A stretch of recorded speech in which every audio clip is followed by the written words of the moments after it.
What is up, ladies and gents? That is Tim. That is not me. Let's see if we can get to me. That is me. We'll switch those a little bit later. What is up, ladies and gents? It is your friendly neighborhood BJJ podcast with RAF ESPARZA, coming to you live from a busy, packed, and lively 10th Planet Las Vegas. Yes, we have folks who have joined us in the room who are rolling right now without music. That's how much you know they love us. They're rolling without music, which to me is music to my ears. We have our good friend Paul Ardia, who is currently up on mat number uno, and we are very excited to bring you coverage of him throughout the day. And just to let you know what kind of situation we got here, you didn't see us all that long ago. The packet of ranch from Chick-fil-A, still here, unopened, because I may need it in the future. We don't know. Is this still good? Do you have to? I think you have to refrigerate this, right? Hard to say. Anyway, ladies and gents, we are happy you're joining us for day 2 of our coverage. Day 1 of ADCC, later on this evening, day 2 of the CRAIG Jones Invitational. So get excited, get happy to see us. We're definitely happy to see you guys. And I'm definitely happy to see the person who was initially on the broadcast, Tim Freeman. Tim, how are you doing, sir? I'm doing fantastic. The energy is even higher in the room today now that we have a class full of folks getting some rolls in. We just rolled off an amazing night at CJI, and we're rolling into the action today with the big fellas at ADCC. I'm pumped, I'm tired, but I'm excited, and I'm ready to go. Tim, behind you, there are people rolling. I know. Are you nervous? I really hope somebody gets posterized behind me. It would really make my day. Okay. Are you ready and able? Because you do have an advantage right now. You are technically in a gi. That's true. So it could disorient people at this gym. There you go. I'm going to Bravo choke somebody. Absolutely. Well, that's good stuff there. Let's talk to our other correspondent here. KEVIN Sherrill, you have a tense look on your face. Why the long face, sir? Oh, it's not long. I'm locked in, man. Paul's right about to hit the points in his first match on mat 1, and I am deeply invested. I think regardless of the way this ends, the broadcast is going to get cut off as I flip this table. Good or bad? Well, do not flip. These tables belong to me, you housewife. I just want to make sure people know these things. So while I'm fixing these, let's go ahead and just fix these cameras very quickly here so that way people know which one belongs to what.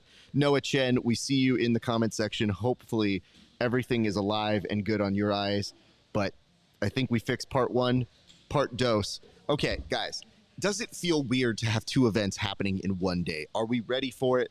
We've been talking about it, but now the reality is here.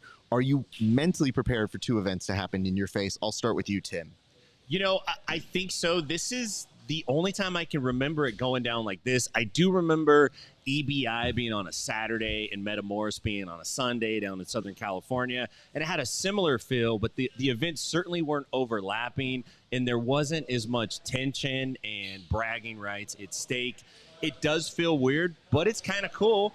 And maybe if organizations can work together in the future, we can actually have like a bonanza day like this where we have multiple organizations throwing great fights where we get to see not just some of our favorite grapplers, we get to see all of our favorite grapplers on the same weekend. So yeah, I think it's awesome, man. I'm really enjoying it. Same question to you, Kevin. And Kevin, the best part is I need to potentially just get a screenshot of you, because the look on your face, you're listening to me, but your buddy Paul is up. How hard is it to concentrate right now?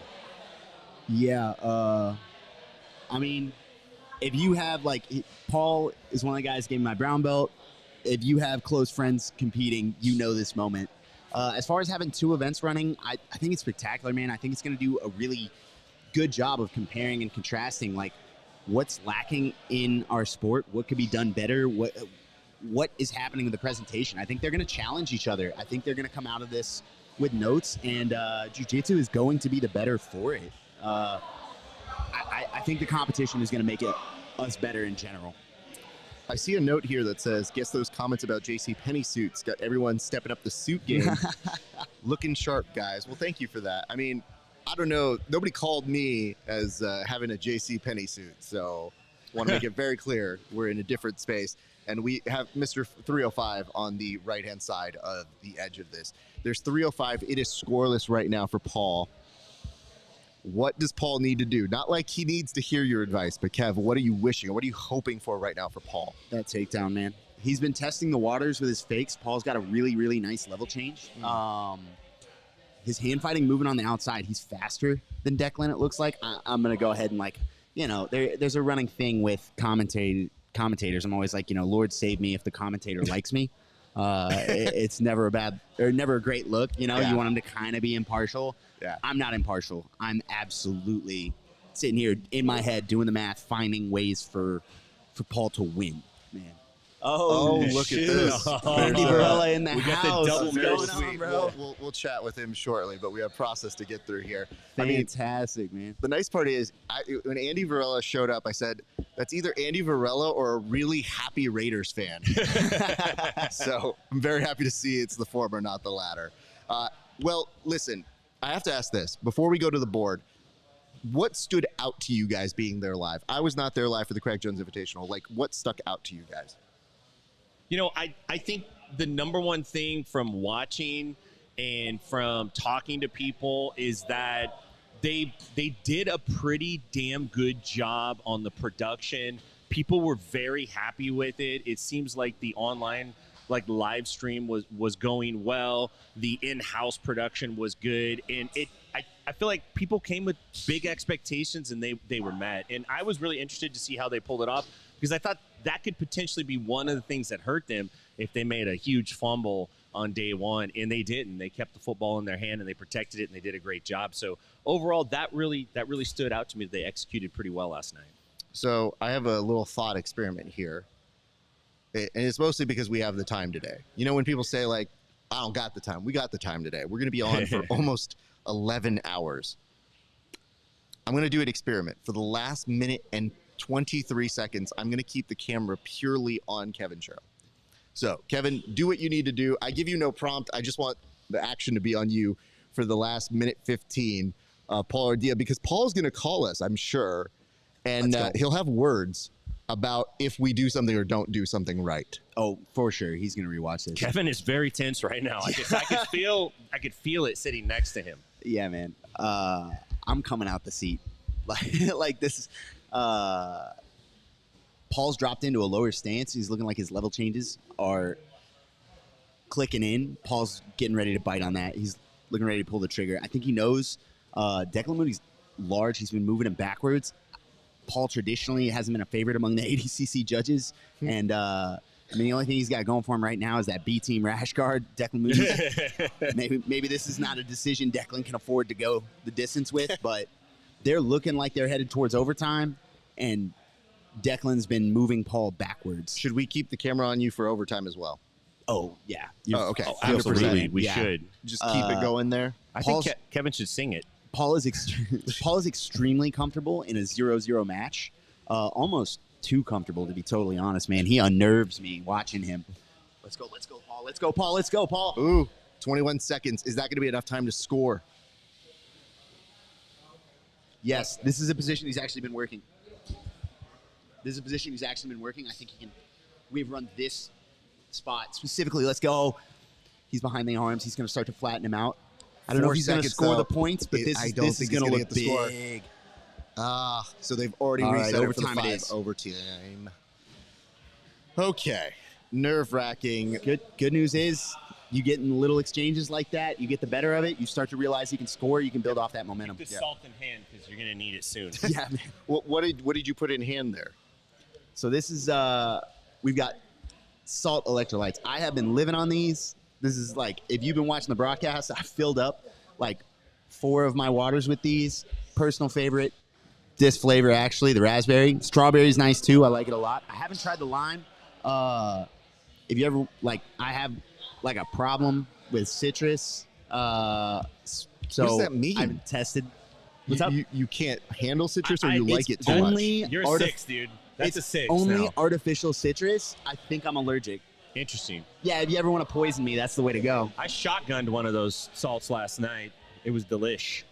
So Blanca Slow 'em off Marissa the Garcia table, yeah. put up a note that says, do you all know now that as of today, ADCC is live streaming free after CJI did all that? Yeah. I think they're live streaming for the moment. I don't know what their situation is. I don't know if it's going to be a continuation. I don't know if it is a let's try to get the same numbers that CRAIG Jones Invitational did. But yesterday, CRAIG Jones Invitational, when we went to sleep, had 1.2 million people. So they That's are insane. in line with hitting my 1.5 projection. I think by the time we take a look at it in a few, I have a feeling they will have bumped up to that. So I felt like I was right on the money on my prediction. Paul just got hit with a penalty. For what? Looking too attractive? Like, what's happening to I him, don't man? understand, man. For preening. This happened to him last year peacocking, with yeah. Vinicius. No hate on Vinicius, but we were sitting there and he's trying to pass Vinicius' guard. He's racking attempts up, and they hit him. And we're going, man, what do you want this man to do? Oh my God. Hey, bro, you should already be passed. This is your grappling 9/11. I'm seeing you revisit as you have this here. Just like, no, not again. like So it. sorry, don't like it. Tim, again, you were there. You got the atmosphere. You saw it yesterday, but what do you expect from today's atmosphere? From ADCC, Yes, sir. T-Mobile Arena. Well, I think the excitement's going to be there. I don't think there's going to be disappointed folks or anything like that. Listen, most people are going to both events. There's only a handful of people that are they're banging for the gang, dude. They're ready to die for the set. Most folks just love jiu-jitsu, and it's a win for them. They're like, what? I can go to both? Tickets are reasonable. I'm going to both. So I expect the crowd and the vibe to be much the same because it's going to be most of the same people. Yeah. Like, it's not like there's two separate crowds.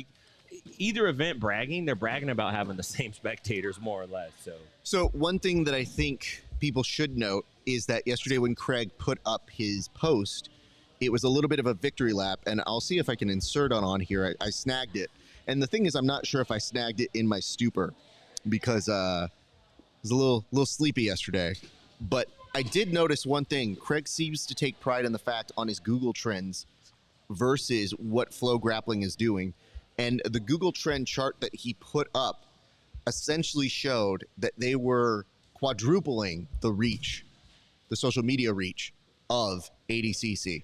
And that falls in line with somebody who chimed in here in the comment section that said, I saw zero marketing for ADCC and tons for CJI. And I'm a new fan. I choose CJI to watch. Which, by the way, I love that that's an actual process. Like, I have voted. I have a voted sticker. I have elected who I have voted for now. Yeah. Like, you can watch both. There's no rule. And in fact, I would say ADCC has arguably been worse to us. And we're still watching. Like, I root for the athletes, not the lack of professionalism from any organizer's side. We're rooting for the sport. Absolutely. We're building the sport of jiu-jitsu independently. Independently supported media, which, by the way, is a good reminder. Like, comment, and subscribe to your independent media because we do this all for the love of the game, and that is why we're here right now. It is 1:28 left to go for Paul Ardia's match. He's nodding on over to the side, letting him know, yeah, I know I'm short on time. I do have a negative on my side, but you could still make things happen in that short of a time. He's been pushing the pace, but I don't think it's going to be enough to get the negative. That would be incredibly controversial. Oof. Pick up the negative on Declan. He needs a takedown. Yeah. I mean, even, dude, it's very nice that even a snatch single looked almost better. Let's go. Almost better than most. And just dicey enough. I mean, these are some nice. Let's go, Paul. Come. 1 minute left here for Paul Ardia, the 4-time trial winner. I mean, I got to tell you, man. Level change. Follow it up. Pushes out Declan. That's going to not stop the time. No, don't shake the head, bro. That's the thing is, the Head forward. difficult part on this is when they get pushed out of bounds, there is no time stoppage on this. Yeah, Declan's been using that to his advantage. Credit to him. He's been walking Paul out of bounds to get those aggression plays. Let's go, let's go, Paul. Get that. Let's go, Paul. Follow it. Freak, dude. 30 seconds left. You are so close there, Paul. Let's see this happen. I see a little game of mercy here. Let's go. So, oh my goodness. Hit it, Paul. Straight into it. It's the last throw. I think he knows even if he sits it out. Go. He knows he's short on time. Freak. 9 seconds left. Dude, let's Paul, go. No, don't reset him, ref. You're gonna kill the clock, dude. Let's go. Fuck, dude. Go, Paul. Circle, circle, circle.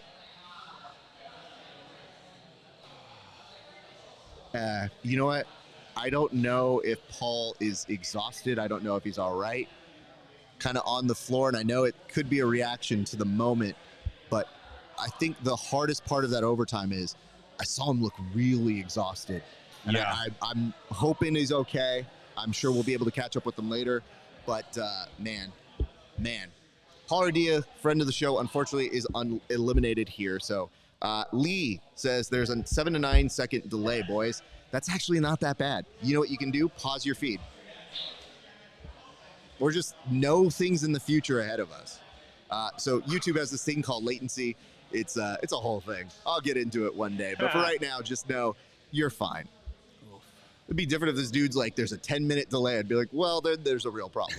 This dude's like, you're in the future, man. Yeah, man. Okay, so I need this. Oh, God. We'll get to Egghead in a second here. But George McGowan says, I choose CJI as a new fan of BJJ. Seems more of a thought-out show and a non-nerd BJJ fan. Looking forward to day 2. Sooner watch CJI Super Fights than Gordon Ryan 2. Well, you know, I mean, we don't know how long we have Gordon Ryan, honestly, in terms of a competitive, active black belt. Yeah. We see him consistently in our scenes, but it's less and less. And I think you're going to see him more as a showcaser than as somebody who's going to get involved in the tournament. That's why you have the Felipe Pena match that is absolute nonsense. Like, does not need to happen today. And yet, it is going to be part of day 1 festivities. And I think it's possibly to go ahead and sell, get people interested, which, sure, I'm sure that it does. But by and large, we don't need to do that. You know what I'm saying? Like, we're good. We could have just gone on. It was just clearly brought on by the pressure of the CRAIG Jones Invitational. So thank you for your feedback here. And I want to point this out at just some nerd stats like that. It says, I wasn't trolling, I promise. Well, yeah. If you say you're not trolling, that's usually a pretty risky move that you are trolling. No troll here, guys, but... You know what it is? He thought that if you say it, it's like no homo. It's like no troll. Yeah. Doesn't make it not troll. No offense, buddy, but... So saying this here, this is bullshit phantom negative point. Yeah, man. That is from Egghead. Yeah. And Kevin, what exactly does that mean? Like, what in your interpretation does that perspective say? Yeah, I think he's on board with, man, I hate to do this because I don't ever want to put it on the athlete. You take the wins you get, but that's twice where I feel like the judges have been out to get Paul, man. Like, I don't think Declan Moody put enough out there to call for a negative versus Paul, and you're taking the match out of Paul's hands while, neither of them are breaking through, neither of them are getting the takedown. It's, it's top 16 competitors in the world. Yeah. He's having a hard time breaking through on the takedown. So's Declan. They're having exchanges, but I feel like they tried to use that maybe to create some action. Here's an additional question. Do we feel that Paul might have done enough, negative aside, to have garnered the decision? To have gone what? Garnered the decision. And I'll pull this on over to, hold on, I'm not going to implicate you. You got to go home. To Tim. I'm sorry, I can't hear you that well. What did you say? It's okay. I was asking if you think that, negative point aside, Paul might have done enough to actually merit getting the decision. I don't think either of those guys did enough, Declan or Paul, to give it to either of them decision-wise. My problem with the stalling points and the negatives are that they're never distributed evenly. It's almost based on the referee's mood. If he's seen a little bit too much or something's aggravated him, then a stall call comes. Then he has to start considering, what's the impact if I call a stall on the other guy now? What's going to happen here? So I don't think so. I think really what I would have liked to see is more time on the clock and just let him run it out. It's tough, but the hard part is we have so many matches there. Yeah, you can't do it. You know what I mean? Like, you don't know if he's going to lose because of the negative, which is the reality. You don't know if the decision was close and then how that decision would have gone. And then it's also assuming that if he did win, how exhausted would he have been? Like, he looked really tired, and I've seen him compete a bunch. It could be the emotion. He could tell us a little bit later.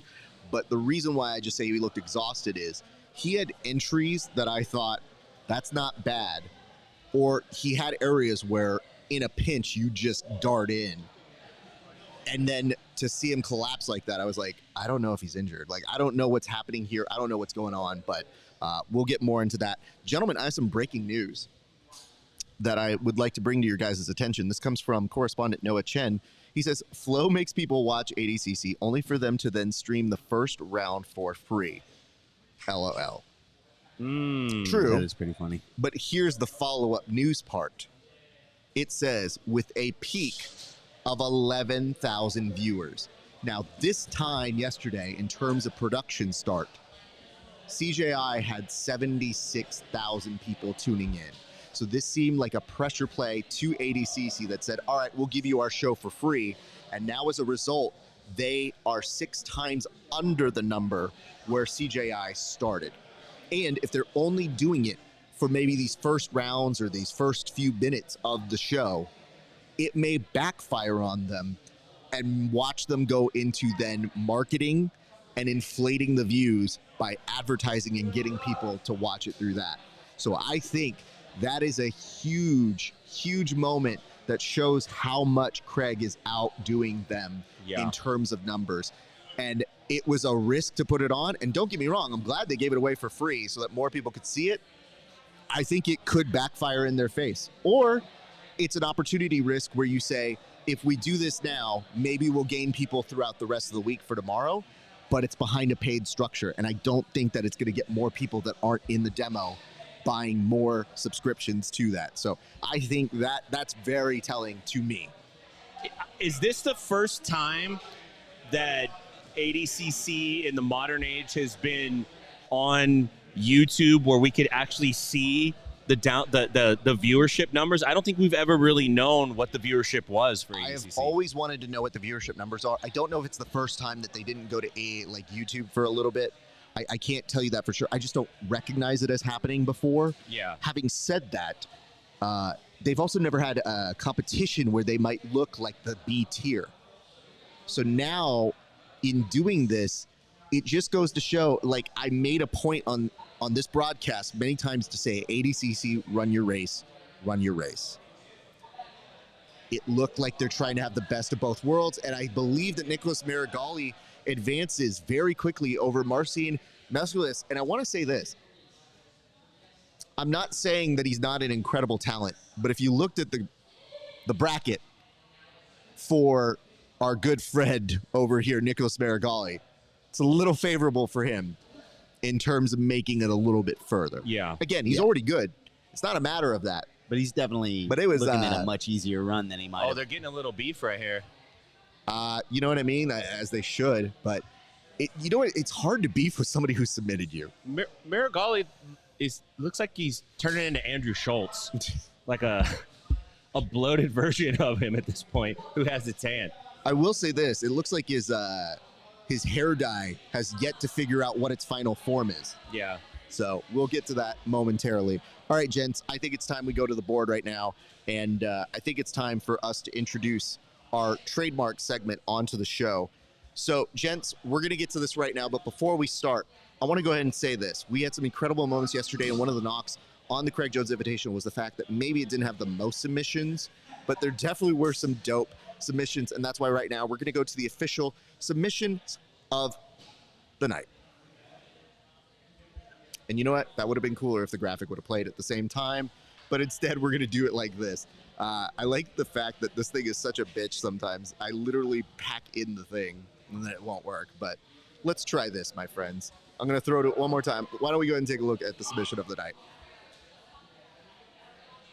Nope, not playing with me. All right, let's just talk about what they were. All right, first off, I'm going to go on over to you, Tim. Tim, if you would be so kind, tell us what it was that you thought yesterday's submission of the night was, sir. You know, there weren't a ton of submissions, but the ones that did happen were pretty exciting. For me, my sub of the night, one is because it's a dope sub. You don't see it that often, especially at the highest levels. And two, it happened against a guy that I don't think anyone anticipated, and that's Lucas Barboza's knee crush of Joseph Chin. Joseph Chin came out like gangbusters in his first match, got through Andy Varela, moved into the second tier there where it looked like he had a strong chance of outworking Lucas Barboza. He did get on his back. He had some great positions, but none of us saw Barboza pulling off a knee crush like that. That's a move that I try all the time that we giggle at. And you're like, I see that one coming. You're not going to get that.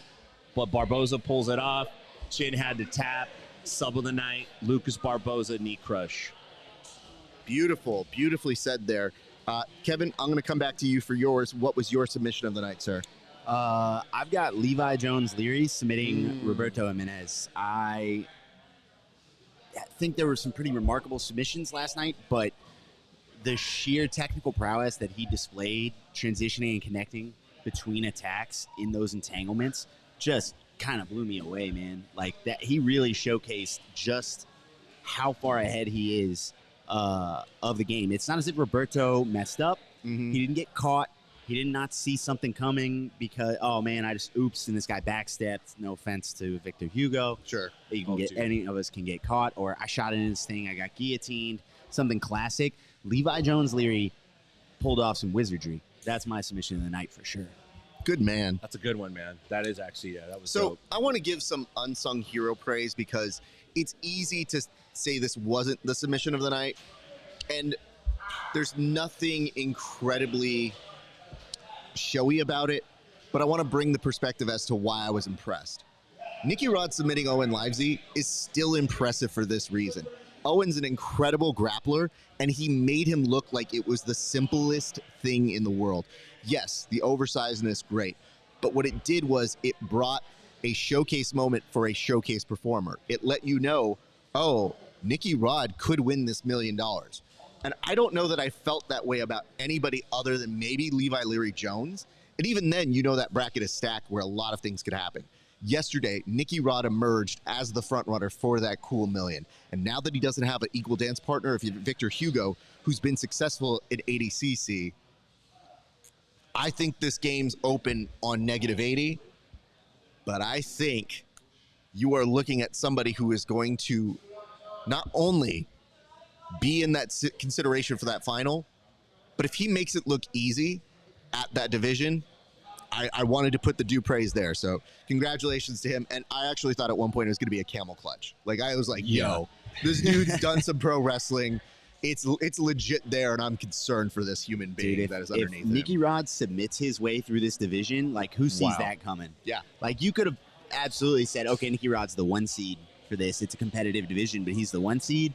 Nicky Rod submits his way through is a twist I would not have called for. I mean, it's yet to happen, but it's looking like it might. Well, don't forget, Nicky Rod was known for years as the black belt slayer, right? Yeah. And then people were like, I haven't seen him slay a black belt, so, you know, whatevs. It's all good. He does what he does, but it's kind of, I think he's lived down those rumors now. So. Yeah, the he's just a blue belt talk is pretty much gone. It is gone. So, gents, can you hear now? Yes, thank you very much. That's way better. So normally for Fight Companions, we do this. We didn't know how many people were going to be actually showing up to Open Mat today. So there is a little bit of going around live TV, my friends. So, Kev, we went through those. I do want to bring up some quick quotations from the audience before we get back to us. And it says, from MacTube, let's not turn this into ADCC versus CJA and just enjoy both shows. Yeah, that'd be nice, but it's what's happening. And ADCC did it as a result of the CRAIG Jones Invitational. I think constructive criticism is fine, but you also have to look at the idea of they took a shot and it is worth noting exactly what happened. So yeah, I'm not telling you to not watch one. That's the big difference. But I think it is blindsided to not look at what each one is doing particularly well. And I think the trends are speaking in the favor of it. So just wanted to bring that up. Let me see if we have any other comments quickly before we go to our second topic. And it says, Kev taught me that. Look at him. What did you teach him? My guess is the calf slicer, but I'm not 100%. Which I got to give credit. Chris Wojcik's coach, Jeff Serafin, taught me that same calf slicer that Hulk hit. Guys, so their maybe they heard me do my little diatribe. The free ADCC YouTube stream ended. Who won between Don't Moody tell them. and Ardia? You got to subscribe. Sorry, guys. Sorry, but it's behind a paywall. You got to pay. Yeah. If you were a member of the Nobody won. if you were a member of the Grappling Hour Patreon, I would tell you. Yeah. Which, by the way, Grappling Hour on Patreon at Grappling Hour. Support us. My boy Tim over here also has a Patreon. Go support him as well. So, all right, let's go to our second board topic right now, which is, guys, what was happening in the crowd there? Now, this didn't happen when you guys were there, but something did emerge in the crowd, and I'm not quite sure if we can put an encapsulation as to what happened. But Tim, I'm going to charge you with the ability of telling us what might have happened out there for those boys. So there was an incident that took place with Marab, who, and I'm not exactly sure went down, but he basically jumped reverse. Usually we're used to seeing guys jump into the pit or jump over the rail and go onto the mat and RU. He jumped over the VIP wall to go to the cheap seat section and confront someone who I guess was heckling him from like 36 rows up. This dude has I guess eagles have great eyes. He's got great hearing. Whoever has great hearing, Marab's got great hearing because he went up there and attempted to handle the business. I'm not sure how it shook out. It was entertaining. The crowd, there was a little pop from the crowd when you watched the video, but I don't know what the beef exactly was. I know one of our crew had mentioned something to Marab on Thursday night when we were doing a soft setup, and Marab just gave him a look. He just shot him a dagger look like, why would you say that? So I don't know. I like Marab. Don't get me wrong. Marab, you're a great guy. I think you're a great fighter. But yeah, jumping into the stands is a little bit much. To be fair, Marab was here. He was walking by, and you guys gave him fist bumps, and I had my arms folded. And I was doing this. I gave him a head nod, like, "Hey, man!" Like, I saw that. And then I wasn't sure if he felt bad about the fist bump, so I don't know if I'm on a shit list too. You are. Oh fuck, dude. Sorry, dude. Yikes. Yeah. Well, That you guy know what? in the stands probably looked like you. That guy. There's that guy. This is twice? No way. So I guess the question is here to Kevin: when is the appropriate time to jump over? When is the appropriate time to go pop up into the off, sir? stands? Yeah. So for us common folk, you can absolutely brawl in the stands whenever you want. Legally, that's a joke. You can absolutely brawl in the stands whenever you want. I don't know why Marab came out of the VIP section to go beef with one of us common folk. I don't understand. Like, he's got all of the lines in the world of like, yeah, man, I can't hear you from down here in the money section with the important people. He can just flex that and no sweat. I don't understand the need to engage with us peasants and serfs. That man's already. The other thing is we were talking about, like, I'm not sure how it played out because you can't really make it out. I'm not sure whether he made it up there. It's very one-sided. If Marab makes it up 36 rows to you, we know how that ends. Like, there is no question. Sean O'Malley was up in the crowd. Yeah, Sean O'Malley's coach. He said, we're doing it live. Yeah, right now. We're going to get it on. Yeah. Yeah, I don't know what that was about, but, man, what if you're the heckler? Marab jumps over and starts walking up. Do you just kind of duck down behind your lady? You're like, Bro, I don't know what you do to handle that, but I know you look to your left and right, and your friends have disappeared. Those seats are suddenly empty. Yeah. I look up and I just go, we're going to get that son of a bitch, Marab. Let's go find him. Where's he at? This guy? Yeah. I don't even like him, man. Let's get his ass. It wasn't me. 100%. Yeah. Well, thank you guys for that. We do have a couple notes here that I would like to get to. The first of which says, I hate the multiple mat setup. Just give me a single mat to watch. What do we feel about that? Because it is a little chaotic. Go ahead, Kev. Yeah, I got to be honest. We were talking about, like, the guy earlier said, let's not make it CJI versus ADCC. And I see what he's saying, but, like, I think it would be short-sighted not to compare and contrast what we're realizing as spectators, what a production should look like. And 100% CJI, we were talking about, like, the energy that arena had, because there is exactly one thing happening it is Wimbledon. We are all looking down at the main court, and we are all invested in the same thing. I'm 100% behind this. I think you have to switch ADCC to one mat. I think I think logistically it presents a problem. I'm going to be honest. I'm okay making the brackets smaller. Having a series of weekends. Like series of weekends. Series of weekends. ADCC series, Survivor Series. Yeah. Gentlemen, I'm going to propose something right now. I know as RAF goes, so goes the nation here. The proposal is as follows. We are going to remove our suit jackets. We did it for the presentation, but I think you know me to be one of the most professional people. Let's take this. I am a professional person in jiu-jitsu, but by default, I'm probably one of the higher end. I would keep a suit on day and night, but I have to keep my guys here safe for the rest of the gentlemen. Suit jackets may be removed.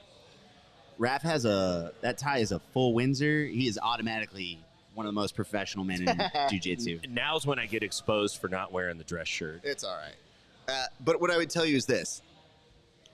It takes, I want to make sure, this is like a weather report. You know how intense things have to be if I made the decision to go without the suit jacket, because the suit jacket didn't come off till close to 9 p.m. last night, and I would have been happy to bring it back on. It's just you're feeling the stank. You're feeling the effect of the rolling and the lights and the room and the heat outside. The air conditioning can only do so much. And I was just reminded in my brain, Coach Casey keeps the air conditioning off when they're training. So for the sake of everybody here we go. Lovato with a back take with 7 seconds. That should be good for points, but he's outside, and people are wondering. There's a lot of Brazilian hands up in the air. There are 3 points. He's going to go in the vans. Yeah, they typically don't award the points if they're attacking the sub until the sub is finished, and then they'll award points or whatever. That's cool to see Lovato out there, man. I like this, Egg. Is Miragali trying to channel 2019 Gordon Ryan with that dyed blonde hair? If he gets the Burger King crown, then we got to call him out. We got to stop it. We got to run it back. I, for a split second, thought he was actually emulating a David Bowie role. I was like, is this man just turning into David Bowie as we speak? Is he emulating him, or is it now new wave policy? Like, you don't have a choice. Yeah. It's a test of loyalty. Your hair is going to be gold for ADCC. Greg McLaurin, CGI production was on point, and it made 12 hours of straight BJJ very engaging and kept it interesting. I would agree with that. I could see that happening. So, all right, let's go to our next topic here. Gents, we go on over, and this one is must see. So we're already in the middle of it, but I have to ask you both, what are the ADCC matches that are must see for today? I don't have the brackets directly in front of me. My laptop died, so I apologize. But must see is anything in the under 66 kilogram division. We've been talking about this forever. Those are the best guys in the world in that division, and those matches are going to be fireworks from top to bottom. I also think that as much as people may not want to admit it, you have to watch Gordon Ryan, and you have to watch both matches.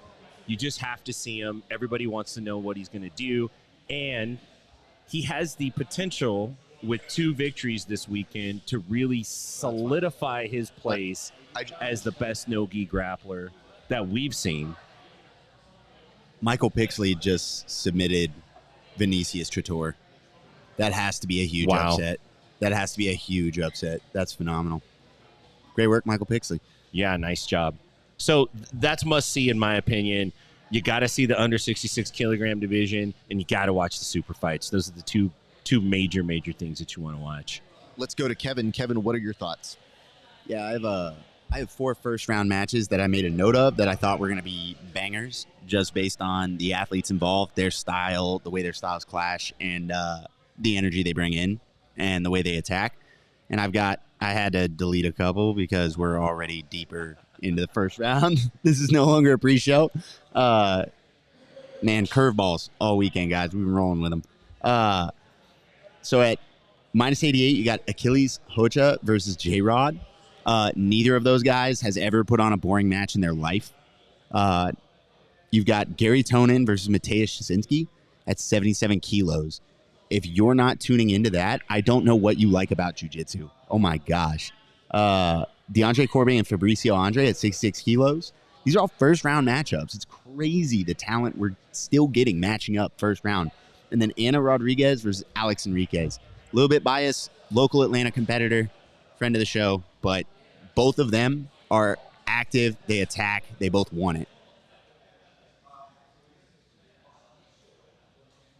Love to see that. Thank you so much, buddy.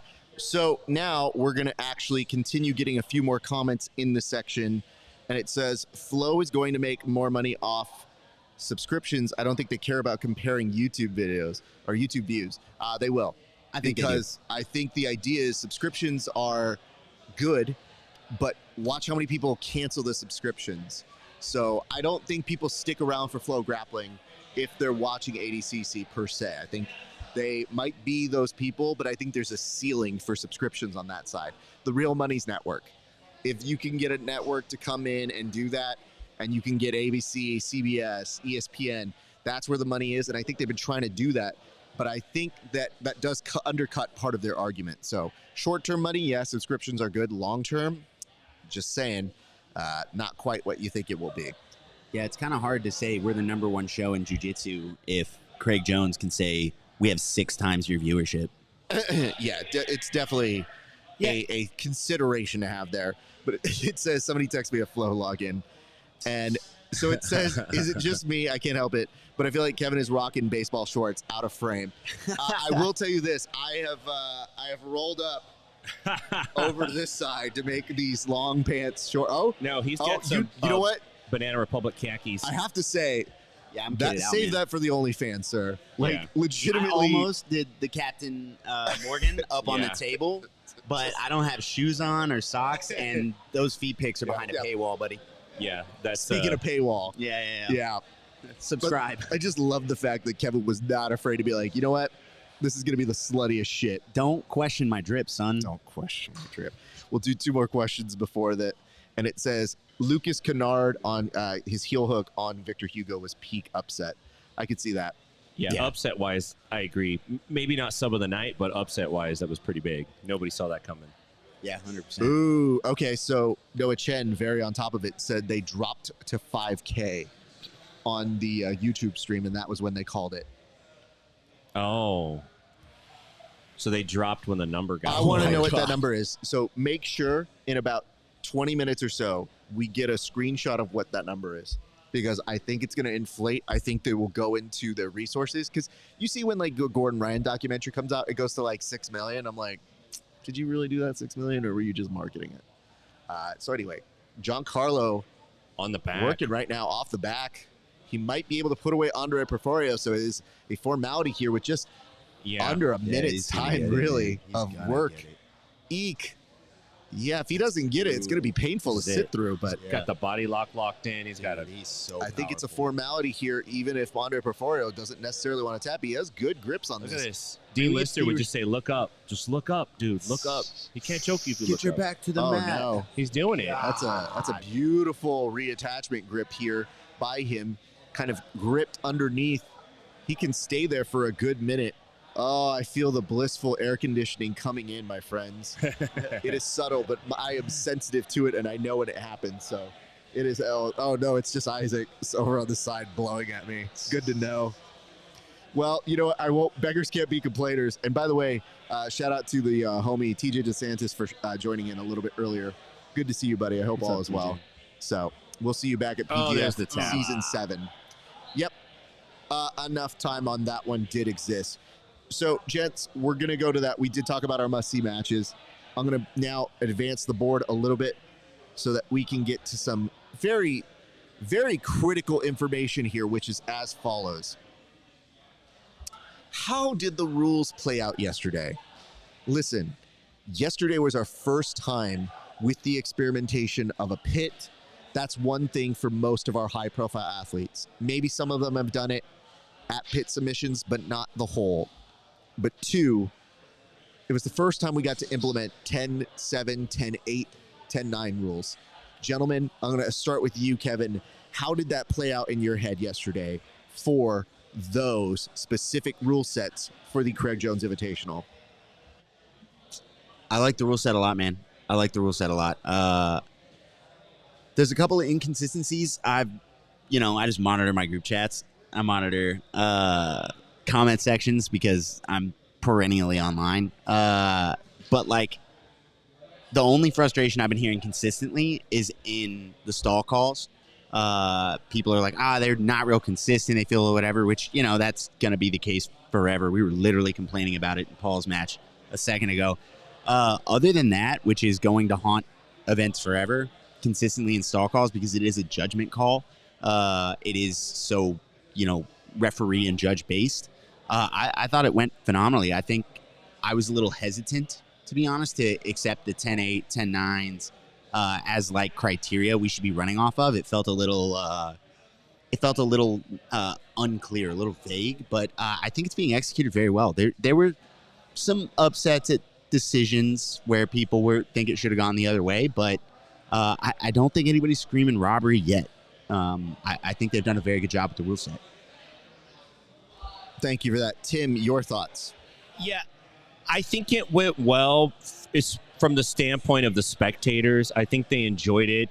I also think that a lot of the fans came in with a lot of goodwill in the bank for CJI.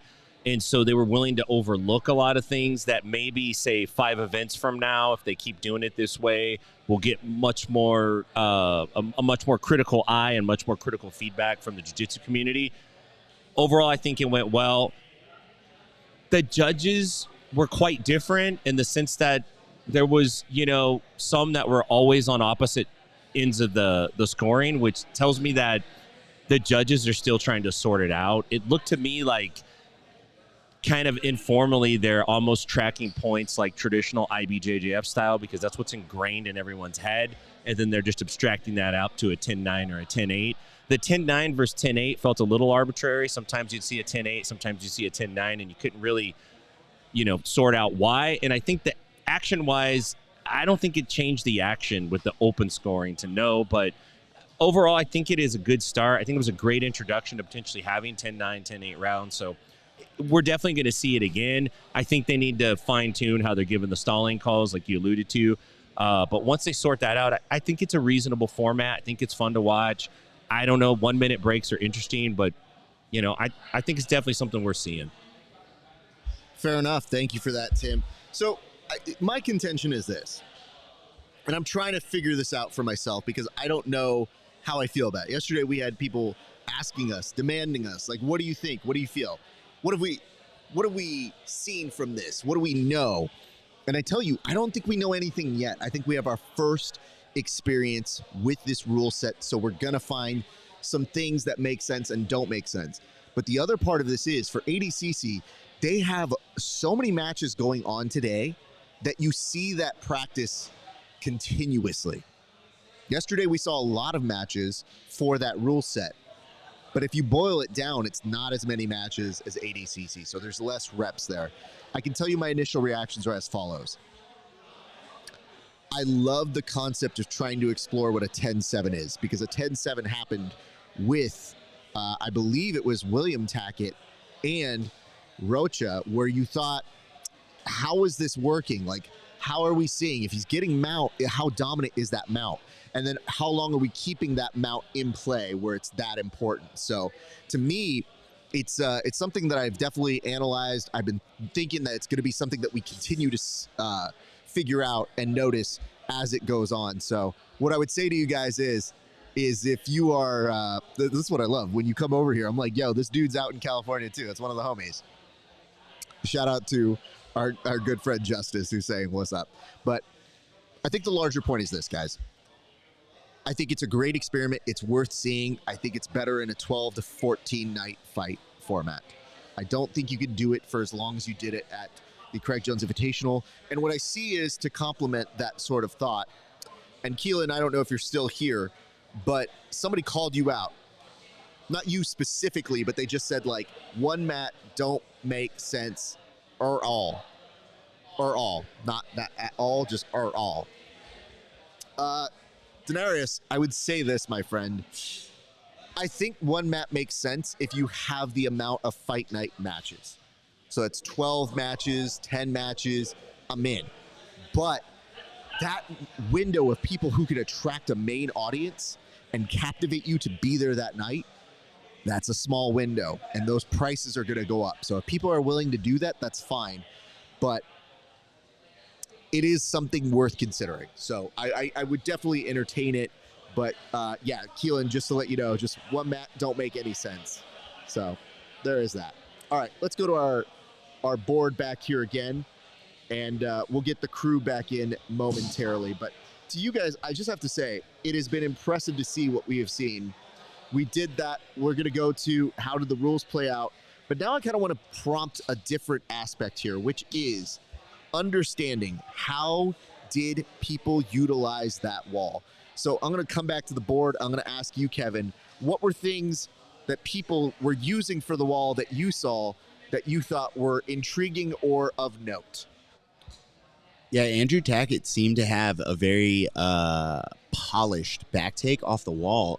There was at least one time where he ran Nicky Ryan directly into the wall, like two-hand shove directly into the wall. Nicky Ryan's butt hits the ramp, and Andrew Tackett is airborne taking his back.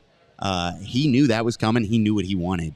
You have to imagine that wall they built at Fight Factory, they worked on some strategies and said, oh, there's no way this guy glues his back to the wall as soon as he hit. He's gonna squat. He's gonna sit back up against the wall, and there's gonna be back exposure and a clean line to wedge myself into that space. It was really slick. It's crazy to see as these rule sets exist and these new, like I'll say a prop exists. People create techniques on the fly, and just that's got to be the first time we've ever seen something like that. The pit's been around before, but the Tackets are creative, man. The Tackets are creative, and we're seeing potentially a new meta exist. Check out their BJJ Fanatics flying off the wall. DVD coming in.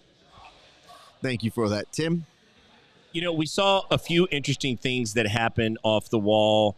The one that stood out initially was the way that Pat Downey used the wall against Luke Rockhold in his match. He was able to actually corner Luke into the corner and kind of keep him there.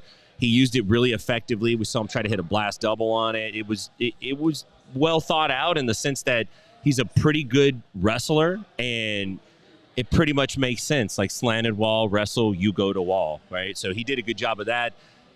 We saw, I can't remember if it was Ty or Cade who hit the crucifix on Nolf, or tried to hit it, and there was a lot of wall action there. It was Ty is there. Yes, yeah, sir. There was a lot of wall action on that. That was interesting. But for my money, I thought that Hanato Canuto pulled a really cool backflip guard pass off the wall where he ran up the wall and then backflipped back. And I don't know if that's something he practiced. Probably not. I think that guy just does spontaneous backflips in his living room, at the grocery store, in line at Starbucks, when he's at Viore getting some nice premium sweats. I think he's just like a backflipping dude, and he ran right up that wall and backflipped off. So definitely it plays a role into it. And I think as we start to see this, as you said, prop show up more and more, we're going to see more creative techniques off of it. And we'll probably start seeing them show up in more and more gyms. So pretty cool. Understood. Thank you so much for that. Woo! I did get a note here from our friends Egghead and Noah Chen. Both pointed out that the stream ended with 8K that we can screenshot now. That number will inflate once it kind of depreciates and they get a second to settle in. I think it'll probably hit about 30 to 40K is kind of my assumption, because if you have 5,000 people or 11,000 people tuning in at one time, once it gets around to computing for about an hour, yeah, I think it could do that. But that is a drop in a bucket. That was how many people were tuning in at every single moment of the Craig Jones Invitational. So just saying, I did notice this, which is Canuto did practice that backflip off the wall the day before per his Instagram.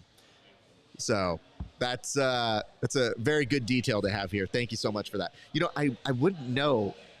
Normally you think we'd hire like a teenager to be our social media expert, but instead we have the opposite of a teenager who is the most plugged in on people's social media.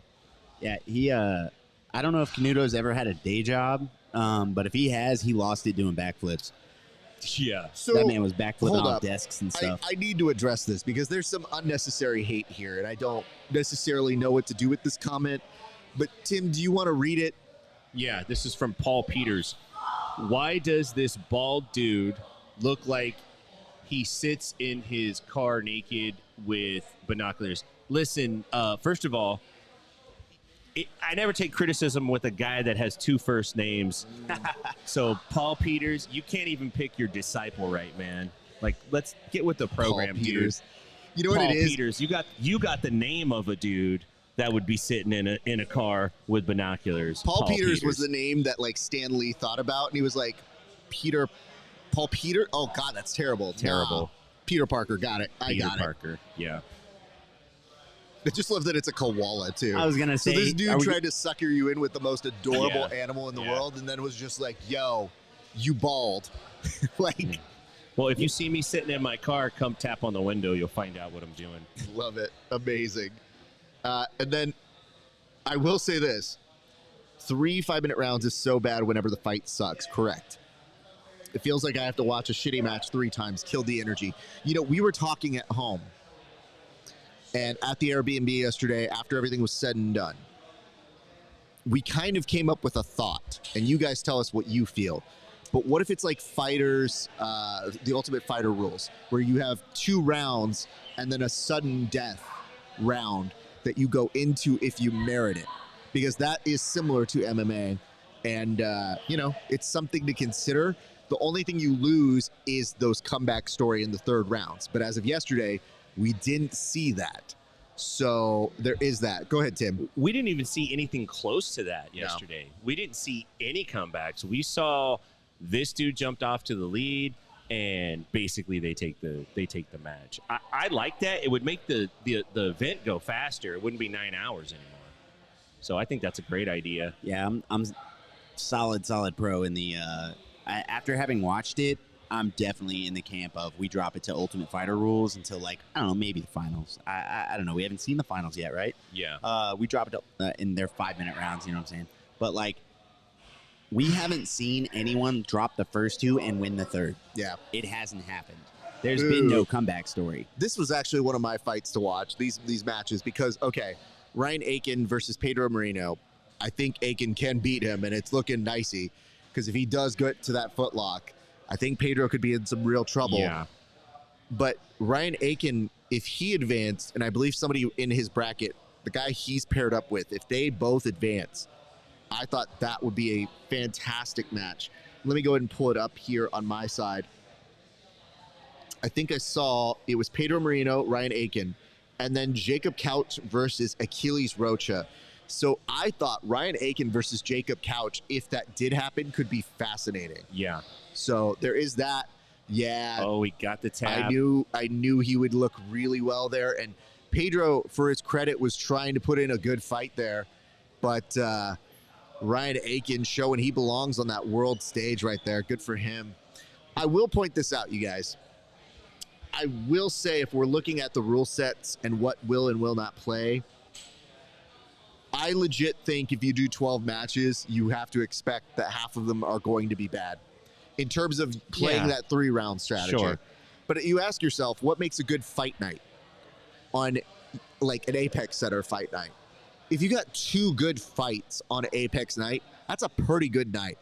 If you get 5, that's a unicorn, especially if it's a main event card. So to me, now that you're getting into that world of MMA, you're asking for these matches to deliver more. And that is a hard ask in a sport where there's not necessarily knockouts, where people go like, ooh, I want to see that knockout.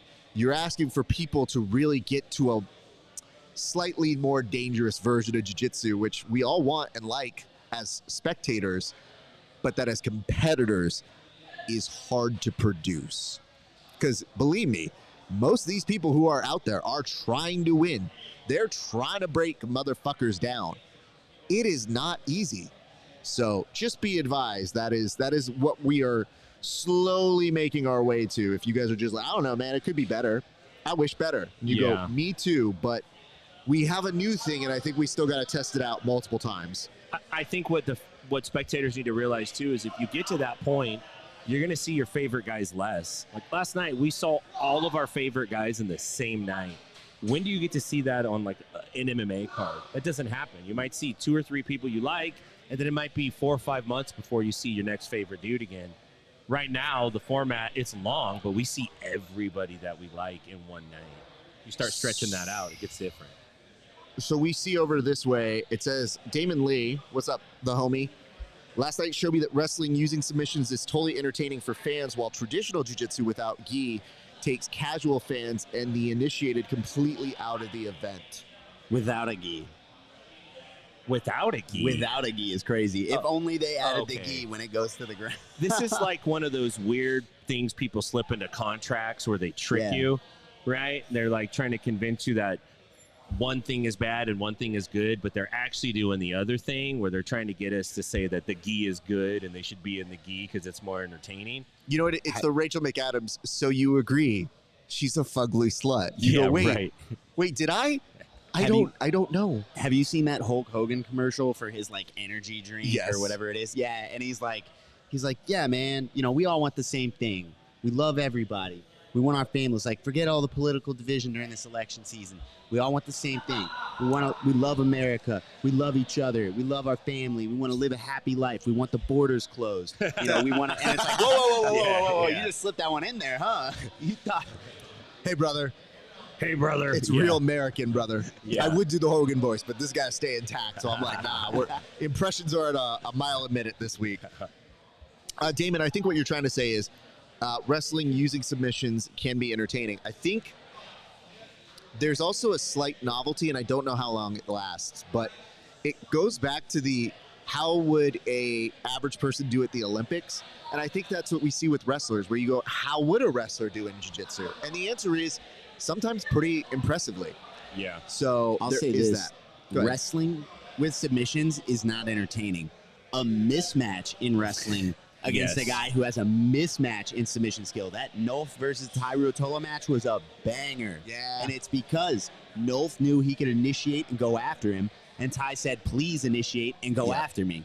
They wanted to bang it out, or the closest thing we have in jiu-jitsu to stand and bang. Think about it, like Isaac Michel has been working with him too. So at base, they kind of prepared him, and it just showed that it worked. Now, a lot of people work with jiu-jitsu specialists, but this one demonstrated like, no, that camp worked. And give him some time. It could be compelling. Why don't we put him up against a slew of other people? I definitely was there. I mean, Nolf, come back to jiu-jitsu anytime please you do, want, dude. fam. I think you made a whole bunch of fans in that arena. Like, anybody that watched that match and didn't walk out a fan of Jason Nolf, I don't know what you want from competitors. He put on a show. He did Offense great. the entire time, man. Yeah. It's a mistake to keep thinking about this as wrestling and that's jiu-jitsu and that's judo. This is grappling.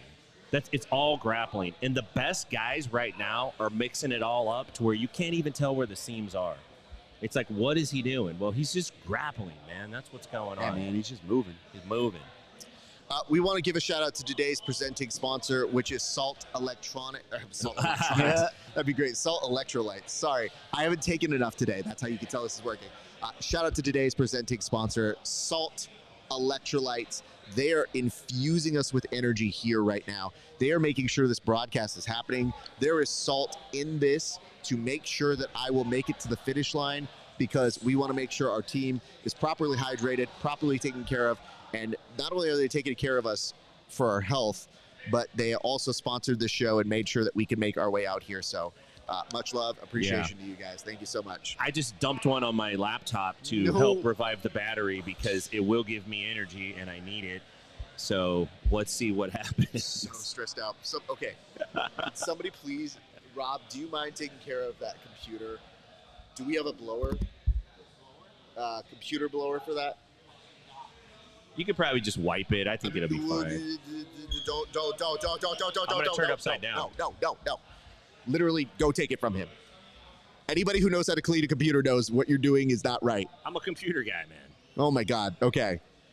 Computer love.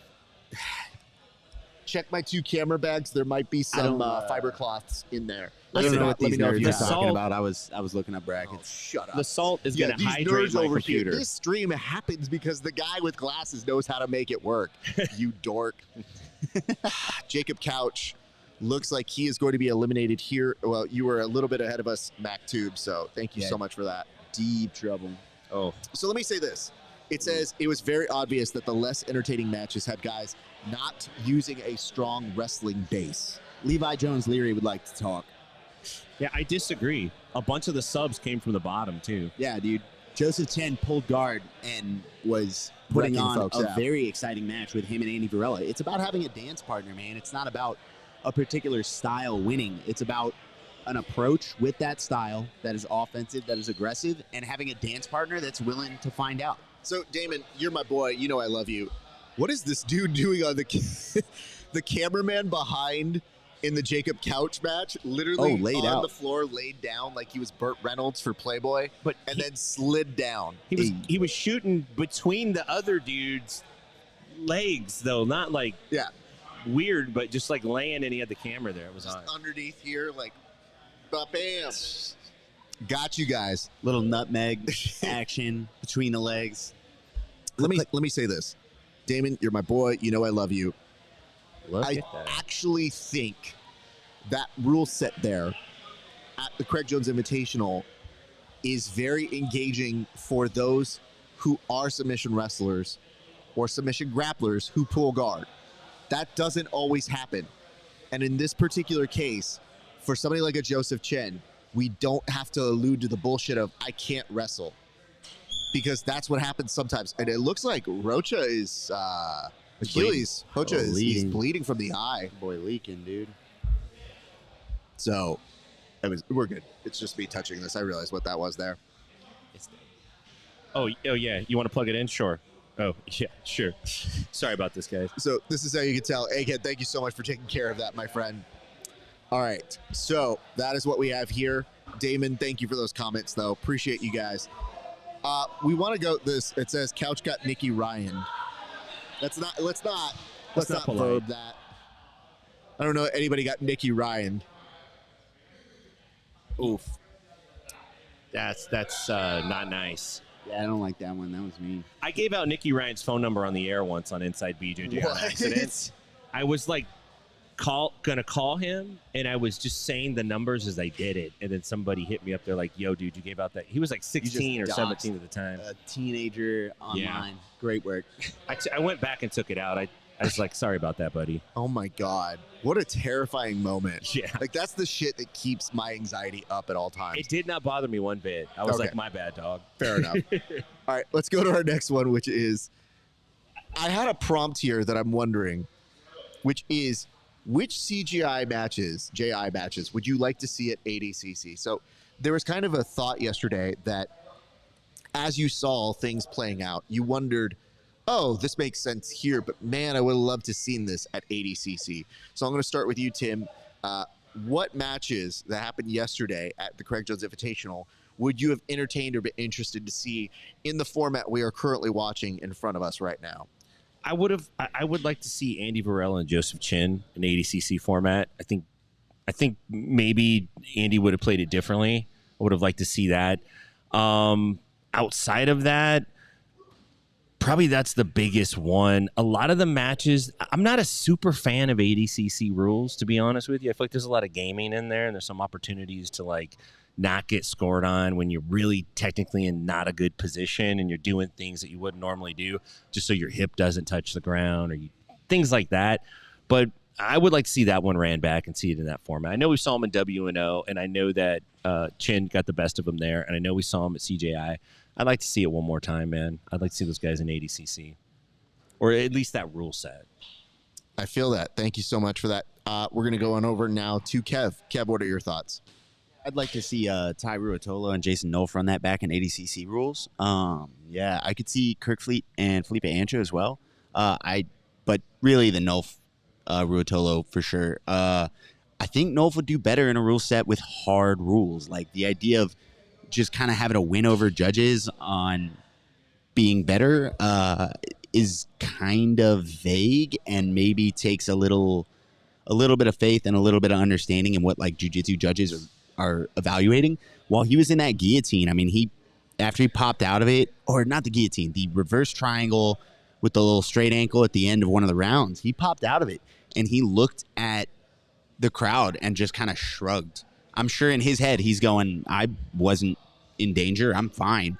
But like, it's scoring, right? I think if you give him like a hard rule set of this is what a takedown is, this is the position you have to put somebody in and keep them in to get a takedown, and you give him somebody like Ty who's willing to stand with him, I think you get to see a really cool match. I think you get to really see a cool match. And he'll attach and try and force those positions. That's one I'd love to see.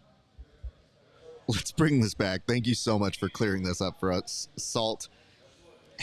You did mention something that I think is a fairly obvious thing, but it does bear repeating here. Yes, Raph is correct. Salt and electronics are not friends. So let me tell it to you like this. Before I had super expensive equipment, I would have been the dude who's taking a wet wipe, whoop, whoop, whoop, whoop, cleaning a computer. Wojcik with a quick submission. I didn't even As he see needs to. it over Josh Hinger. And I have to say this, I haven't seen Josh Hinger compete in a minute. So Wojcik has such momentum right now. Mm-hmm. And you know, the weird part is I like Hinger. He's got his time. He's definitely an accomplished ADCC grappler. It is just a testament to, man, that's how good Wojcik has been on the scene. So props to the daily grappler, if you would. Yeah. Oh man, what a great beast of a human being. And I mean, Josh Hinger's one of the older athletes. I think he's 42 years old, but he's still really freaking good. Still Josh Can't Hinger. make a mistake still can go, against bro. him. Yeah. Yeah. What happened with Rocha? Is he done? They have to stitch him up, or I don't know if he's still out on the mat. I didn't see a he got busted open. He had a banger going with Jacob Rodriguez. He there. did. So let me see here. Random question. Are they all? Does anyone know who the best guys are at Keenan's Legion Gym is? I rarely see him coaching any one of his guys at big events. Just curious. Well, I know that Sloan Clymer is there. Yep. If Sloan, I hate rolling with that guy because it's like he's made what humans were made of like 10,000 years ago. Mm. He has that DNA. Yeah, And he's it's a good just, man. it's not fun, and he doesn't seem to care that it's not fun for me. Yeah. But yeah, he's one of the main guys there. We know Justin Flores is there, right? I don't know if it depends what you call like Keenan's guys, yeah. because like PJ Barch. PJ Barch shows up to just randomly. Yeah. I mean, they've got a nice Justice League that they kind of have show up there. Mm-hmm. And homie Bobby Winther, he's there too. They're growing, and they do a lot of their shit discreetly, is what I see. Like, they'll show you the pictures of them coming together, but I think their superpower is that they have a nice vast shadow group that goes out and kills it. So There's a lot of there's a lot of MMA fighters, UFC guys that train out of there and put their time in there, and you'll see them on the scene. I think Touchy Feely's out of there, but I'm not 100%. Patty Pimlet's dropped in before. There's a deep cast of UFC guys that train there. So I think they're recapping how Ryan Aiken made it. I think they're also going through and showing some other highlights throughout the day, so they're getting caught up as well. I think they'll be heading now to, if this was 99, are they going to 88, or are we in 88? I think they're working their way down. They're working, okay. So if that's the case, we have some other stuff to get to. But let's go ahead and talk this. It says, my co-host tells me horror stories of being dominated by Sloan. So Yeah. First of all, phrasing. Yeah, are we still doing phrasing? It just, yeah. The children are saying pause. Yeah. And it's hard for me because sometimes I work in entertainment and I go, no, legitimately pause the tape. So I'll be like, pause. And they go, I didn't say anything like that. And you go, oh, God, Jesus Christ. Yeah, this is lit. Look at this. Whatever Horror you kids. story. He put like a sheepish grin. Horror story with Sloan. Tee-hee. Tee-hee. J-Rod finished Achilles. So congratulations to J-Rod. We talked about the brothers, but yesterday nobody really talked about J-Rod. The Nicky Rod, J-Rod alliance going strong here today, guys. J-Rod is freaking tough, dude. And it's interesting that, like, him and his brother are totally different sized, you know? Like, similar with Gordon and Nikki. Just, like, completely... Opposite ends of the spectrum, like, for sure. you guys have the same parents. That's crazy. Totally different people. But, yeah, I think the Rodriguez brothers are just on the up right now, man. They're really doing great. And they do a great job of showing out for the community. Like, they put on really good... Oh, God, he said no cap. Yeah. No cap indeed. Thank you, youth correspondent Noah, over this way. Very glad we're able to mix things up and make sure we're current. That's a big concern on the show. Much love, buddy. All right, let's go to our next topic here. What did we learn? So I think this is a pretty open-ended question. There's a lot of shit we ingested yesterday, a lot of stuff we're ingesting right now. But it begs the question, what the hell have we learned from yesterday, and what have we learned from this morning? So I'm going to start with you, Tim. I beg the question of you, what have we learned so far? Well, we've learned a lot of things. We've learned that whenever we start this 500,000 megawatt flamethrower of a show, that there's always hiccups, and we learned that we could overcome those obstacles, and I think we're doing a great job of that.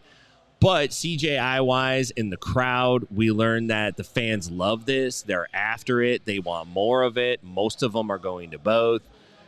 I also learned that the security people at CJI watched jiu-jitsu for 9 hours and had absolutely zero idea about what was going on. They literally watched it. I talked to several of them, and they're like, I'm trying to figure it out. I thought it was wrestling, but then they keep grabbing each other's legs. I don't know what this is. Yeah, I know. It's called jiu-jitsu. And then I tell them, do you know that 2 of these guys down here are going to win $1 million tomorrow? And that's when the jaw dropped. They are? And then they started watching, and they're like, I want to see who wins this. This is kind of actually cool. So I learned they have a very interesting thing going on, and they have a lot of promise. And I think it's going to be a great, great development in the world of jiu-jitsu. Even if they never do another one, the fact that they did this and proved that they could do it and that people will watch is going to command dollars to move this forward. So I learned we're in a good place, man. I learned that. Beautiful. Thank you so much for that. Tim, we now go to Kevin. Is the takeaway from that like how we reach out to casual fans, how we reach the audience that doesn't train but wants to tune in, is we just put a money tag on it. We just say, yeah, man, it's for $1 million. It's for $1 million. And all of a sudden people are like, man, you could play ping pong for $1 million. I'll tune in. If the stakes are that high, I will tune in. Is that possibly a route we go? Can we afford that? As someone who is a competitor, I think we should start doing it at my local Naga. So just pop up $1 million $1 million. It's essentially, don't announce it to anyone but me. Don't announce it. Yeah, Zimbabwe dollars. Sorry, he's in the small print. There's a large part of me that is still intrigued by how we entertain people, but don't forget, at one point on ABC, the most popular show, and I mean this, it was the #1 rated show, was Who Wants to Be a Millionaire? Yeah.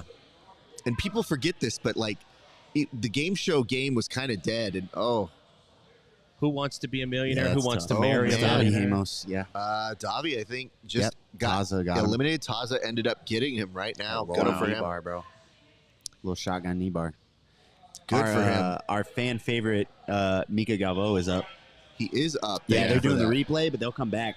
If that guy doesn't come back today, he's gonna be so bummed, man. Today's the day. Yeah. I legit. So what you guys don't know is on Twitch, a lot of Brazilians find us, and then they're like, "Hey, give me the thing, give me the show," and I go, "I don't do that." So the first 10 minutes is always fighting. So at least this dude peppered it in with like some, "Hey, what's the word on Mika?" And I go, "Oh yeah," and then all of a sudden it became, Talk more "So about you Mika. guys gonna show it?" And I go, "You know wow, what, dude? Mika just jumped armbar. God bless." God, Yes. man. Now we can talk about Mika. Mika's a savage. Yeah. dude. Mika's an absolutely. absolute savage, dude. Mika has to be odds-on favorite, right? Yeah. Oh, yeah. Oh, yeah. He's It's- taking as- the back. He took the bag. As soon as whichever Ruotolo it was that was going to be in his Yeah. division left his division, Mika became the slam dunk favorite. Okay, and I don't even I don't follow this as much on social media for the children, but they were kind of chirping off at each other too, right? I saw that Mika was kind of saying like, "Oh, the Rutolos are gone. It would have been fun to compete against them, but they had to go somewhere else. They were too afraid to come this way." And the Rutolos are like, "Bro, we're going after $1 million. Yeah, we're going to win Try money. that shit somebody else." Dude, I don't know. So Fabricio Andre no longer trains with them, right? Melky Galvo's camp. I don't think so, but I Yeah. don't know. Yeah. And there's beef. Correct. And there's Yeah. beef there. Apparently, it was not an amicable split. Mm. And both those guys have stayed in ADCC after getting invites. Fabricio and Mika after getting invites to CJI, which just tells me they don't teach math at Melky Galvo's camp. Financial literacy is not on the curriculum. Yeah, Mika held out. I think he's disappointed a little bit that everybody jumped. I think he wanted those Oof. matches, but Speaking of disappointed, it does look like Luis Paulo is disappointed his day has come to an end. not surprising though. I did Not not for expect us. No. Mika to get pushed out in the first round. There's no way that's going to happen. I mean, he's gone against those guys. If he's Brazilian in Brazil, he's gone to go against those guys a lot. Look at that's this. got to be tough. Colin White, Galvo getting by the spicy. way, what an appropriate name there. Colin White saying Galvo getting spicy. He stays spicy, bro. Like that indeed. We did try to say that yesterday. And it says these matches are going Is he wearing a black belt? fast. What's that? Mika is wearing a black belt over his rash guard and he shorts. is. Yes. Oh, what a fashion statement. Oh, and it has the IBJJF approved white bar. Yeah. Important. It's the Yeah. athlete, What not the professor. the yeah. shit. Yeah. Oh Wait, my you can't wear God. the red bar in IBJJF? I don't know. I remember there was a big thing where you had to have that bar, I know and Bruno. guys were making tape bars. Like there was tape a bar. It was when they first started implementing it. Yeah, I know Bruno Frazado, when I was with Atos, when he would coach, he would wear the red bar, and when he would compete, he would have a special little Yeah. white bar one. I just thought he was doing it for the drip, man, just looking cool. I think the red bar, they put the instructor stripes on them, and then it's like OG jiu-jitsu stuff. I don't know, dude. Where does that factor in with wearing it over your no-gi gear? Can you use it? I don't think the universe works that way. Oh I- my goodness. I mean, it's Mika, so I don't think it plays out like this. But what's up, B-Mac? What's up, Big B-Mac coming to say hello to us, the commish himself, who's been very busy. So, congrats to you on a first excellent day Yeah. at the CRAIG JONES Invitational. Congrats, man. That guy wore sunglasses for 11 hours yesterday, indoors. It's like Tony Ferguson's got nothing on. Yeah, man, his future's too bright. Gotta wear them shades. I mean, why wouldn't you wear glasses? it's just real sweet in there. I'm just a sweet little guy. I don't know much, I got cataracts. but I know one thing: I look real good. So that's essentially what it is. I'm gonna give BMAC all of the wonderful moments on the show where I'm just gonna turn him into a action star very quickly and give him all one-liners.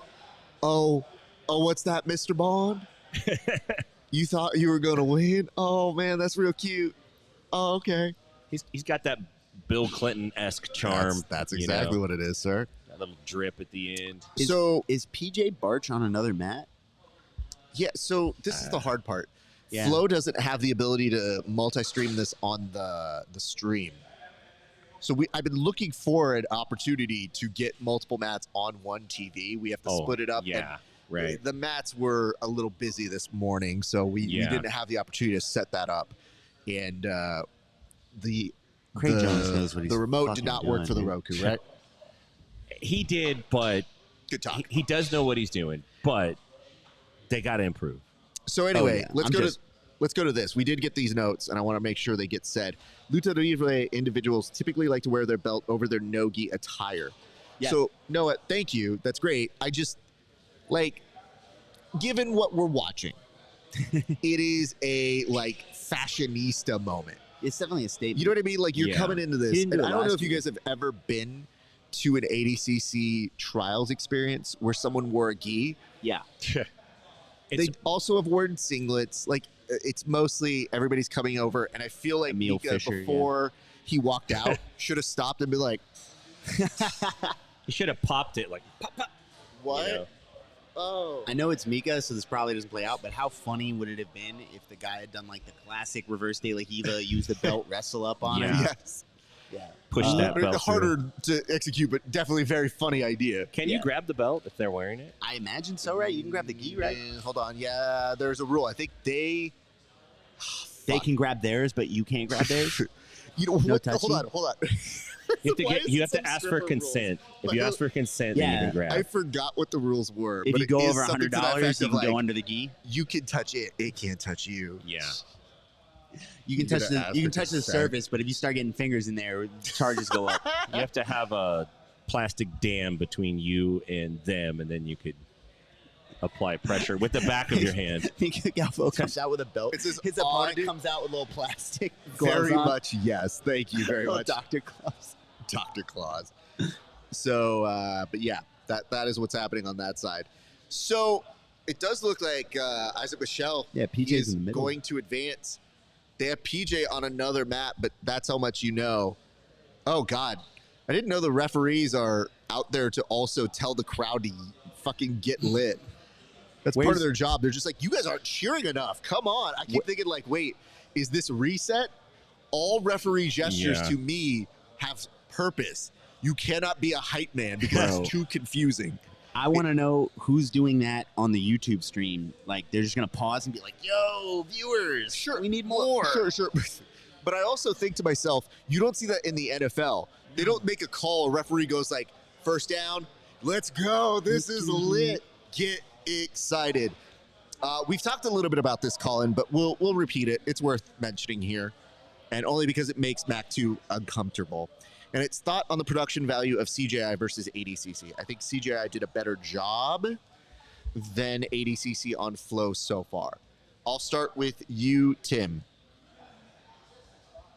Production-wise? Yeah. Well, I think that CGI is doing a pretty standout job right now. Is that what we're asking? Sorry, I was uploading a clip that I think would be super appropriate, but I got lost in the sauce there.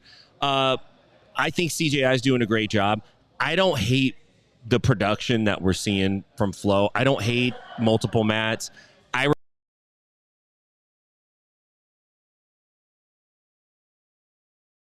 Videos. Hold on. So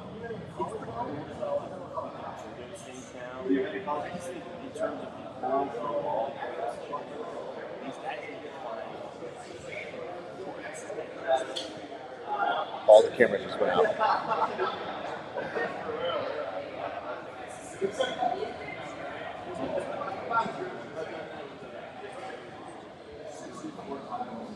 Yeah.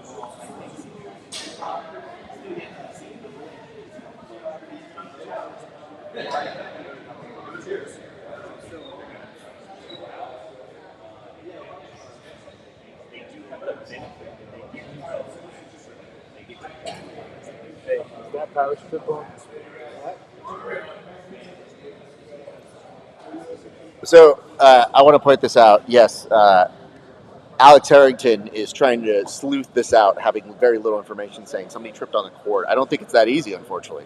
So here's what I'm going to do. I'm going to switch things over. Kevin, can you do me a favor and switch over to my seat? Because it is currently just giving us this one real quick. So come on over this way.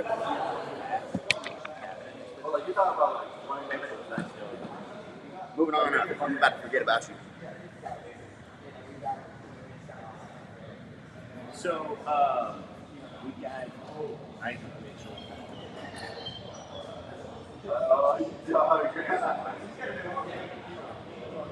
No, I mean, that's just flying camera. No. Oh, you got to understand. We're doing that.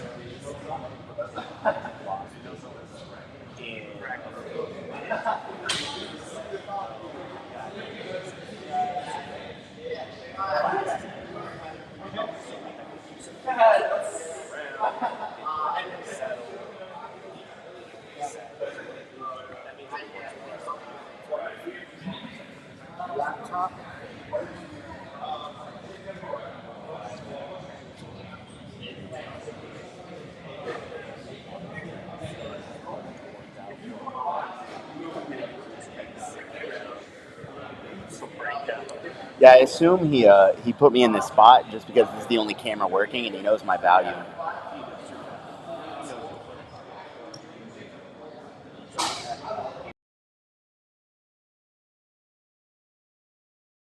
Hey, Did this Isaac Kev. Michel just get submitted? Oh no, he's just hyping. He's just getting hyped up by his boys before the overtime. Hey, that's what's up. Nope, before the decision. What am I doing? Sorry guys, I can't actually see. I'm just guessing. Let's see who's gonna win. We're This trying match. to fix this situation. Cool. I told you. Good luck. He got demoted. Yeah, we should be back. It just takes a lag. Listen, I'm gonna You hear me? tell. This is not my There first we time go. working with RAF. I've seen him pull this move. He had you sit in his chair so he could kick you out. That was a whole that was a ruse. It power was an play. elaborate ruse. I saw the notes in the production meeting. It was an elaborate ruse to get you over there and then get out. We're gonna clip that. It's Yeah. probably already up on Instagram. That was the power play, man. Yeah. He wanted me to see what it was like and realize that like I can't sit in that chair. And it's not attractive to see you get demoted. Do you like the idea that I Down just half go? a point. I literally walked up to you and go, "You like this? You like this chair? Get the fuck out of here! Never look at it again." Yeah. good You don't chair. even It's stare not at this chair. yours. You know what the best part is? Is that it chooses the last comment, the placeholder comment. It was peak of 11,000 views. So it just wants to remind you guys that's all they had. Not by choice. I didn't do that on purpose, even though we've liked giving them some mess here. Believe it or not, we do have one topic left here in a second, but we'll get to that just before. Did both of you guys get to weigh in on what you learned? I think Tim, just me. you- I did. Just you. But Yeah. Kevin, what did you learn yesterday, sir? I learned I like one mat as setup. I used to like the simulcast. I used to think that like having 1 billion athletes on the mats and a bunch of weight divisions. I was one of those guys clamoring for like more weight divisions, more women's divisions. Let's really fill out. We have the talent for it. Let's have a massive ADCC. And now I'm the one sitting here saying, let's shrink the divisions, guys. Let's cut it all down. Let's get it done in one day or multiple weeks. I don't know, man. Don't split my focus. I want one mat. I want to watch that happen. Fuck a weight class, bro. Plus and minus 80. I've been converted, guys. That's the one. I really think that adds a lot to the production value. ADCC's not doing a bad job, but I'm great. sitting here screaming, the future is now, old man. I've tasted what we can have and what, and I don't want to go back. I'm part of the new generation. Yeah. You can't boss us anymore, ADCC. Listen, CJI is my master now. No, well, listen, guys, they don't pay us. So until then, Yeah. Fabio Colon and PJ Barch, I think they've run out of time, so we'll see I if think there's a PJ hand won raise that. here. Yeah, PJ was up 3-0, I thought. Okay, so if that is the case, PJ should advance. I was about to say, I'm sitting here talking trash about how I don't want to watch it. Congratulations, Glued to the PJ screen. Barch. Nice, PJ Barch. Who Butter does Panther. make it to the next level of the game? 10 Meanwhile, seconds left Gary over here. Tonin. So, isn't it 2 R's on Gary Tonin? Yes, it is. Womp womp. Really? Yep. Yes. He's not cool like Gary Oldman, where it's 1. That's just what he does. But We have had a leg lock shootout this entire time. Oh, wow. It's this. Oh, wow. Is he going to score for this, though? He's got to come up, right? Oh, shit. woo! In an E-bar. Come on, guys. There we go, Gary. Dude, he was sitting there just unafraid of Mateusz Szczynski's leg locks, which is Yep. a statement. So, Gary has had many looks over the years. Yeah. This is the most normal looking I've ever seen him. And that's with the weird, like, Wolverine grayed out old man Logan little Yeah.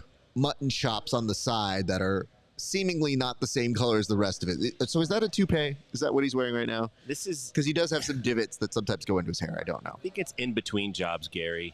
You know what I mean? Like Yeah, when you see yeah. your favorite actor in between jobs, like that's what they look like. Like Bro, when he's- they're. And he's just wearing a plain old black kit. Like, what happened, dude? Well, what happened What was he happened got to called Colonel at the last Sanders? minute. Sorry. What happened yeah. to the guy? I mean, you could still make.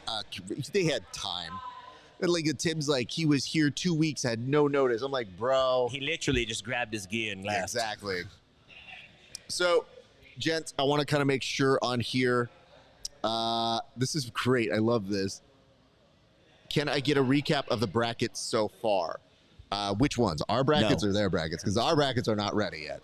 Our brackets are still being made, even though the positions were assigned. But yeah, I mean, go ahead. Close enough. I can tell you what I know. Ryan Aiken is going to be fighting Jacob Rodriguez. We saw that. We saw Mika Galval move forward in the 66 kilogram. They're kind of running 66, and I think, is it 77 at the same time right now? We saw the big boys get after it. Top down. We're in the middle of 77 right now, and a bit of 88, right? Yeah, we saw Achilles Rocha lost to Jacob Rodriguez in the first round. The problem with having a bunch of mats go on at the same time is it's extremely difficult for the viewer to track what's going on. You have to lock into one thing, and then you kind of miss the other brackets. Yeah. That's what's so nice about.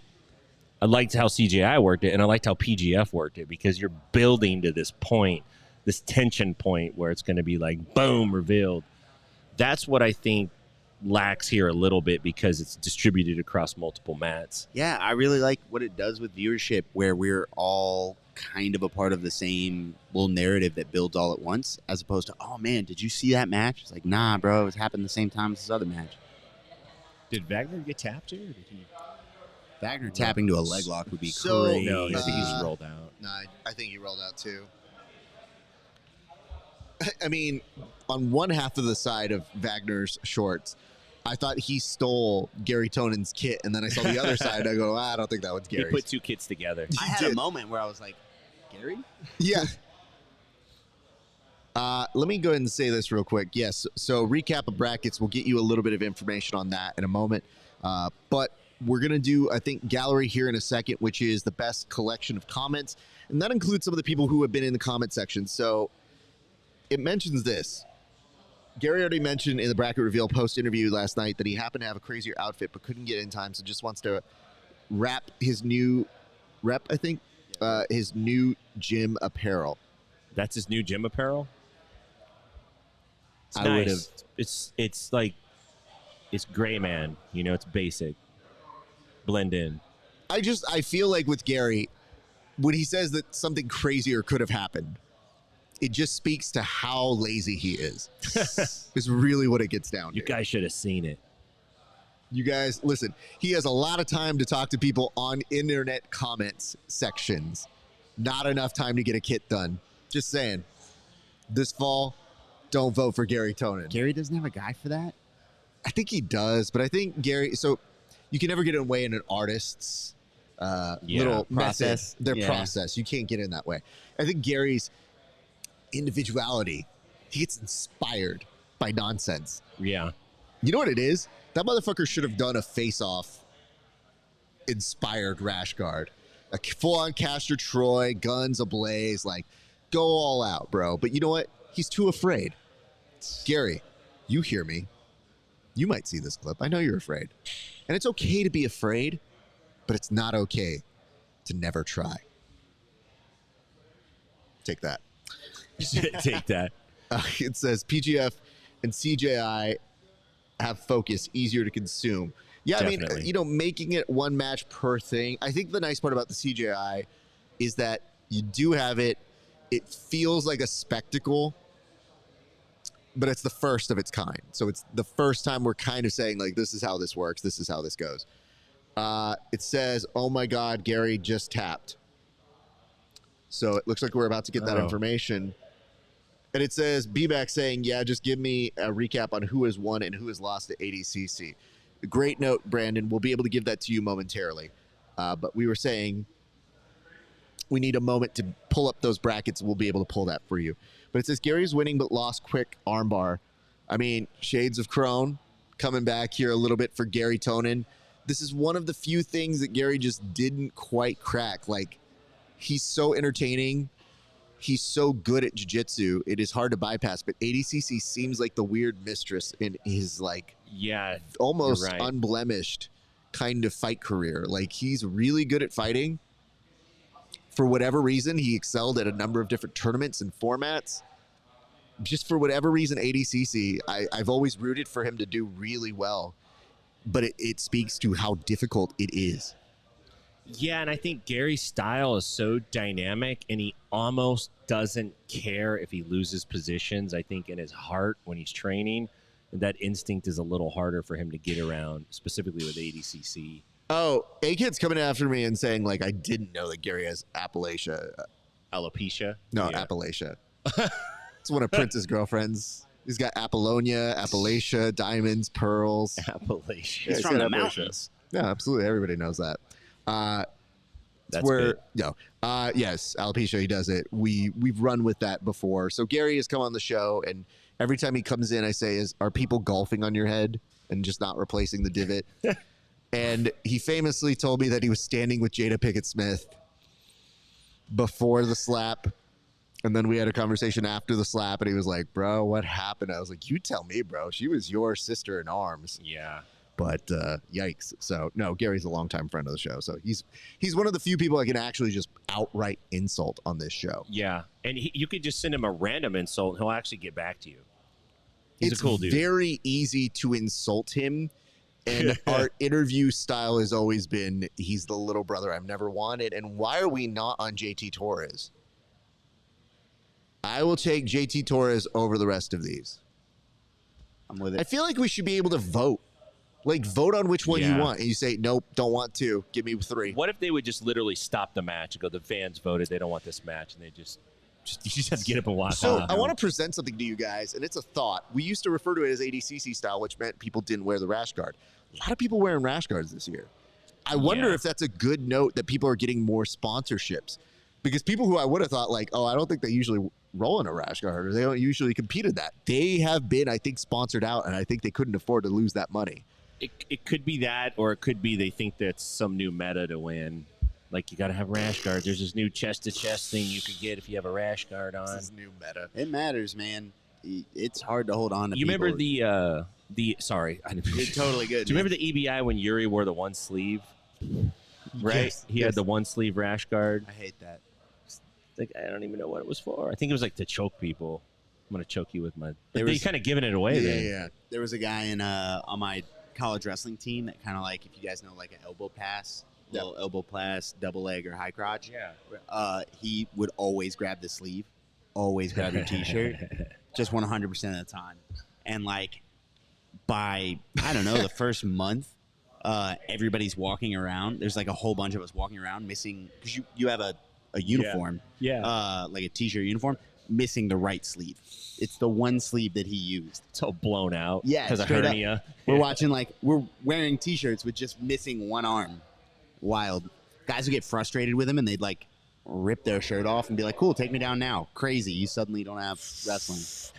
What a moment to just be like, what's up now, genius? And you go, shit. I've Put the lost gi my on. power. This Yeah. is my one kryptonite, you dick. So I would say this, though. I want to think it's a hopeful sign that people are making more money in the sport because ADCC has famously not paid people who didn't advance. But now this year, $2,500 each competitor was what we were hearing. We'll see.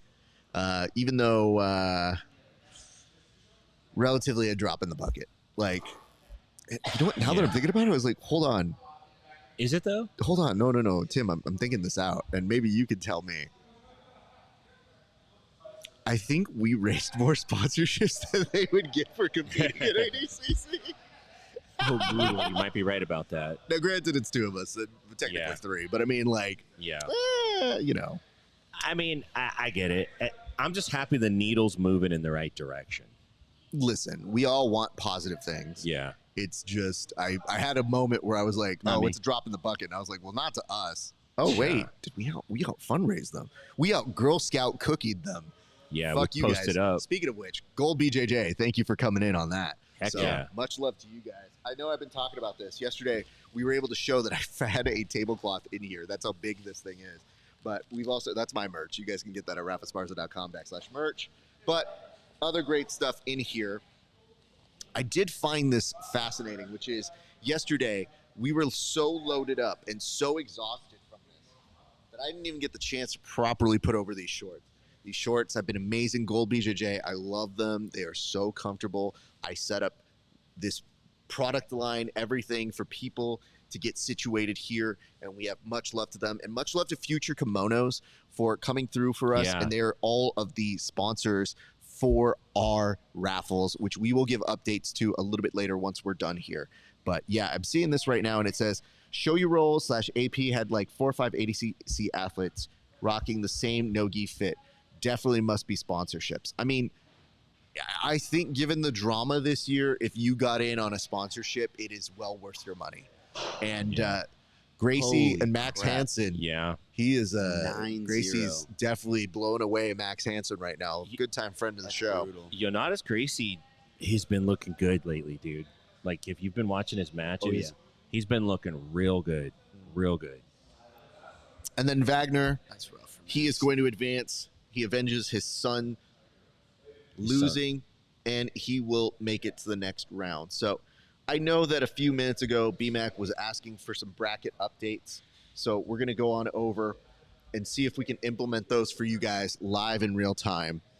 But as I'm getting that prepped up, I'm going to bring on some of our gallery comments. And so indulge us here for this, but I do wonder what something like this means. And Tim, you can walk us through this one, which is...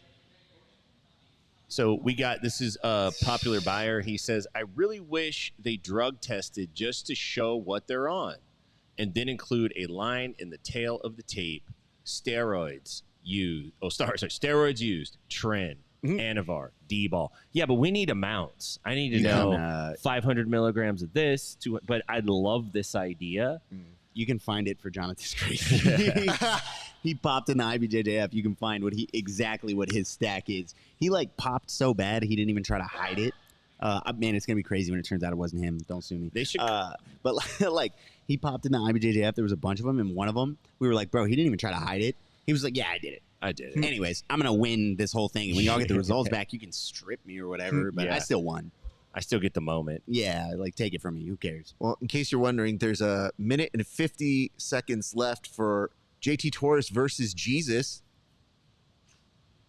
Technically, you are right. I am right. I think It's not I sacrilege, is think what that it is. CJI is missing an opportunity for money or game or engagement. They could play a game called Guess That Stack, and then you have to Guess pick That which Stack. stack the guy was on that won. Yo, you have to stop that, sir. I would 100% do that. Dude, you have to like match it up. Like, I don't make. We'll me show guess you 4 from- stacks, and Yeah, you pick. Yeah. Is it just like goat cheese? We show almond you the milk? stack. Yes. You tell us the Yes. stack. Yes. Yeah. Guess the stack is actually Guess that stack. Guess the stack is actually going to be a game we'll play on this show. Let's for do sure. it. Like, skip natty or not, I only want the dirty ones. Don't give me like one that's like totally clean. I'm like, listen, I'm not picking Gordon for that. You just don't. If I don't you- care how many times he says it. If you ever saw, there was a show on ABC that's called To Tell the Truth. You have 3 people. They all tell their stories. A bunch of celebrities ask them questions to figure out who's the real person. So each of them is like, I'm a magician. I'm a magician. I am a magician. And they each tell you what, and you get to ask them questions that are like, if you're a magician, can you tell me what your day's like? It's like, sure, I wake up and I'm magic. That doesn't sound like a magician. Well, Come to find they're the revealed person, but everybody comes in and comes in. I like the idea of who's on stack. yeah. They each come in, they're like, I'm on stack, I'm on stack, I'm on stack. And you go, tell me, how much do you bench? Person on stack. And it's like, I don't even look. I just put plates on. I'd just be strong as fuck. Yeah. It says, I don't think there's ever been seen this many finishes in the first round of ADCC. It's actually been very exciting. I agree. It has been pretty exciting matches. I mean, a division emptying out will do that. Well, there's more not lopsided to be the matches. negative guy. Oh, Sorry. But there's more mismatches. What a dick. Dunkables. Not to be technical, but I mean, like, you're seeing more matches because some people, the qualification process, they're Yeah. DEI hires. A third of these guys work at Home DEI Depot. hires. They're by the DEI year. hires. You know what I Yeah. mean? We got to get These- some wrestlers and some judo these guys. diversity Yeah. grapplers. Oh my God, diversity grapplers. Yeah, I saw Mo down at the local Home Depot asking if people know how to wrestle. Get in my truck. What's your day rate for wrestling? You have a day rate? He $65. said, I need you for about 15 minutes. I'll give you guys a 6-pack of Corona at the end. Are we good? Senor, you want me? You want me lucha? I lucha. No, senor. I know grapple. I know Yeah. full lock. I lucha. Tienes un mask? He says, I lucha, and it's like, all right, well, put the belt on over the rash. Egg said we got Dante Leone versus We do. Dorsey on Matt Wide. Yes, and I wanted to see that one, but you know what? Fuck this. We We're got just gonna- Torres in the Yeah, background. Jogo's going to win this one, man. Let's go straight to this. Matt, which one? He said it's Matt 1 for Dante Leone. There we go. We're just gonna have to manually do this bitch at this point. And we got to sit through the Here's some good news, Had a everybody. type commercial. The storm has calmed. It's gone. Yeah. I was wondering if we were going to say something. Yeah, like we lasted them out, man. First in, last out. We didn't do a single round of jiu-jitsu, but first in, last out in training today. Yeah. I could no, there was one point where I literally just saw your mouth moving and I was like, yeah, and I was so glad you threw it to Kevin because Kevin started talking and I was like, dude, I don't know what piece Raph it together, just said. yeah. I was trying So to figure just it out. full disclosure, I bring that the reason you have the equipment is because I have the equipment. But normally, you don't have that issue. You don't have a thing, so you just go like, "Oh, we're good," and then it becomes, "Oh, it's now an issue. People are showing up to roll." If I had known about it, I would have put the headphones on there as an option. Yeah. But then it becomes a necessity because we can't hear over each other's thoughts at a certain point. Okay, at risk Yes. of pointing something out, and Yes, then you sir. guys can never unhear it. Oh no. But this is my like rookie production crew Sure. question, right? When I do this, does it pop up? It pops a little, but Yeah. it's not the worst. Not the word? Okay, cool. So I've been talking with my hands all yesterday. I do a lot of this. I mean, I know that. Yeah, I do a lot of this, and I'm like, man, am I just that obnoxious guy on the You stream? are, like like, you're the not- people watching all hate You it. are obnoxious. You but not are. for that reason. But you know, I have to do everything within reason, so I have to always go like, am I really that mad about it? And if somebody really wants to bitch about something like that, they weren't gonna watch the show anyway. Yeah. Like, that's my favorite thing when people see something that's free. They go, you know what? Didn't like that. Not watching it. I go, bro, you were not coming to be a fan. Yeah. You were literally here to hate. So we're good. And you know what? Credit to them. They wiped down the mats. They did. We're all set there. There was almost some friendly fire. We had a couple dudes roll Yes. in, and then a couple guys. I was like, "Hey guys, the lights," and they just kind of looked at me like, "Bro, we're rolling." Like, what up? So are we. You don't see the equipment and the show going on right now? You Listen, put two and two together here, buddy. Give me the nod. I'm so mad after that Paul match. Give me the nod. I know you've been pissed I'll the work whole time. security. I almost was like when Andy pulled up, like in the middle of the match. You want to get one? No, no, God, no. Holy shit, no. No, I was like, hey, Andy, do you want to take my seat? I'm gonna go over there and cry for a minute. I did think about bringing him on. He seems so happy. And he's awesome. Obviously welcome to join us, but it was a little not touch and go. And I was Lion's just got a like, lockdown. we'll chat with him later. He used that lockdown. He looked like he had like an electric chair he was going for, and then he popped it over and it's going to the bag. So I'm going to make some announcements here in a second, but we're going to get through this last comment and then we're going to figure out how we are adapting here. But now that things have calmed down, we can say, yes, JT Torres did win via tap. So Hey. congratulations That's it. to longtime friend of the show, one of the nicest human beings in all of jiu-jitsu. Get out of here. You made it work. Wow, what a sweep. Isaac Man, Dante Leone is so Stackhouse. much fun to watch. Sorry. So Isaac, what was the issue? Not going to talk about it. He said we're not gonna Hold talk on. about it. Was it not plugged in? We're not talking about it, Raph. Oh no. But it was short out. So why would it short out? It Dog. It's because it wasn't connected. You're like my wife. We're not talking about it. No. Your wife is correct. I want to know what the issue is because we didn't have it fixed. Honey, it's fixed. Don't Can worry. we have the third mat on that top screen up there since we do have that, or no? Why do you always pay attention to what's wrong? You never point out what's I like right, us babe. on the top screen. On the top screen. Ooh. The only reason I want that top one to have the third is if I see good action, I know which one to switch on the main TV. Copy. That's an airplay, it looks like. So, Elijah Dorsey is up 2-0. yeah. Elijah's he's a hidden gem, dude. Yeah, Yeah. it's really good. He beat Max Hansen the Saturday After. after the PGF. Yep. And I'm not going to lie, when that happened, I was like, well, you went to have a super fight after the hardest tournament of your fucking life. Pretty rough to do. What do you think? How do you think that was going to play out, my boy? Look at this. Leon's got him in an armbar right now. Yeah, this could be over. Yeah, how impressive is it that Chen looked phenomenal against Dorsey? WNO. Let's get it, Dante. It's getting slowly His arm is stuck. pulled in. No hate on Elijah, just huge Dante fan. I feel it. I like Dante too, but he's not been on the show, so I want Elijah. Oh, Elijah's been on the show? Yeah. All right, forget that. Dante man. is You're good, famously, Elijah. so I don't normally put people on blast. Dante is famously, Triangling the legs. I was like, yo, come on the show. He's like, oh, yeah. Does not come on the show. He's trying to And break I was the like, form. yo, come through. And I'm like, okay. We had an agreed time, and then he just didn't show up. And I was like, hey, bud, I would love for you to come on the show. And now it's just become like a running joke where every time I like say something nice about him on Instagram, or I'm like, yo, he's really good. Good job, Elijah Dorsey. I'm like, yo, dude, it'd be great to have you on the show one day. He's like, yeah, maybe I might come through one day. And I go, so now this is just a running joke that you're never coming on. Yeah, you're teasing me. Okay. Well, now all I'm ever going to do is say, you've never been on, and we've definitely been trying. I think he's on the longest never been there. Oh. So it's now 2 years plus. I had the invite to go out and train with him. Yep. For a little bit, and then PGF season 5. I got into it with one of his guys who, you guys can do the simple math. I'm not going to put his name out there. Sure. I got into it with one of his guys, and then PGF season 6. I ended up being good friends with Max. I thought me and Max were going to fight. I straight up thought me and Max were going to fight. I was like, there's no way we don't. You know what's weird is that it all seems like bad things are going to happen, and then you have a conversation with Max, and you're like, oh, he's cool. I like Max. But he's got a switch. Yeah, 100%. That He's dude about could it. go like lights off and just like, are we fighting? And I go, I don't think I'm in a fight with Max, but he might be in a fight with me. Yeah, he's fun as hell to hang out with, but he will 100% deck somebody. He's like, what if you press him, he's not moving. He's what we call a red ass. He's a cool guy, but you push him wrong, he'll come after you. That doesn't seem like a good enough reason to use that You never heard of a red ass? Never in my life.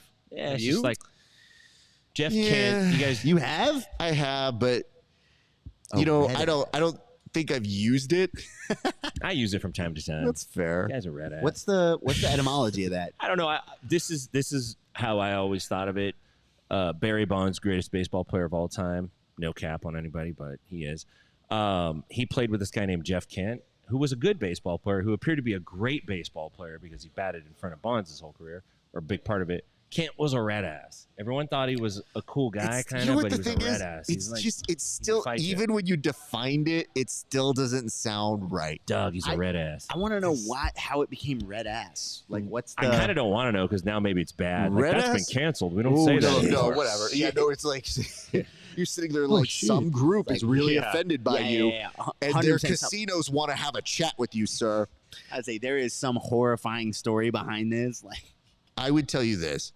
When I hear these comments, all I ever think of is, I don't know enough. I don't know why this is offensive, but God bless if someone is offended to it. So I think they just put on the other, that might actually be Flowzone, so we'll ask him which one's here.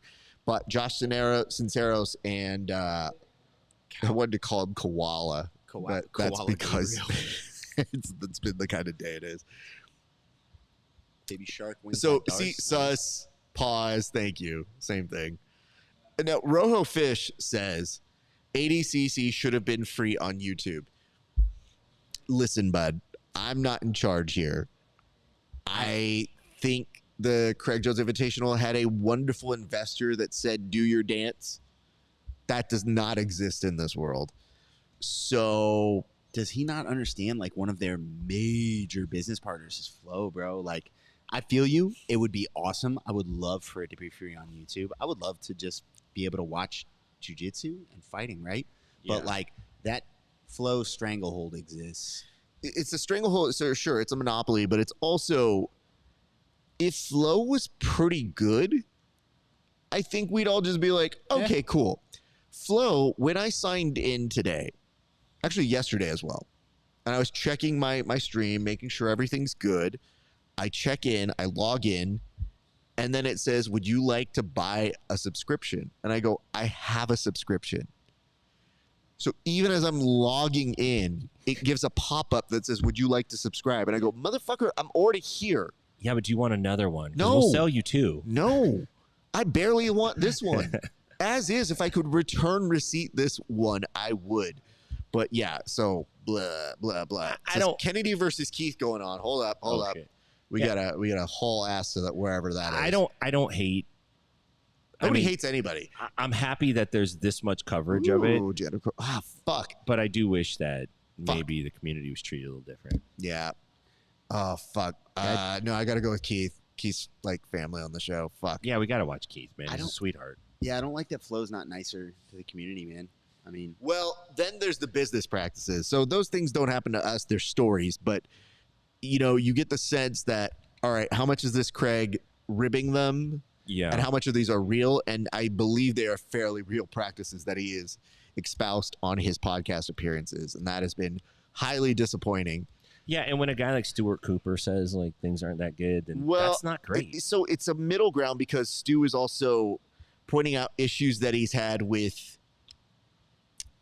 part ADCC, part Flow. Yeah. And so I think the disconcerting dance they do is when they go, oh, it's not us. It's Flow. Yeah. And then Flo does the we didn't say any of it. It's Mo. It's ADCC. Good cop, bad cop. Exactly. Bad cop, bad cop. Bad cop, bad cop. And I when that shit happens, nothing infuriates me more than, okay, who do I need to talk to? That guy. Just talk to me. Yeah. Talk to that guy over there. Yeah. I feel you. Yeah, they're both pointing at each other. Look at Keith's getting up on this arm. This is real classic when you get in, allegedly this has never happened to me because this never would happen with the gentlemen I hang out with and associate with. Gentlemen. But when you all get in trouble with your girlfriends on some wild shit you did, somebody posted the wrong thing on Instagram or whatever. And it's like, you guys went out? What? So just you and a bunch of your guy friends went out in the city or something like that? I would never, but I've heard of stories of it happening. And you all just blame each other. Every one of you is like, yeah, man, I didn't want to fucking go, but that guy, how he is, and he was having a bad week, and I wanted to be there for my friend because I'm a good friend. Yeah. And I didn't even have fun. I didn't even drink. Well, I drank that one time, but they bought shots. And I didn't want to be a... Kev, don't worry. My wife is like, man, I can't believe Tim's make you do this show out in Vegas. I'm like, I know. What a dick. He's such a diva. He's like, hey, man, really, if you could do a solid for me and really help, it'd be great. Yeah. So... there's some stuff that we should probably kind of keep intact here, which is reminding you guys. Hold on. Why are we not filming Egg coming through in clutch? But Egg is about to break this TV, by the way. The amount of anger that he's having. So the remotes for Fire TVs tend to basically go and open all of them. Like they're so universal most of the time. He's got an app on his phone that he's trying to use to get it too. I think he's trying to work around the But remote. you know what though? I mean, that's the right TV to put it on. So we have 3 staggered ones. I just didn't know it was an option. Apparently there's a battery problem here. There's not enough AAA batteries.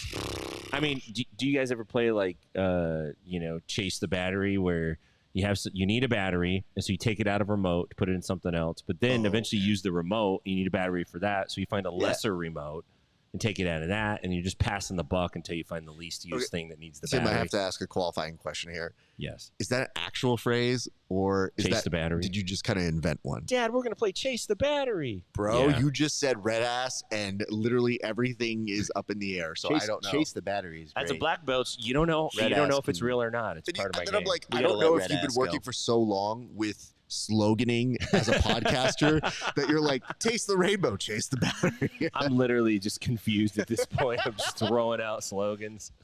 Bro, DeAndre Corbet and Fabricio Andre are having a match. Yes, they are. Oh, man, these guys rolled in late for open mat. You got to tell them open mat's done, dude. Yeah, that sucks. You know what the sad part is? I know our strategy early was not to stare at them. Now my strategy is just to stare at them. Put our hands up. Like, what are you doing? Think about what you did, bro. The best part is I'm like, clearly we're doing something here. He's like, are you guys here for open mats? And we're in full suit. No. Let's not make fun of them in person. I don't like that. That's mean. Yeah, let's wait till they turn around. Exactly. Yeah, It's not in person if they're not talking to us, right? You know, it'd be different though. They walked away and then they heard the broadcast and they're like, "You sons of bitches! I heard what you said about me." And I'm like, "But was it funny?" Yeah. No? Man, they already cleaned the mats, dude. Why are we doubled up? What happened to Flow Zone? We're doubled up right now. We're doubled up. Oh, Yeah. okay, so I think that one is Flow Zone.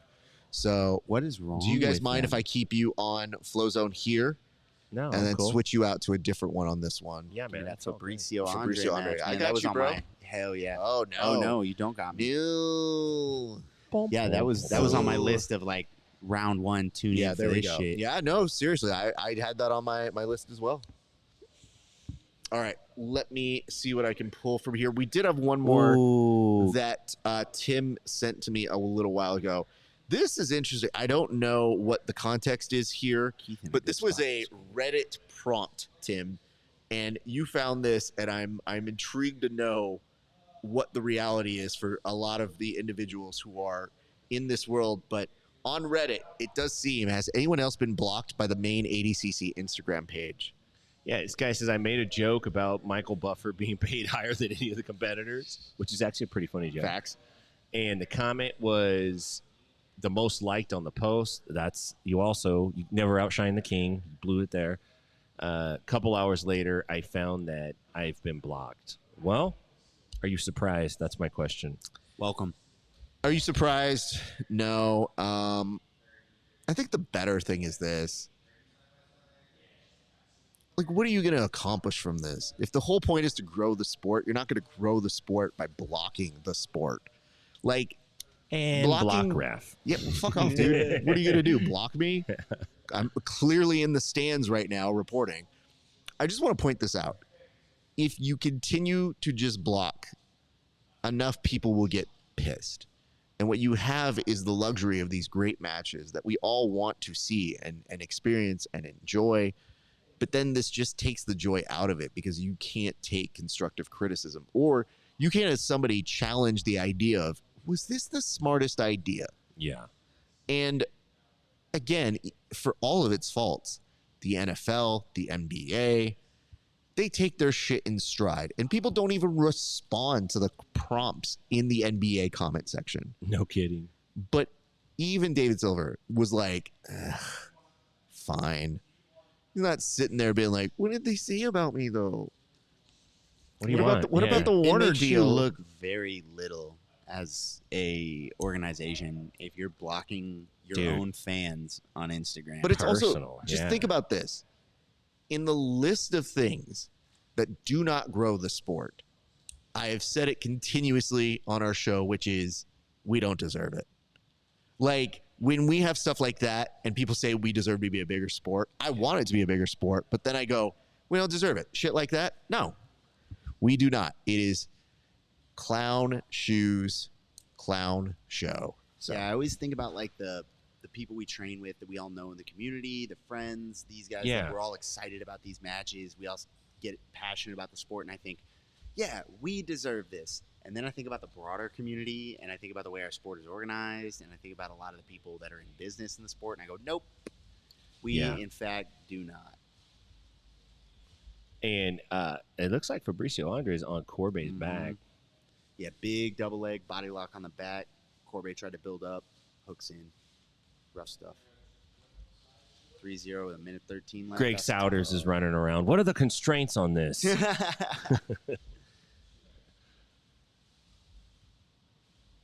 Man, That's a rough that's spot a right rough there. spot. That's brutal. And think about how many times you've showed back triangle escapes, to Stu. Just do this, like kick your hip out. And the trick is to clear your hip. And it's like so hard to do when somebody's got a good one. Dude, hold on. It says, I feel like we're not talking enough about the fights going on. I think you're kind of the only guy on that. yeah, I was wondering. So here's the kind of MO. You want us to talk about the fights, but there's multiple matches going on. So when that happens, we will bring you updates on them, but we're disjointed in time. So you have to go with bigger themes, Yeah. is how you're doing it. And I mean, even if you look at it, they're trying to figure out which ones they're going with. Yeah, we are talking about the fights too. Like, yeah, I mean, we're watching the same thing you are. This is generally the fight companion is you're sitting on the couch with us while we all tune into ADCC. We're all just hanging out. This guy's sitting in a toll booth working somewhere just listening to us. He's not even watching. Don't get me Can wrong. you give me the play-by-play, Yeah, guys, I would love please? to radio broadcast, walk you through all these matches. That would be fun for me. Guys. But I don't think that's what people want. Yes. So. What is this? Brutal. What I don't even understand. What is this? What are you talking about? We got somebody sending Same this question. into us. Let me put it on the board for you guys to see. Let's see it. I can't wait. I'm confused by it, and I could just be unaware of what it is, but the odds of this. I'm sorry, what? So that's an Oliver Taza. Oh, it's Dante Leone, the photo. No, That's not even him. that's not even Dante Leone. Who is I don't know in that who that photo? is. I don't That's know. Oliver Leone. But the weird part is, AI. sure, Leone. sure, but like the part that makes me sad is that Oliver Taza accepted the co-authorship of it. I'll collaborate. Dude, Like, could you imagine they didn't tag me? They tagged Josh Palmer. And then I go, oh, is this Josh Palmer? And they tag me? I'll accept it. Like, what a sad moment to be. What the fuck is this? This is so confusing. Somebody Dude. sent this to us. if they had a better sense of humor, I would think it's I like the know. bit from The Office with where like Jim replaces himself and everybody's in on it, and they all just pretend that like he's always been Jim to Dwight. Like, oh yeah, my wife, my loving wife Pam. They like replace all the photos. That would be a fun bit to run, but So, hold on. Raf, your camera's stuck, bud. It is stuck. Thank you. Oh, well, what a good moment for me to be ADC stuck, just by the took way. your ass out for criticism, man. yeah, you guys didn't even hear the shot.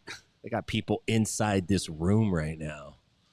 Yeah, I am for sale. I think Isaac is an We're good. ADCC plant. Who's the mole in the room? So, Tim, what was this thing you sent in the chat for the clips? that was a clip of I haven't watched it. I just have the description of some ADCC people going around trying to hype up the crowd so they could get the camera to take a shot of it. Are we allowed to show that? Yeah, I think it's just a cell phone clip that somebody. No, filmed. I mean, I think so. Just watch it the first. video is Yeah, what you just want us make to sure show. there's I no, wasn't like- sure if you wanted to show because I only have the clip. Yeah, I want the video. I don't want anything else. Where's the video? I sent it to you to Where- the Discord. I have a photo. Oh snap! Let me see. Like, I could just show the clip. I don't know if I have it, but where did we leave on the Keith Krikorian match, though? He looked like he was doing well against Kennedy, but it was still 0-0. I'm gonna airdrop you the clip. Thank buddy. you, sir. Yeah, Flowzone swapped off it. Oh my God, motherfuckers! So, MacTube, if you wonder why we're not talking about the matches, it's because it's god abhorrent to try and keep up with where it is. So that's Matt 3. Got it. Dorian Oliver. It's Yeah, nerve wracking, and you don't get to watch a whole match. You only get to watch I mean, pieces. these of are it. Ooh, I fine like this matches. one. This Owen is a good Jones and match. Gabriel Salza, that's fine. But we have a result for Keith Krikorian, and we just don't know what it was. Okay, we'll get back to that. Yeah, you might know what it is, MacTube. You want to help us out? Yeah, no shit. I'm not telling. Collaborate. Nah. You won't tell me. I won't tell you. Like we have 3 TVs up, dude. We're tuned in. Oh, he's trying to make his way to reverse close guard. So Kennedy wins. He beat Keith. Sorry, Keith. I love you, buddy. It says AI Taza was the answer to that. Yeah. It's very funny.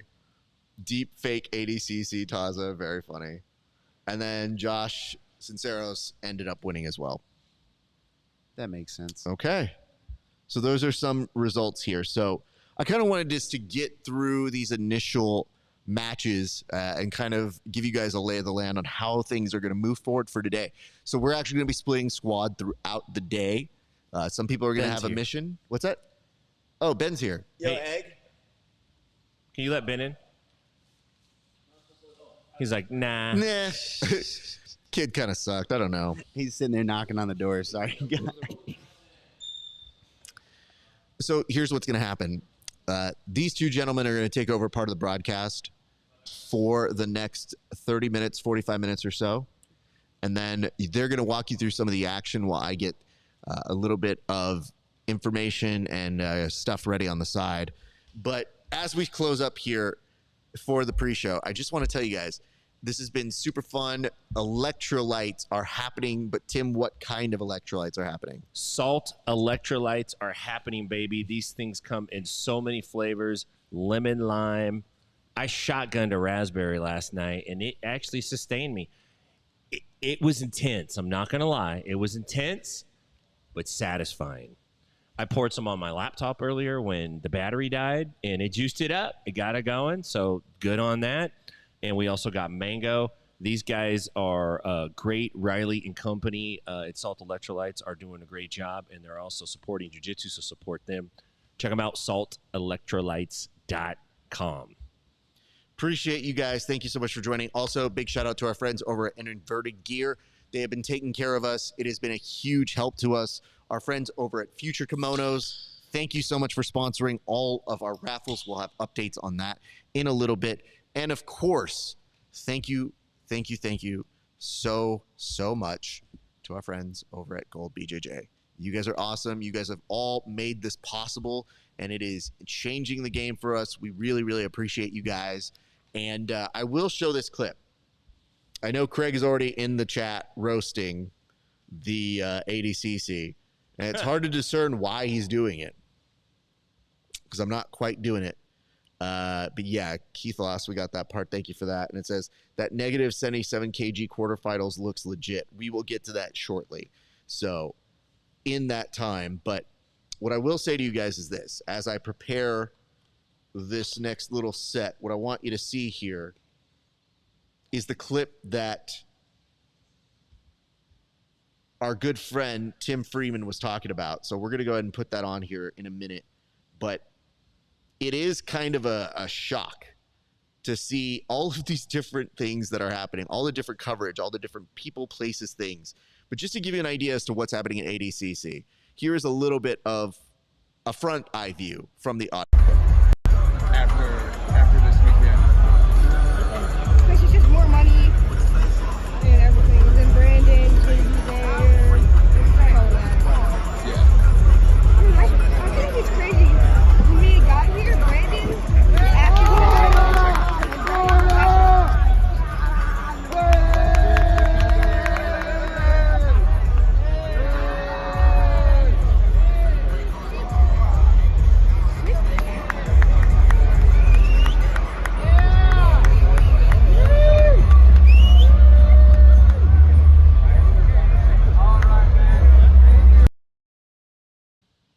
That's called a three-piece.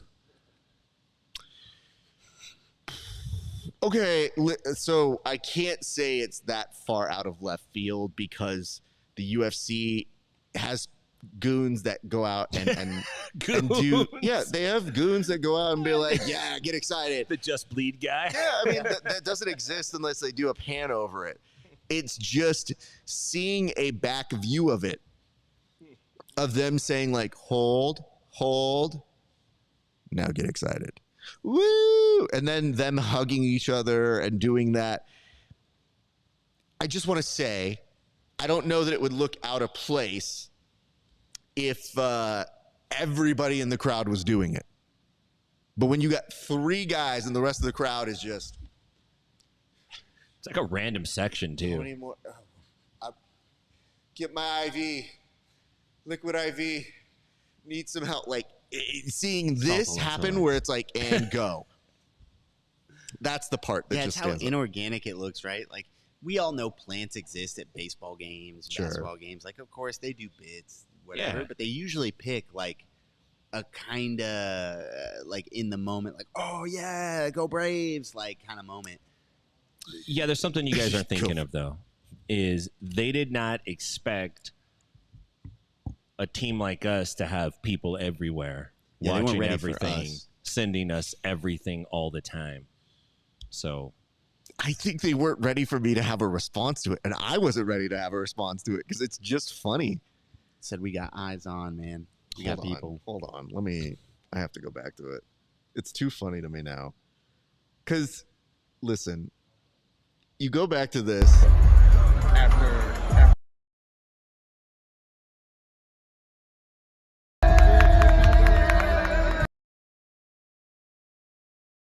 group with no board. Sorry. It's just the yay. Yeah. It's like when you have to sing happy. So on the flight my out, God. Southwest made us sing happy birthday to him. And it's the most unenthusiastic, courtesy happy birthday. Like nobody even changes key. I mean, they don't change. They don't do anything. They just like happy birthday to you. That's what that was. Yay. Yay. Have you guys been watching this Owen Jones and Gabriel Souza match? No. Small eyes on it. Yes. It is probably about to go Souza's way because they're getting stood up, and I don't know what Livesley's or Owen Jones's stand-up is like, but he's not known for it. Gabriel is, and like it's one of those where I think right now Owen Jones would be winning in CJI rules. He's been very offensive. He's been in some deep submissions. Yeah. His guard's been active. CJI rules. He's up 2 rounds. He doesn't have to do shit. I don't know if I'm just hungry right now, but his head is making me crave pasta. Dump some ragu on that. Let's go, man. On point analysis by Tim Freeman. Dump that head in a colander, strain it. So Tim, the fact that you oh man, he got it. Well done, Spaghetti head takes it home. Incredible. Owen Jones makes a statement. Yeah, that was impressive. Yo, that was awesome to watch.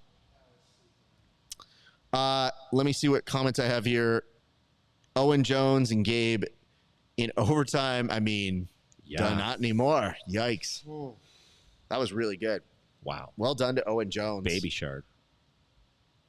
I mean, hey, man. This has been an impressive series of things to see here. Jogo Hayes is baby shark. Yeah, no. Oh, yeah. Everybody's a baby shark, though. All these kids are basically kids. Yeah, That's why you say right. baby shark. Yeah. You know what I mean? One of my favorite moments is we had an instructor once, and she was fairly big pothead. The most functional pothead I've ever met in my life. Like, would need to smoke pot just to be like, and I've met you. You're nowhere close. Isaac took umbrage with that comment. He literally looked at you. But he needs to meet her because I would try to get out of coaching. I would say like, hey, I can't coach until 11 p.m. I have classes late at night. She goes, I'll come over, baby. And I go, oh, fuck. Okay, fine. She'd show up, knock on the door. She goes, hey, baby, try a 6-pack. Let's fucking do it. And I go, okay. And then I would look at her and I go, how much weed have you smoked? And she goes, not much, baby. Mama needs some weed. And I go, okay. We would provide it for her. And the next thing you know, she would go from this to, I look down, I go, this is the best speech I've ever read in my life. And she goes, baby, mama's not even tired. You got another speech? I can do one more. And I would be like, yo, nobody writes this good. And she led us to a national championship. So she the best. Shout out Jen Parker. Love you. But yes, I feel like those are the moments that we have when you hear Tim saying like, you guys ever notice that pasta sometimes smiles back at you? And I'm like, we got Mitch Hedberg over here. All right. So what we're going to do, like I mentioned a little bit earlier, we're going to split this off. Our 2 gentlemen here will be watching along with you guys, and they'll be walking you through the action. So let's go, baby. Are you guys both ready for this, though? I'm fine, man. No, don't say you're just fine. Fine is not ready. Yeah, I mean, I could use some M&Ms, but beyond that, I'm good. I think we could probably get you some coverage for some M&Ms, though. Like 2 packets, maybe. 2 packets. We can do 1 packet. We don't have the budget for 2. Oh, baby, mama needs them M&Ms. Come on, man. Baby. You're gonna come back, and there's gonna be 1 less chair. Oh, my God. I'm making my move. The other chair is broken. I'm occupying this one. The one now. I'm in is broken, and I want you guys to know that you've broken it for you guys. No, you've broken it. What happened? I've broken 2 chairs. You know what? That's the one I'm gonna go with. Yeah, well, I've broken 2 chairs at Cheers at 10 Planet Las Vegas, and it's because I just sometimes forget how swole I am. No, these are my chairs. So that's why yeah. when you're breaking chairs, I'm like, these are not 10Ps. It's These called are mine. salad, Kevin. Oh, I'm sorry. You didn't reinforce the chair. I didn't. I didn't know how fat you were. How You dare know you? Don't talk to the chair like that. You're not that Swole. swole. Listen, Get dude. your weight up. I'm just chair. big boned. Get your It's all weight up. air. Clearly, your chair disagrees. I'm swole as fuck. You said get your weight up chair. Like it can strength train. What about? I just got a Gotta do brilliant. something, bro. Speaking of Get pod on ideas, that Jonathan stack. we should make these fighters weigh in sitting down. There should be a weight chair they have to sit on, and that like no standing up, no taking your foot off the scale, no putting your arms up over your head. Oh, I see what Like you're getting your saying. blood pressure tested. You basically sit down. You got to put your arm. You can't cross your feet. They got to dangle their feet. Look like a They toddler in a high purposely chair. put the small guys on a tall chair, Dude, so their it's feet straight up. dangle over the It's a side. high chair. That thing's 4 feet tall. They don't. Just as They a way to help you. disrespect them. They help you get up. They give you a little hand up. Give him a little footstool. Yeah. They strap you in. They make a smaller guy get down there, and you put your feet on him. Yeah, be my footstool, son. Come Somebody. hither. What's the little dude's name who punches everyone in the face and Mike Tyson kissed him like a baby? Hezbollah? Yeah, you get Hezbollah in there. Hezbollah, take a seat under this chair. By the way, Hezbollah needs to make his way into the next Austin Powers film as quickly as possible to replace Mini-Me, R.I.P. I'm just saying, it's a good opportunity to say R.I.P. That dude passed. What do We you need a new one. do if you meet Hezbollah and he punches you? Do you punch him back? Wait, who? Is his name Little Is his Hezbollah, if crew he around, punches or me? is it just Yeah. him? I punt that kid. Fuck You that punt him. dude. I don't know, man. You know what? Because I'm I hate scared the of the fact that Russians. his sense of humor is just like, it's a cake. Ah, and you go, Yeah. dude, stop it. Stop. And then he's like, why you guys treat me like a child? Look what you just did.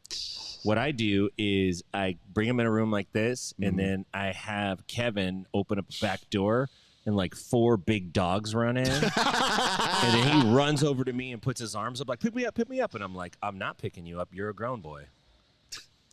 What a moment here at Kevin. I turn is him in as a witnessing. lost child at Let the the local dogs out police on him, department. Kevin. I take his ID. I turn him in as a lost child. He doesn't speak English. Yeah. Good luck telling them he's not. It's going to take them like a solid 72 hours to sort that out. When producer Rob plays Who Let the Dogs Out, I want you to open that door and throw some treats over here by little Asmola, and let's see what happens. Listen, He's a cool kid. You take him out for like a little breakfast or a little lunch. You just drop some bacon on him on the next. My bad. Wait, I wanted to bury. I wanted to Get it bury on his little the khakis. bury the hatchet with you here, bro. Bacon. That's anyways. We'll head over to 10 PLV. We'll see how this goes. Jesus Christ. He's All like, right. this is Louis I think this Vuitton. is as good as time at any as to tell you guys Dylan that Dennis gave me this set. Sorry. You see what's gonna happen when you leave, these right? geniuses are going to take over the stream. I've never felt less confident in my decision ever in my life. Nonetheless, you're in good hands. Tim Freeman and Kevin Sherrill will continue giving you coverage here. And don't go anywhere. We still have a lot more show to do. So we now hand it over to the mostly capable hands of Tim Freeman. To the most available hands we have in Hold the room. on, don't say that about yourself. To the most expertise hands we have capable to us right now. And you know what? Before I get off, I should say this. So the homie who came here that I know, Yeah. Justice? yeah. I was trying not to say his name. I thought that was part of the bit. No. I mean, he it's- said his name. I did say his name, but like the first time he introduced himself, he was like, "Oh, my name's Justice." And I'm sorry, what is it? He goes, "Justice." I go, "Of course it is." What's your legal name, buddy? Okay. And then I immediately was like, oh, okay, we have good roles, but occasionally he does a role where you'll get him in something and he's like, he does that like kind of fake tap sort of thing. It's like, I'm just tapping because, it wasn't quite there. And I'm like, it's not quite there because I'm not doing anything to hurt you or kill you, my friend. Courtesy taps you. So I was just like, oh, if anybody's going to show up, I'm going to try and roll with that dude. So the fact that I stayed here the entire time, a testament to my professionalism, because I am not above being, this motherfucker showed up at If my- you'd have done it, I was doing it. Well, I know, but that's why when you were telling me, you're like, I'm odds on favorite to be the guy that gets up. I was like, I don't know, bud. He showed up. The odds quickly shifted on my side. I thought Kevin was going to get up because I he did just too. casually walked through here like Three no biggie. times. Yeah. And then Kevin just looked at me like, dude, do you know this guy? Like, dude. And I'm like, I don't know. And then he did it again. And then he walked- went back. Boop, boop, boop. All inside of like just continuous No back and pause. back and forth. And I was like, what are we doing, buddy? You see the cameras. They're not filming. Dude, it's already something that sticks out as you walk in. You got to walk But right then through the you middle go of- like, instead of walking around, you Okay. go, whoop. Yeah. And I go, this is so weird. Nonetheless, as I mentioned earlier, Tim, Kevin, Yes, let's go. go with God. Godspeed. I'll be back in a little bit. You guys enjoy them. BRBs. Thanks, Raf. Ethan Krellenstein right now going up against. This is for the Battle of the Ethans. Man, do you think any of the B team guys slide Ethan some of that cash if they pick up the dub? No, I don't think so. I don't think so. Yeah, I kind of wondered if they'd have an advantage, like maybe some pre-access to the rules and be able to train and develop some strategies. For sure. I think They probably had a say in like what they wanted the rules to be. Yeah. I really think that when you do a new format, you got to run some smaller shows and like work out the kinks. Although there wasn't any major issues, but They probably did it in-house. They probably had some Probably. in-house tournaments, ran that, saw what they were doing. I would imagine, right? Like that's Brandon's told me Yeah. before when he's like tested You have sets, to. he does them in you have to. Well, you don't have to. You can just I mean, fuck up. I mean, you can do it that way. That's the normal way, It's right? yeah, dude. It's jujitsu. Like nobody's gonna hold you accountable if you just don't. I mean, that's also what I love about it. There was a tournament years ago in the Bay Area, and we convinced Sergio Silva to add spontaneously on the spot a Nogi sub-only division. Me and Denny Prokopos just went to him. We're like, what do you think, man? What do you think? We got a bunch of guys. We just rounded up some dudes. Like, we got enough guys for a bracket. What do you think? And he's like, yeah, let's do it. And then his wife came back, and she's like, y'all got to pay extra for this. Like, we're not organizing free brackets for nothing. Is everyone down for an extra 20? Yeah, we'll do it. Yeah, there's. I'm surprised it's not more common in jujitsu where like people do exhibition matches in wrestling, Dude, where they just hang around after the Yes. tournament and just start running matches with random motherfuckers. we do a free thing in Nashville at our gym. We call it Holy Rollers. That's our open mat name on Sunday morning because everyone goes to church back there. So I'm trying to give guys an out. Like, I'm going to Holy Rollers this morning. It's a very charismatic church. Yeah, we all get together. Yeah. You know, it's about being together. So we do a free Holy Rollers tournament once every few months, and I just pick like 16 or 24 of whoever enters into it. Experience age is usually white belt, blue belt level, and we just let them compete for free. And then we just take spontaneous challenge matches just for fun. Anyone want a super fight right now? It's like, you do? Anyone want to fight this guy? I want to fight him. And we just run it. It's fun. Dude, I have a bucket of about 80 rash guards in my spot. I was like a pretty grimy like rash guard monger. And Monging on the rash yeah, guards. absolutely. Little jiu-jitsu hype beast with all my like half sumo and whatever. All rizzed up. Yeah, absolutely. And so I'll occasionally just get kind of like sick of one. I'm like, Throw it in there. Yeah, this one's definitely like of my 80 rash guards. This one's in the bottom 20. It starts to get the deep funk that comes out. As soon as you start to perspire, you smell it. You're Yeah, like, but the oh. white belts still want it. The white Oh, belts yeah. still I'll go, all right, guys, I got a rash guard. It's size whatever. And Yeah. if you guys want it, like, step the fuck up. Oh, they and, want it. We'll throw a bracket together, and whoever wins this bracket gets these rash guards. And you see people dying for rash guards, man. This is what is crazy about humans. We will kill our grandmother for a free shirt. Mm-hmm. You know, when they're shooting those bazooka machines of shirts out into the people literally trample kids to get one. Yeah. You give a free used rash guard away. I've seen BMAC do the same thing, and people are like, dude, they'll go to battle over that thing. Suddenly, there's a meaning on it. Yeah. Yeah, I do it as a way to get my guys ready for competition. it's a great Just idea. Like a random, like, this is going to feel like competition. People are going to tune in and watch it, you know, like your teammates or whatever, and like Yeah. they're going to care about the result. It's a little soft competition experience. You just throw it on them like on the spot. Yeah. Oh, that's great. That's a Half Gracie move right there. Yeah. Hey, kid, catch. You ever hear Half Gracie threw Dave Camarillo into an MMA fight when he was in the crowd spectating? Half tapped him on the shoulder and said, "Did you bring a mouthpiece?" He's like, "What?" He's like, "You're fighting in 3 fights." And he fought and won. He's like, "You never know when the street's coming." That's gangster. That's crazy. That That's gives fucking me gangster. anxiety thinking about it. Bro, one of my, when I was a white belt, one of my first experiences, like, watching jiu-jitsu was Gordon Ryan versus Leandro Lowe, how that happened at one of those trials where they had super fights. Yeah. And there was like, I can't remember, was it Lovato that had to pull out? Yeah. I think had a little injury, like basically warming up, had an injury. And they were like, hey, Gordon, you got like a rash guard or something? And he was like, nah, but I got a guy that can run back to the hotel and get it. And like he just took the match on like 20 minutes notice. That's great. And I was like, that's gangster. I do like that. Yeah. Ethan Krellenstein got the win here. Yeah, he was looking dominant the whole time, dude. Krellenstein's been looking good, man. Mm-hmm. He's been looking real good. If anything, we've seen these guys across the board, not just one or two teams, but guys from all the teams really push jiu-jitsu even further in the terms of their performance and the things that they're able to do. Some guys are really honing in on an exciting style. I think Chen is really dialing that in. Obviously, the Rotolos have it because they're so crazy. But one of the things, like my wife is just nuts for grappling. She watches everything, consumes it, watches more than I do, to be honest with you. And she was sending me some text. She's like, I don't know, man. Ty and Kate are like, they're basically throwing combos with their hands and smacking dudes and punching. And like, correct. At a certain point, because you try a foot sweep at the end of a 4-punch combo, it's not a takedown combo. Like you were throwing strikes, dude, Yeah. When does it become a low calf kick? Dude, I mean, as soon as it connects, Yeah, we've been joking for years that you got to do Muay Thai. Yeah. You got to do Muay Thai, you got to do MMA if you're getting ready for ADCC, because some of these guys are straight up throwing calf kicks. They're throwing palm strikes. Like if you've ever watched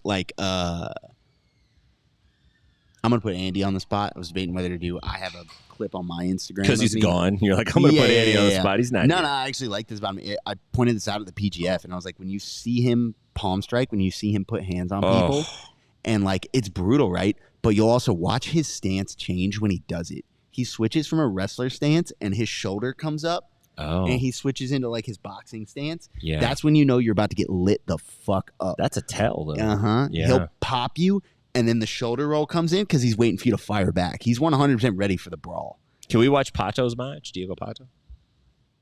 Or is that's a replay? Never mind. I think they're getting ready for the quarterfinals.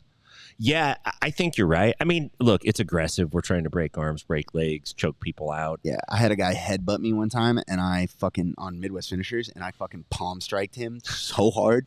The clap is hilarious on the video, and I palm strike him, and I'm like looking at him, and my head movement starts. I'm like, here's the brawl. Yeah. Do you think that, like, from what I see, if somebody pops you with an act of like purposeful aggression, you have to fire back because you have to get respect. Yes. It can't be like, you can go ahead and do whatever you want. I'll be a gentleman and take it. But if it's inadvertent, like, and the guy's like, oh, dude, my bad. You don't got to get that one back necessarily, but Totally agree. somebody, I think, and who am I to criticize anybody at this level?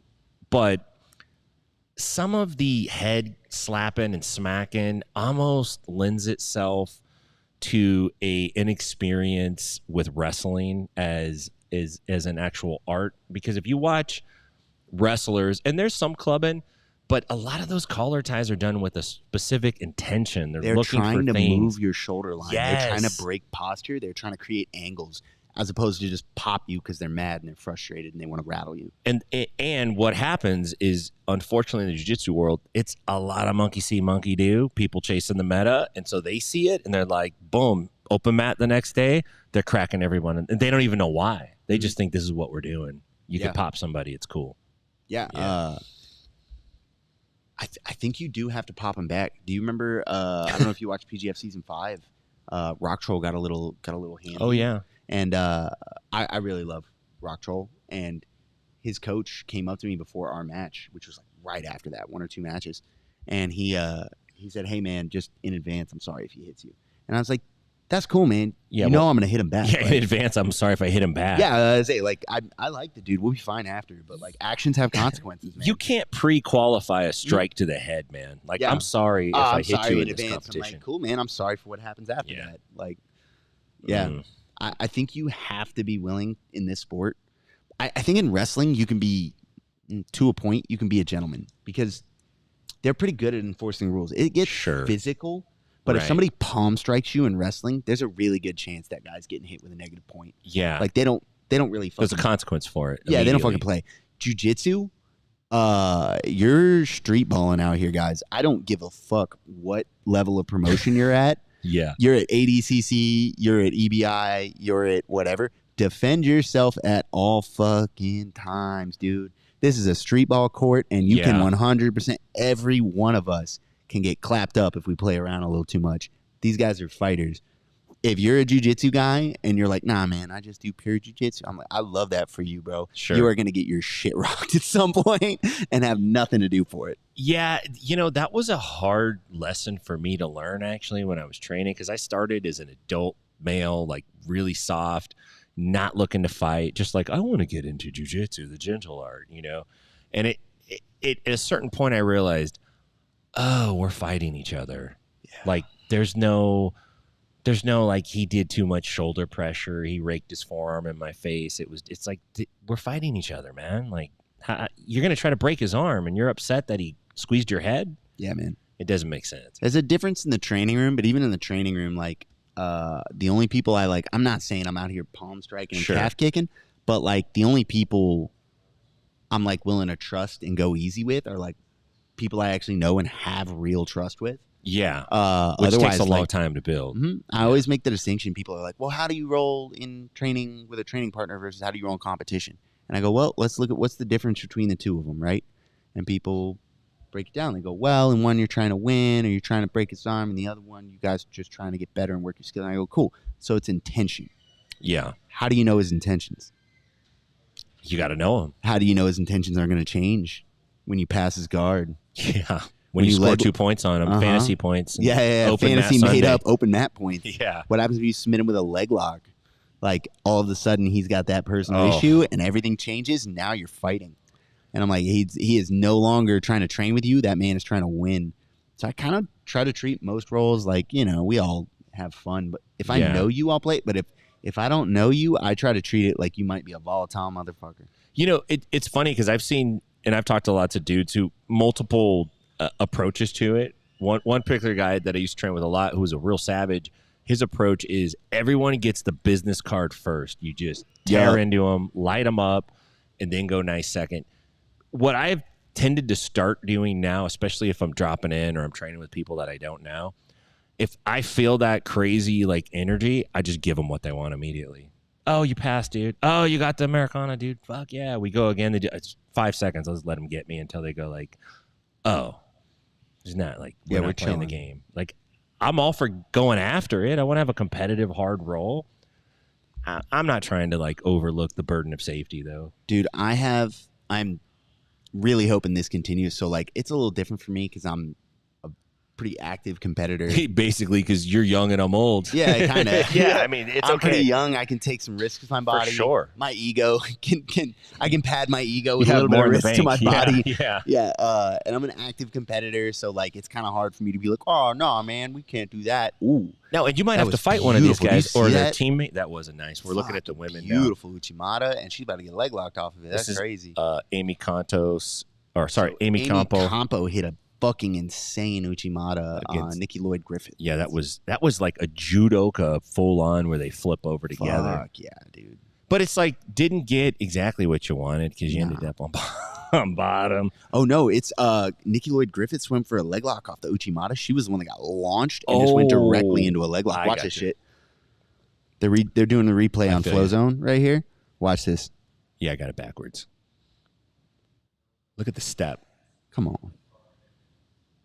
She's setting it up right now. Oh, but yeah, what I was gonna say is like I can kind of like let my guys be the enforcers, and Sure. the only time I need to step, I already know it's gonna be a hostile roll. Yeah. If you make it through my guys, if you make it Right. through my guys, you get the final boss. The level boss. Yeah, straight up. Yeah. It's like, okay, it's got to be me. Perfect. All right, whatever. I'll step up. But I at least have advance notice. It's not like I slap bump thinking I'm going to have a chill roll. Yeah. And then suddenly I'm Oh, man. I fucking, know. there we go. That was She nice. picked up a single leg, big fucking counter Uchimata. That was dope. Straight into the legs. But man, that's good fucking grappling all around by both women. Look at this. She's back on the leg trying to get that. Yeah. Yeah, one time I had an experience when I was a blue belt. I dropped in at a small gym. I was on vacation. Told the owner, like, hey, man, I'm on vacation, dog. Like, I just don't want to go a whole weekend not train. Yeah. Just want to come in and be friendly, not train the big dog. I'm a blue belt. I don't know shit. And his guys were mostly inexperienced that night. Whatever the room was, it just wasn't a lot of experienced guys. And I got the better of some of them. And then the guys kept going, you got to roll with this guy over here. You got to roll with, like, pointing out one particular guy who was like their local MMA guy, Yeah. And so he's like, all right, I'm going to do a round with you. And he walks over. He puts a gi jacket on. We were rolling in the gi, but he had shorts on. And I would love just like a latte or something would be dope. Yeah, it'd be great. Where are you going? Hell yeah. Don't give him an obnoxious order, dude. I'm not obnoxious at all. Okay. I'm going to judge you. It's just it's going to affect your rating. It's just a venti latte with almond milk. The almond milk brings you down. The almond milk did it? It brings you down. Oat milk's worse, right? So you may as well not get coffee at this point. Now, if you were like, put some Kahlua in it. He said, I want a latte. I want a latte with almond milk, and I'm the bad guy. You are the bad guy, bro. Listen, I got to find any reason I can, dude. Lactose intolerance dropped me a point. So I put this dude in a triangle. I slap this dude in a triangle, and he picks me up and slams me. He picks me up, and I tell him. Ben's shaking his head at me. God, I'm getting tried at all angles here. I'm taking the tie off. Let's go. Listen, man, you said almond milk. You said it. It's what I drink, man. Well, it's what I drink. That's a weakness, lactose intolerance. That's a genetic impurity. It's a sign of a weak-minded person. Can I get a large latte? With almond milk. I would like vitamin D milk, please. No, soy milk. Soy milk. Can't put some estrogen in that. Thanks. I want the TRT plus special, double TRT in that, please. Thank you. Yo, do they have that? Someday. Hit me with it. Yeah, we're working on it. I heard what Craig's levels are, and I got to get my numbers up. Yeah, no kidding. They should show the test levels. Like, not what they're on, but just let us see the test levels. Oh, man, is it 1,500? Dude, that alone would tell you.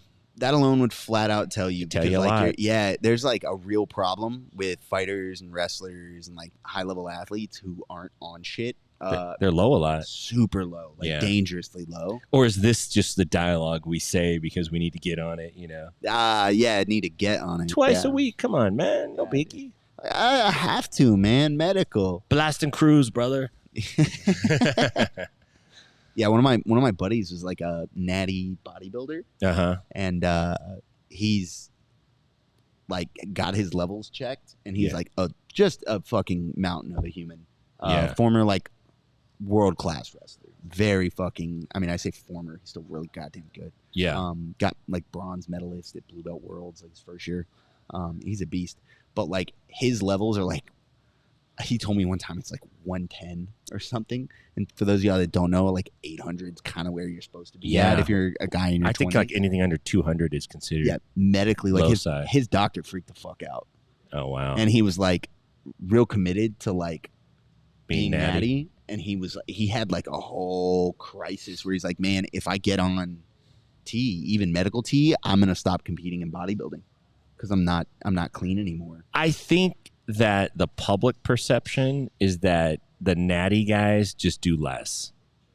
Like we're not taking all that. Yeah, man. We're taking like just a little half stack. Yeah. I only take it when I'm in camp.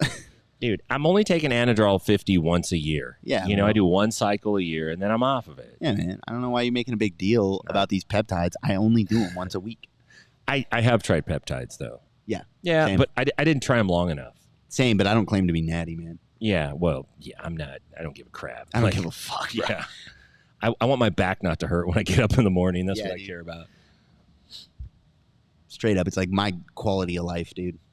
We got Nia Blackman going against I guess I'm not Geddes. Don't take that the wrong way. I'm not a fucking test tube out here, but I don't. You're breaking chairs earlier because you're so you're right. beefy. You know what? I am a fucking lab experiment. Yeah, that's right. Get me. You tell your friends I'm strong as fuck. Speak it. Fake it till you make it, brother. Yeah, that guy's got to be dirty. I think that was. I couldn't tell if that was Angelica Galval coaching. She was dressed very nice for a coach, and she got up and, well, maybe it wasn't super nice, but she was kind of shouting some instructions. What's dressed nice for a coach? What's the standard in jiu-jitsu? I mean, most of the dudes got like shorts, fanny pack, stupid shirt, flip flops, saying. dumb Like, hat. If you make it above like Yeah. flip flops, cargo shorts, rash guard, like you're dressed nice. I mean, she's got a yellow shirt and I think that is her. I think shoes that's with Ardia. laces. Yeah, that is presentable in jiu-jitsu. That's basically formal attire for jiu-jitsu. Bro. Yeah, for real. Rafaela Guedes, I'm gonna put myself on blast here with like clearly I am not familiar with this competitor. Her leg sleeve is sick. Oh yeah, she's good, dude. Yeah. She's very aggressive too. Clearly, she ran her off the mat, man. A lot of I whatever people think about whatever, but for most professional sports, I like to watch the men's version of that, especially the big professional sports in America. Yeah. Grappling is not so much like that. In wrestling either. Like I really enjoy watching it. Yeah, They dude. get after it. The Yeah. technique is super, super good, Women- and they're usually paired up pretty well. Women's soccer is like that too. They almost like play with a chip on their shoulder, where like Yeah. they've heard the same thing everybody else has. Was like, oh, WNBA something, Yeah. joke, yada yada. They've heard that same thing, and they absolutely go out there and throw the fuck down. Yeah, they get after it. It looks like we had another decision on Mat 3, but I can't quite make out who those competitors are. Oh, this is Elizabeth Mitrovic. I picked her to win her division. She is tough as nails. She's up in the Sacramento area. She trains with a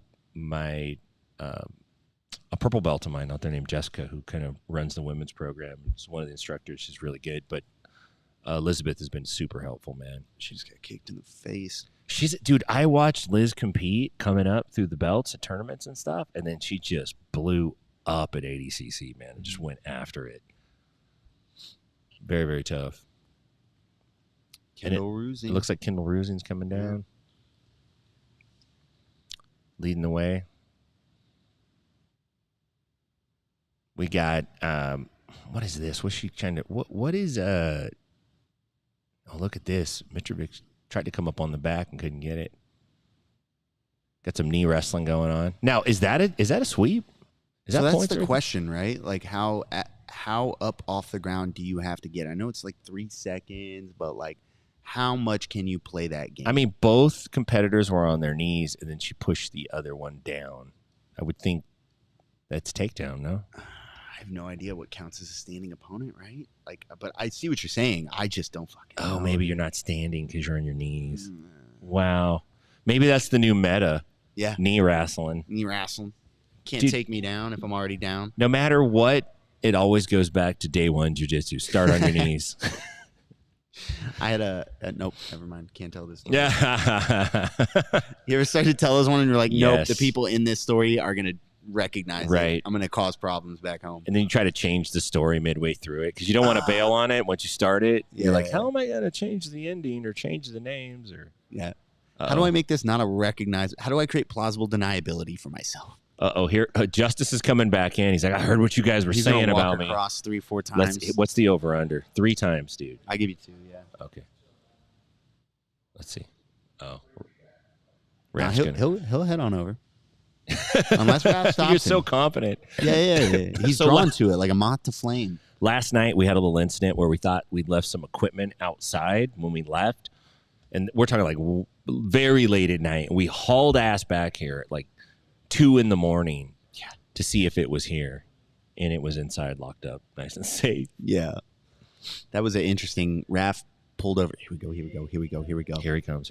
Oh, he's going around. This guy goes around. I don't want to walk in front of you guys. That would be disrespectful. This guy's the Tom DeBlass of making up his mind if he wants to walk in front of the camera or around it. Bro, he's going to come back this week. You think maybe he'll Is come Raf back? directing it? I think You can't Raf hear- is sheepdogging him right now. Bro, this is bullshit. Raf really fucking us up. We had a bet going. Come on, Raf. You're killing the over-under, man. Here we go. Look at this restart. He thinks he did a good thing. He doesn't realize we've now incorporated Justice as a part of the show. Look how proud Raf was. He sheepdogged. Who is this? Cross. Who is the dude on the right? Beg Who's pardon? Who's the dude that's on the you. right? No. I know, What- fuck me. who is that?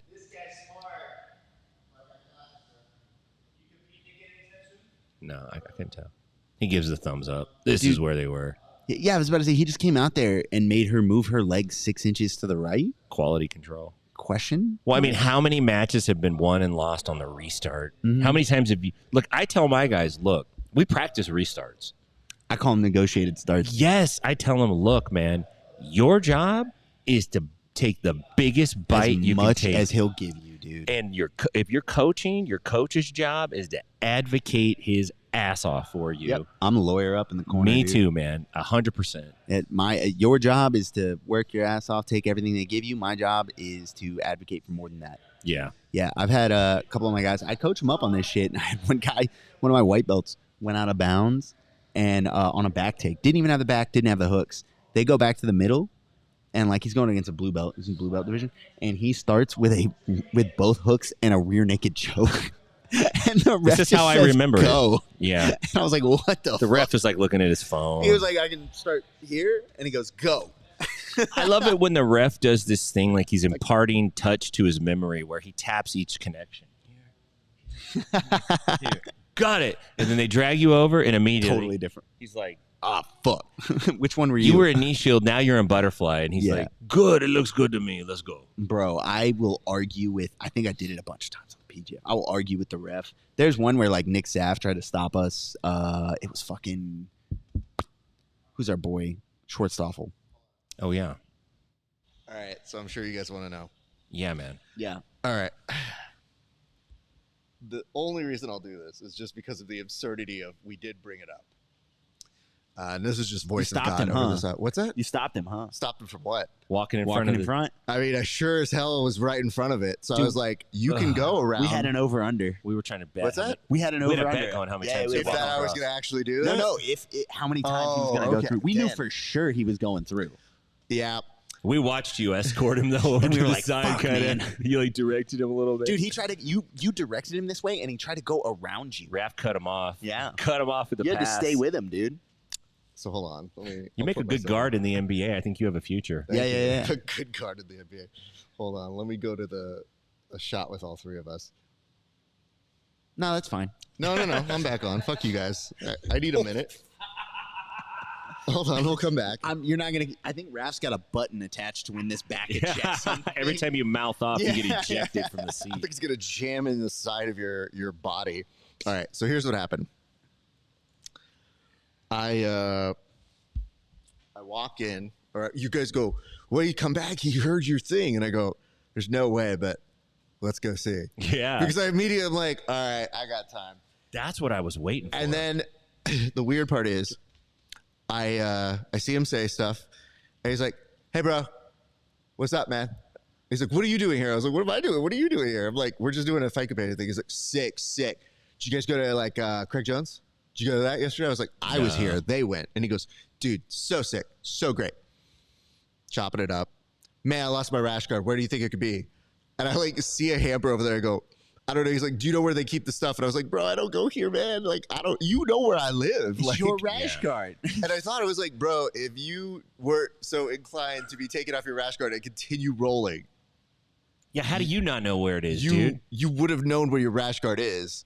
But like, you were going ADCC style Dude, with homeboy I'm blown over away. that side. The guy that walks through our setup here Yeah. also takes his rash guard off to roll. That's crazy. It's well, okay, but I mean, Does he- let's put it this way, he's in good shape, so I understand. It goes with the territory. No, yeah. He is also the guy who will take the rash guard off at the podium, Of and I'm course. always like, Wins a big match. Rash hey guard's man, all coming good. off. Oh yeah. He takes it off for the drive home because it's not hygienic to have a full And kit on. Hold on, the I have to ride home. say, I feel like it's one of the times where I go like, you know what? I think I want to wear no rash guard with him too, to show that I can beat him and not be as stacked as he is. Yeah. But Yes, like, that's that. Technique over everything. I will tell you, in general, very friendly, very sweetheart. It's just, it always comes off because we're just two different people. Seems like a nice guy though. He's very Yeah, nice. I've trained with him before. But He's cool. fuck off. Second, as he was walking over this way, he just said this because I thought like, all right, I have no bit to come back to other than he just came to get his rash guard. Walks over and he's like, hey man, so when are you competing again? And I was like, this dude's in my weight class and he wants to know when we're competing essentially. right now. Wow, I should have said that. Ooh, That run would it. have been the move. because I can beat him. So I was like, fuck, dude, that would have been really good. And you know what? We turn these cameras around, bro. Oh, 100%. Dude, 100%. The problem is it might take a minute because I don't know. I am a little loopy from this weekend, so I'm not at full you're strength. running on what, 3 hours? And this 4 dude hours is sleep? coming in just being like, I just got yoked. I'm watching jiu-jitsu. And I'm like, dude, I'm on 1 hour sleep. I don't remember what X guard is. How does this work? So anyway, he just does that. He goes, when are you competing? I was like, I don't know, man. I was thinking about it before this, but this was too much work. And he goes, yeah. He goes, what's that one you're talking about? I was like, BJJF. And he goes, I'll hit that up with you. Oh, wow. Like, we're the same team. And I go, no. You just want to compete with me. I was like, bro, you can roll with me anytime you want. I'll hit that up with you, dog. So anyway. Bet match that guy for sure. I like that you guys very quickly picked up. Oh, John Hansen has a tough pull here with Felipe Pena. But I like that you guys picked up on the fact that you were like, Raf, what are you going to do? You going to fight this guy? And I was like, I might. Because you got up and walked right over there, dude. Raph looked inward and decided he wanted the smoke. Oh, I wanted to make sure he knew, like, if he came here and he heard me say, like, hey, man, he's kind of a funny dude, I would roll with him. And he showed up for us, but like, okay. So that's what you came for? Oh, you came for Ashguard? Damn. He's like, I heard you guys say you thought you left some equipment. I came back. But there was nothing funnier to me than being like, sir, all I have is time is opportunity here, man. There's a lot of space here in this place. We got time today. And you know what the best part is? I don't ever have this going on my side. Most people, when I'm rolling or competing, root against me, and that includes my friends. So I thought at least in this area, I was like, I think I got a 70-40 shot that you guys are going to actually coach me as opposed to crowd support. Yeah. I'm commentating. Roosing got the tap. I have a steel chair for Kevin over here. Fair enough. Thank you for that. All right, you guys go back to work. I'm gonna Kendall do just my thing. Kendall just finished the RNC. She's been getting back into competition lately. Is this her first one back, or did she do any warm-ups before this? I don't know if she did any warm-ups, but it's definitely she's had less appearances, so she could kind of rehab some stuff. Yeah, I the think. knee, right? Yeah. Both knees? Question mark. Yeah, she got hurt last ADCC. Yeah, but trials. That was fucking trials as well. Yeah. She got hurt at the big show too. Yeah, That's she's had regular issues with knee problems. That's fucking rough. Well, your knees aren't made for grappling. Yeah, it turns out what we do, like getting ripped sideways, isn't good for them. It turns out if you're constantly practicing something where your partner's trying to break your leg, it's actually not that good for your legs. Yeah. Oh, I should end with this, Veteran though. knowledge. I should say the thing that makes it slightly dickish on my part is when I was about to be like, all right, man, see you later. He goes, do you need a ticket to ADCC? So he was trying to offer a ticket to ADCC. Oh, that's sweet. And I just thought, like, man, why everybody I beef with in like my competition brackets always the nicest people? Why do you beef with nice people? Do you need tips? First I beef of all, with assholes. Hold on.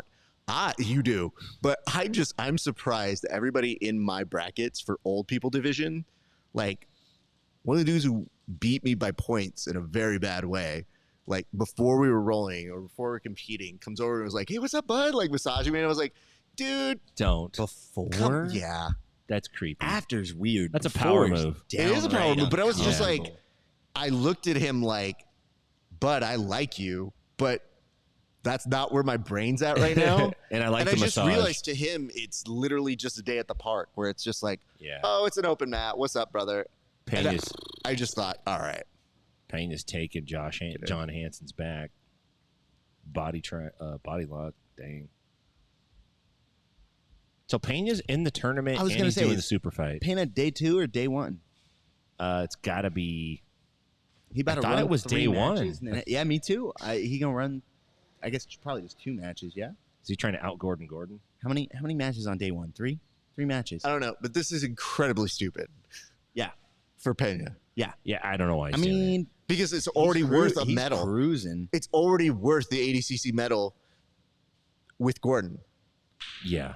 So why wouldn't you just take that? You got a shortcut. Is he trying to make a statement like I can Yes. win my division and fight absolutes? Okay. I mean, he can. He's tough. It's looking like Felipe Pena is tough, dude. Felipe Pena is really fucking good. We need a report on Gordon and how he's feeling. Like, what's his health at How's right his now? tummy? I gotta stop talking shit. Tum-tum. I mean, obviously he's got something going on. You know? Yeah. You think it's stomach, or you think it's something else? It's got to be stomach, right? I don't know, That's the but most I likely just culprit. I wish they would just show more of it, because you always get the sense that, like, oh, he's almost dead in the back. They have him. He's just bowled over. He can't do anything, and then he just comes out and competes, and then goes back to being bowled over. It's like, is that the case, or hard to know? Yeah, it is. Well, he wouldn't lie. Yeah. It's not that he's lying. He's just enhancing the truth. That's just the reality he lives in. Yeah. Yeah, I wonder how many folks on the ADCC side were paying attention to CJI last night. Probably a lot, I would think. Yeah. Probably a good amount. I feel like I would just be the most bitter. I'm about to go out here and work my ass off. Let me ask you guys this, and maybe this is better for the board, but maybe we'll revisit it. I don't know, but is there anyone from CJI yesterday that got beat that's just like, dude, I should have just did ADCC?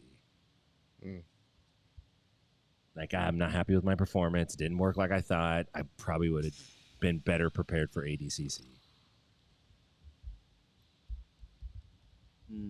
When the $1 million is out in front of you, it's like, man, I want to be a rock star. I want to be an influencer when I grow up. Dad, let me go for it. And then when it doesn't work, you're like, I should have went to JC. I'm trying to think about who would regret $10,001 in one match. Well, that is a good point. That they did make but money. There's definitely somebody out there that's like, I wish I could have got gold.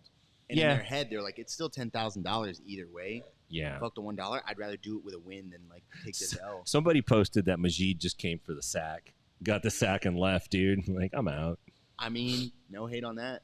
No, I think he did qualifiers. He lost a really tough match, I think, to Varela in the qualifiers. Kyle Chambers.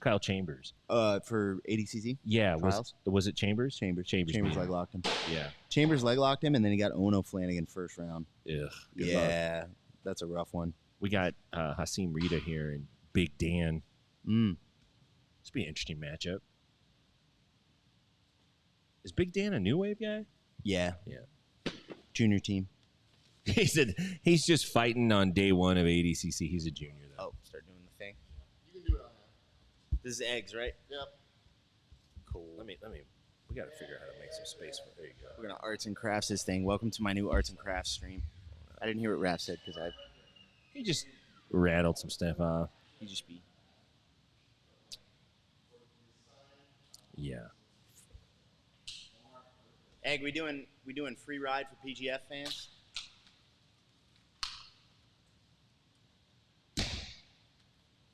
Yeah. Free rides to CJI for PGF fans. You want the number? I mean, it makes it easier for you, but I mean, You tell me.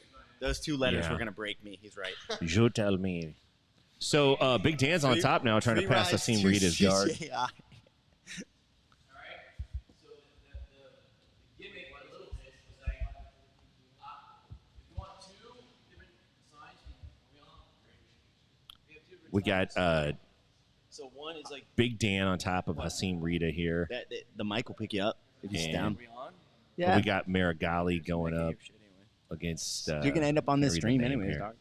So, I mean, here's the thing. The idea is that, yes, I will give free rides to the CGI from the ADCC. The first one will be if you have PGF knowledge. PGF trivia. Yeah. So I will actually give you, like they used to do that the taxi show. You're gonna kick them out of the car though. They won't even get in the car. To get They in the gotta car, answer a question. you You have to gotta answer ask it. at least Just one question. I two. think. Two? Wow. Two really easy ones. I'm gonna do All right? free ride. What is the PGF? to CJI? So just for PGF. an acronym. Okay. What does acronym stand for? All right, and two, here's a really easy one. Who has the most wins in PGF history? That's not easy. That's I hate that one. super easy. If you're a PGF fan, But what if they only watch season 6? Or if they we only mentioned it Yeah, a they million mentioned it times. a billion fucking times. I don't know who that I know person because is. I'm the guy that mentioned it as one of the Is it commentators. Carlton? It's me. Oh, it's you. No. Oh. He has the most stalls. Most draws for sure. Is it most, Carlton? Most stall costs. Actually, most draws. I think you do have that too. I definitely have most you draws. have, dude. both. Most, I'm like fifth all time for matches or something, or like fourth, and like most of those are draws. But to be fair, handsome KEVIN SHERRILL, PGF season 3 runner-up. So he's like the Craig Jones of the PGF a little bit. Bro, that's so funny. I've been calling myself the Craig Jones of the regional circuit for years. Ever since PGF season 3 when I got second. There you go. Yeah. Boom. You're like Bam. the Craig Jones of Newfoundland. Like, not necessarily Australia, just another place, Like, you're like that, Kirkland Craig. brand. Papua New Guinea, And now all of a sudden, like everyone's like Googling Newfoundland. Where is that? It speaks to our educational system in the U.S. of Atlantis. You're the Which is actually Crete, perhaps. yeah. But that's like some of the theories. You're gonna make someone's head hurt.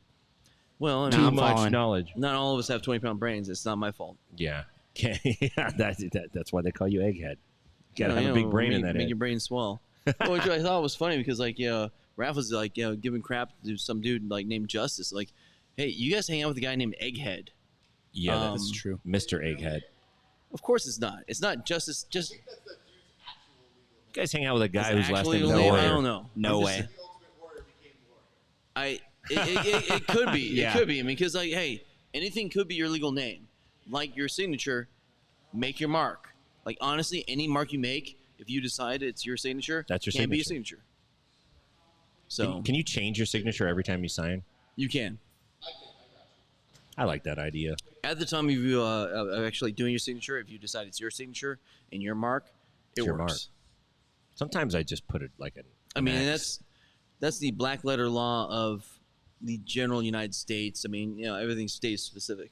So we got It's not Griffith, legal advice. Luke Griffith, and Big Dan are going to meet up in the semis, and then we got Felipe Pena and Josh Saunders on the other side of the bracket. That's the 99 plus. That's squaring up to look pretty good. Not too many surprises in that bracket, to be honest. I think a lot of people thought that Griffith was the favorite to win that. We're going to jump over to Marigali and Michael Pixley. There's about 5.5 minutes left. And I believe Marigali's the 99 under kilogram division. Already picked up a win not too long ago. Picked up a sub pretty quickly. Yeah, he submitted Vinicius Trator. That was huge. That was big. And And not an easy man to tap. They had a little mini street beef, right? Oh, really? Well, just right there, like they were like kind of jawing with each other, and dude was like, put his hands up, like, why'd you beat me? I don't know. Was it him or you talking about Marigali? Yeah. And his thing? Yeah, I thought you were talking about Pixley. My bad. No. Pixley also submitted his guy Trator, and then I don't remember who Marigali submitted. Oh, sorry. Yeah. It was, yeah, and you're right. They had that little street beef. Man, that's a tough one. I think if you're gonna have the beef, you got to have it before the tap. It doesn't make. I've seen guys like get their shit broken off in a match and then want to beef with the guy afterward. And it's Dude. like, what are you gonna do? He just broke your arm, dude. The last 2 local MMA fights I've been to, I've been in the corner for the main event. Baby Goose and Ismail Muhammad, and both times those guys have absolutely fucking dominated their opponents. They've won every round. Yeah. Just brutally Definitively. one-sided fights. Yeah. Reese had the most one-sided fight I've seen in a long fucking time. Didn't get the finish, which is crazy. But if you watch it, like I think it's the second round, third round, there's like 60 unanswered ground and pound elbows. Sometimes it's better if they It's- do get the finish. Yeah, It's dude. just over. Straight up, they should have saved this man. Anyways, like 60 unanswered ground and pound strikes, whatever. Both those guys' opponents, after losing every round in really violent, dominant fashion, came into the locker room and tried to fight. What? And then we were like, do you think it gets better? And it makes no sense. Is that Gordon Ryan on the screen right now? Yeah. Oh, it's- I'm sorry. Yeah. I've been in coma since 2019. I apologize. Oh, apologize. wow. Look at that. Pixley with his patented Uchimata. And he's got a Darce on him. He just tapped Marigali. Marigali just got tapped. Marigali just got tapped. No way. Just got tapped. No Yep. fucking way. He just got That's tapped. wild. The throw jacked his shoulder. I think he separated his shoulder. Oh. or his elbow. I have been told Pixley throws hard as fuck. Which Pixley it threw doesn't his look ass soft. and tapped him out. Listen, man, that's a huge deal because Marigali made a post #1 seed. thanking everyone for his double gold and his performance and talking about, this is about 2 days ago, about how great he was going to do and talking all this trash on nobody can even come close to him. Listen, you can say you got injured and that's why you lost, but you got injured because you got thrown. So, but if he got injured, does that mean he's out of the other bracket as well? No golds for him. No, he's done. He tapped. I mean, He tapped. well, so there's a question like, so if he just tapped, then he could still be in the other bracket. I think he's hurt, though. But yeah, that's the thing. It's like, well, it's like, oh, hold on, not to take it back to the program, but are you hurt? Are you injured? I think he's injured. Okay, very well. I think he's We'll going to say he's see. injured. I don't think he's going to take the loss, Ooh, you're right. Yeah, he has to admit he's fine if he competes tomorrow. and then he's got Yeah. to admit he got beat. Yeah, Yeah. I mean that's the game you play, right? rather it's than like it just being a crazy happenstance injury. Yeah. He's saying it was his right arm. I want to see that throw again. so if it's not his technique, it's just like, hey, something just happened. I got hurt. I got injured. I had a pardon me. previously compromised shoulder. Yeah, you didn't even yeah. do it, bro. well, like why'd you UFC make that style. post then? Why did he make, no, I'm just saying, like, rhetorically, it's like, if you were hurt and you were hiding an injury, then why did you think everyone? Psyop. Yeah. Yeah, maybe. I mean, seriously. I mean, you always want to get in everyone's heads if you can. Yeah. Big win for Pixie. That really Big upset. shakes up that bracket, man. Big upset. Yeah. I mean, we huge had a lot of upset. upsets yesterday. That's one of the bigger ones today. Yeah, Conan Dwarch is dancing in the streets right now. Yeah, he's like, let's see. They're going to do a replay on the screen on the right here because it's a little bit behind. So we should be seeing that in a Bam. second. I'm trying to pay attention to You know the right arm. Handsome Kevin's doing some arts and crafts for us. Part of this. Yeah. He's artsy fartsy, man. Look at Graphic this. design is my passion. Okay, here it is. Oh, he landed on the arm. He landed on his arm. Learn okay. to break false kids. Patrick Gaudio. Oh, Rafael Lovato Jr.'s got Gaudio in a mounted guillotine. He's going to tap him. He tapped him. Oh. Let's go. I thought this guy retired. Yeah, Like 4 years ago. He's so good. so good. He's got a great story, You too. gotta cheer. You Yeah, have to cheer for Of course. him, dude. He's the first American jiu-jitsu guy. Yeah. Like no-gi jiu-jitsu. Like, yeah, I don't know. I don't want to make people mad, but he's Regardless, Pretty dope. he's gonna have the fans behind him. wow. All of us are behind him, and you need to be behind him. You want to be behind him. Pause. So I can get him food. Oh, awesome. As I Yeah. fucking Do I get to trade sit on my out? Stopper. I'm going to slide out. Nice working with you, Doug. Appreciate it. And I'm going to welcome Mr. Egghead Warrior to the hot seat here. It's the Kevin show now. Don't listen to this man.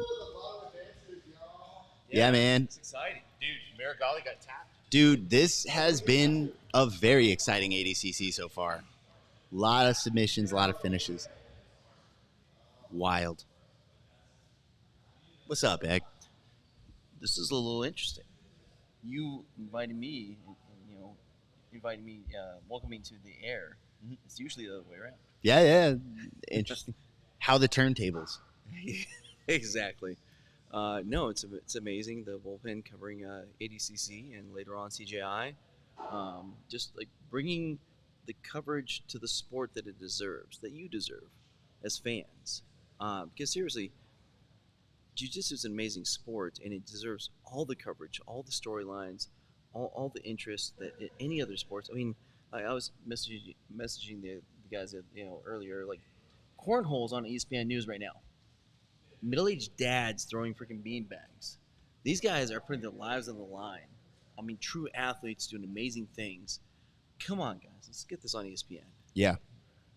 But until then, we're gonna give it the same type of coverage Hell yeah. because we love it. Except we get to curse because we're not on ESPN. Hey, Raph, can you swap us so we look at each other, or my blue belt is happy? Yeah. Oh, she just tunes in every now and then.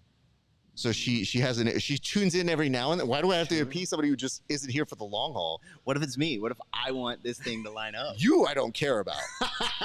I could tell you that. Maybe very that's why I easily. said my blue belt's in. I was I like, put it nah, on bro. her. And why are you looking up there? That's a reference. For all that get fans Shouldn't out be looking up there. I'm on that screen.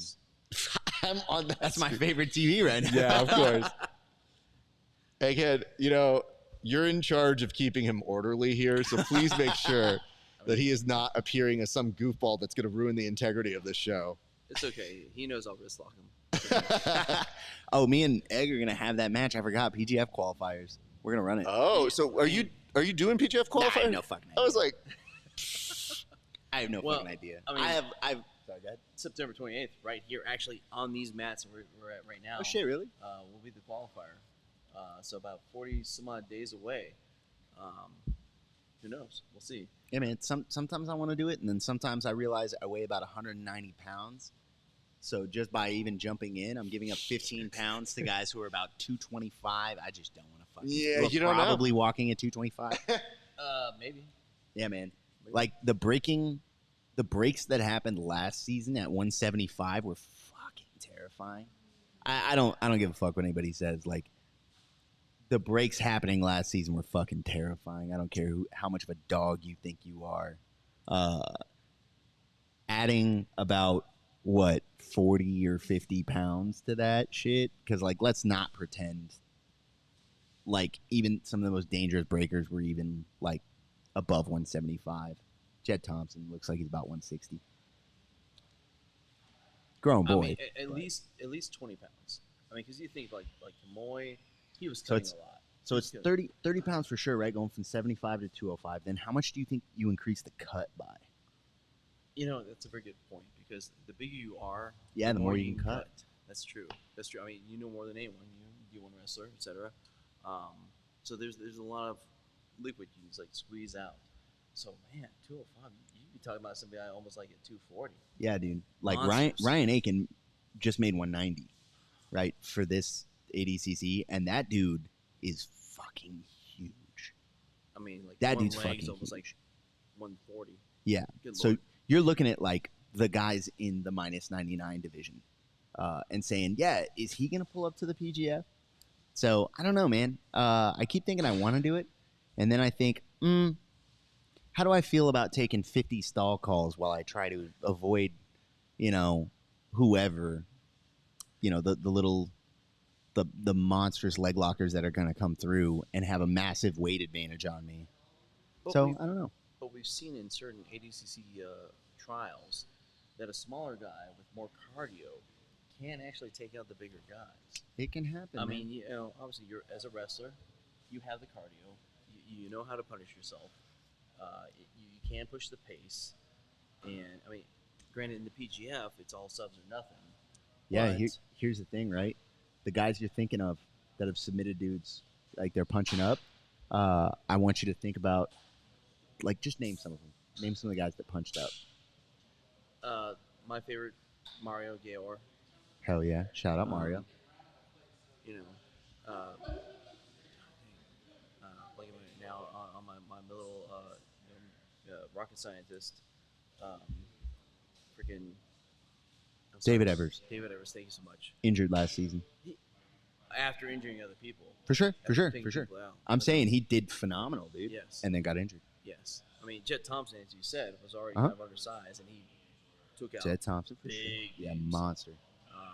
And are you trying to get to the fact that most of them are leg lockers? Yeah, they're leg lockers, and you got to engage in the shootout in order to get those. If you're going to be David taking down Goliath, High risk. you got to engage in the shootout. And, like, I love you, B-Mac, but I'm not getting fucking broken for entertainment. I did that once. I did that one time on your show. You don't get two. So, season 3 finale, injured? Oh, no. Definitely tapped early for that one. Okay. I watched him cart off Kevin Beering and Gio, and I said, "Nah, I'm good, bro. Okay. I'm good." I actually, literally, what I said to myself is, "My mother is in the arena. My mom is watching this. No matter what happens out there, win or lose, I am walking off that stage. Yeah, that's fine. Like I made my peace with whatever happens here. I'm not gonna put her through watching her son get carted off that stage, right? So I made my peace with myself, and I tapped." Nah, it was Elijah. Elijah's straight footlock in season 5. Yes. Yo, that was so bad. Hits the spot. Yeah, well deserved. I hate giving him credit for that, but he cracked the fuck out of my foot. Well, as you said, I mean, you kept escaping that ankle lock multiple times, and all of a sudden, like, there's like Just got 10 lazy. seconds left. Like, oh, That's it's we're fine. over. It's done now.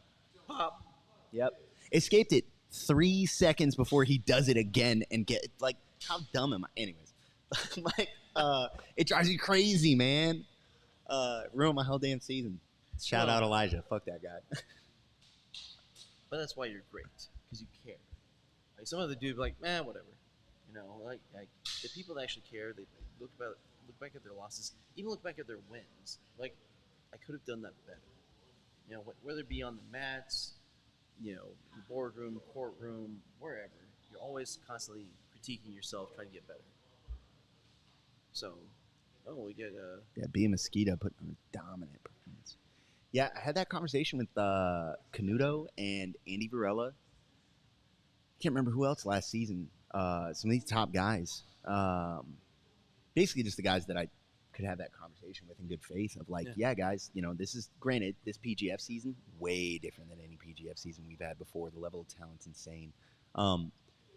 But I compared like PGF season 3 and PGF season 5, where PGF season 3, when I came in, there were no expectations on me, none whatsoever. Unknown guy, no worries. Just got my purple belt. I had a blast, right? Season 5, I expected to fucking win it. I came in there with the expectation of winning it. Not just winning it. I wanted to be the regular season score leader. I wanted to really put numbers up. And that weighs on you. Yeah. It absolutely does. Every tap you don't get weighs on you, man. Even like Elijah was I had Kimoy and then I had Elijah. So draw and then take the pop. And even after that, knowing I'm like not able to really put weight on it or do jiu-jitsu or take the risks I'd like to take, can't really control with my hooks and things like that, I'm still sitting there and going, I'm better than this. I am better than the numbers I am putting up right now. And that shit weighs on you. And you could see it weighing on Canuto. You could see it weighing on Andy. The guys that are expected to do well are going to have the least fun at the PGF, for sure. You see Elijah tearing his hair out every season because the guys with high expectations on him. I came into last season, I'm not gonna lie, I didn't know I was gonna be in the season. I was an alternate, and I really didn't expect to get in. And you know, I was training. I always trained, but I didn't really do a training camp for it. And I came in looking at the board, going, "It's not gonna be my season." It's hard to envision myself beating PJ Barch. I just had so much respect for so many of the guys on that thing. So I came in last season and frankly got to have so much fun. So much. That is the one blessing of all that stuff is I had zero expectations. It's like, man, we'll just see what happens, dude. Only thing I want out of this season, I would love for my team to win the cash. And you. Yeah. Oh yeah. I'm gonna get my chunk of change, right? But love the cash. Don't want to get hurt. Other than that, have fun, meet some of my heroes, have a blast, get the camaraderie of the PGF. So I got to come in with a much more positive mindset than when you're, say, ranked third. And Andy came in and was really stressing. And I'm like, dude, it's tough.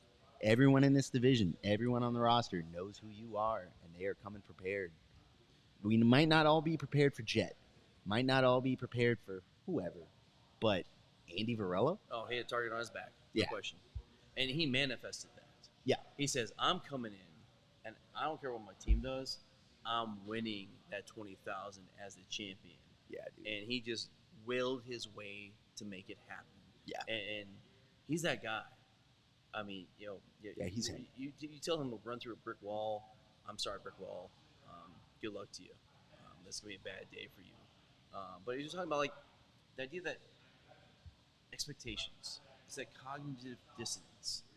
You know, the more expectation you have for yourself, the more you're concerned. We talked about this a little bit earlier. It's one of those keys of having like a coach in your corner of saying like, you know, I can just live in the moment. Yeah. And that's the key.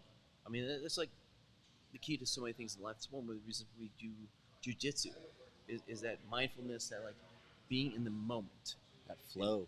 That whether it be competition, whether it be just on the mats, I mean, that's what we all search for. I mean, that is, you know, the stresses of the day.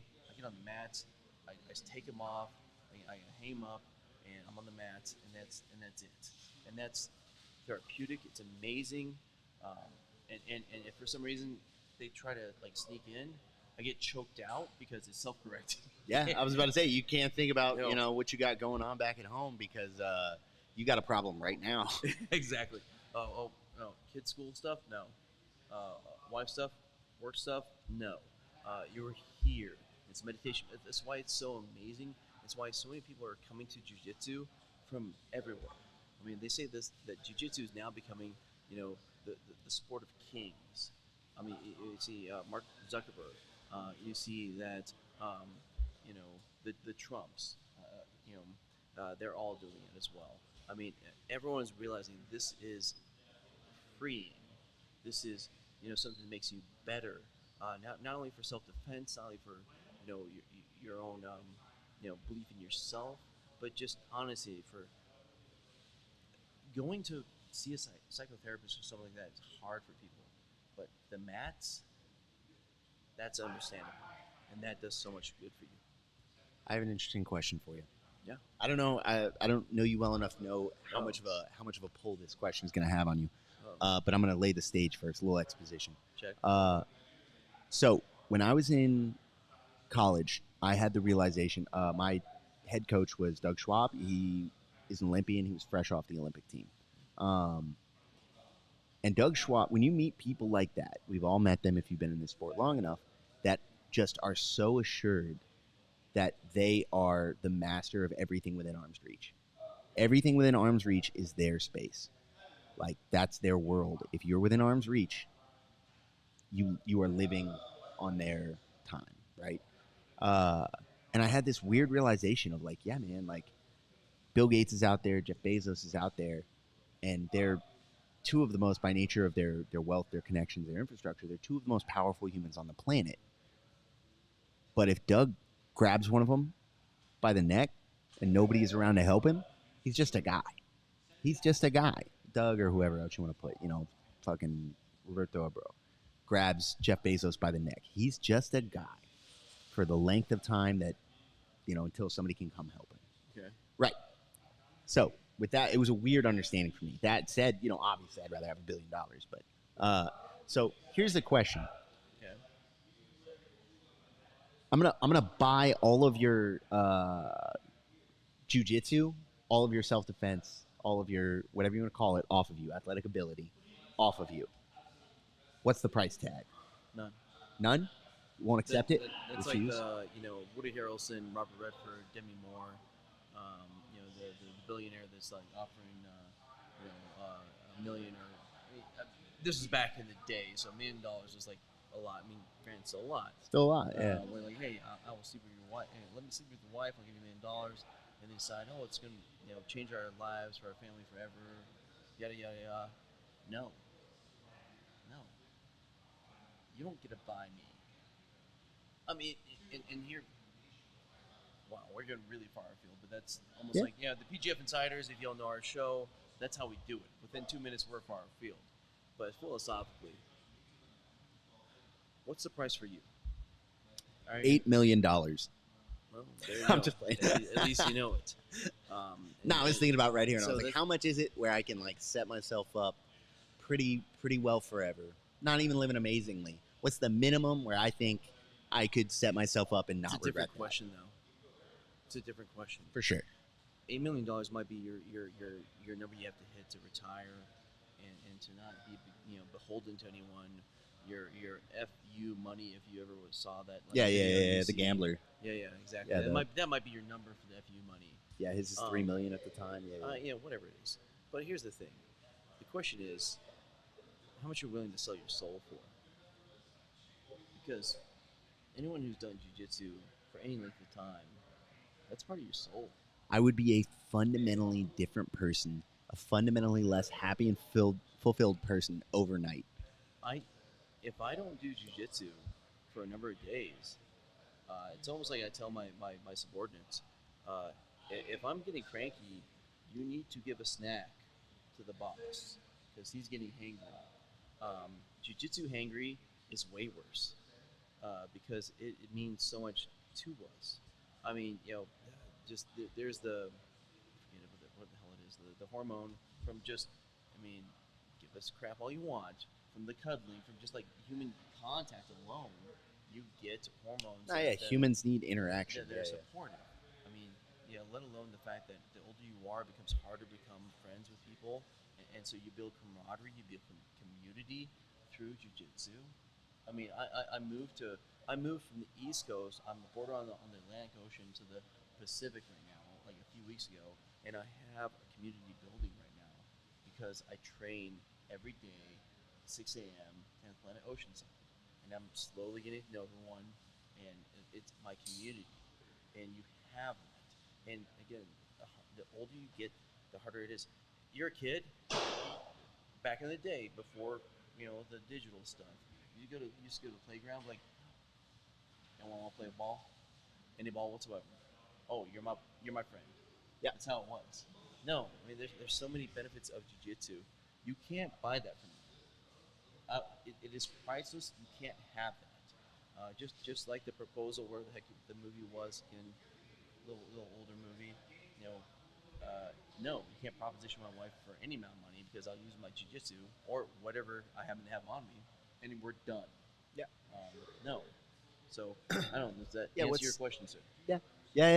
It's But one yours of those. is 8 million apparently. Yeah, it's one of those questions where it tells you more about the person than like. There's no right answer. It just tells you where the person's head's at. Yeah, mine might be 8 million. I don't know. I think it would destroy me if I'm being totally honest. I think I would take $8 million if somebody approached me with a briefcase or whatever. I don't know, and was like, yeah, no jujitsu. They're just gonna use the Space Jam ball, and my talent's gone.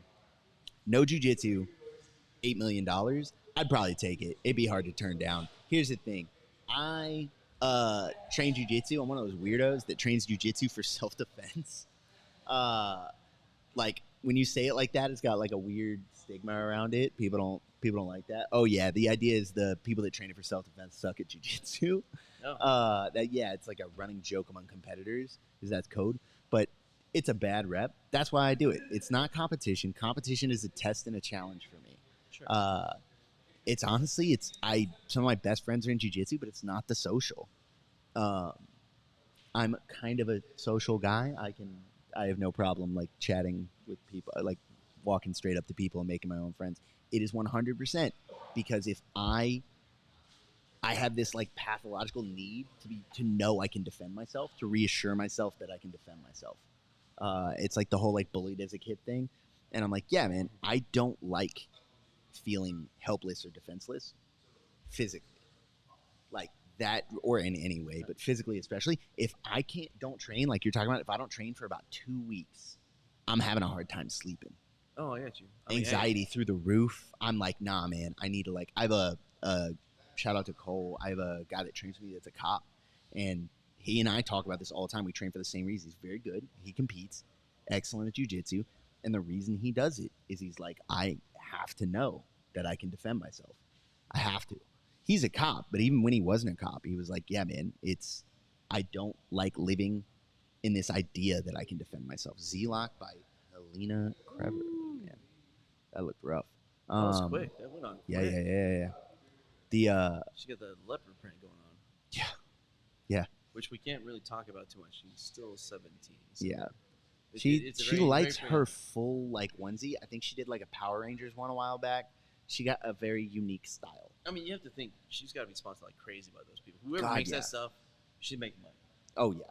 But to your point, I mean, 2 thoughts.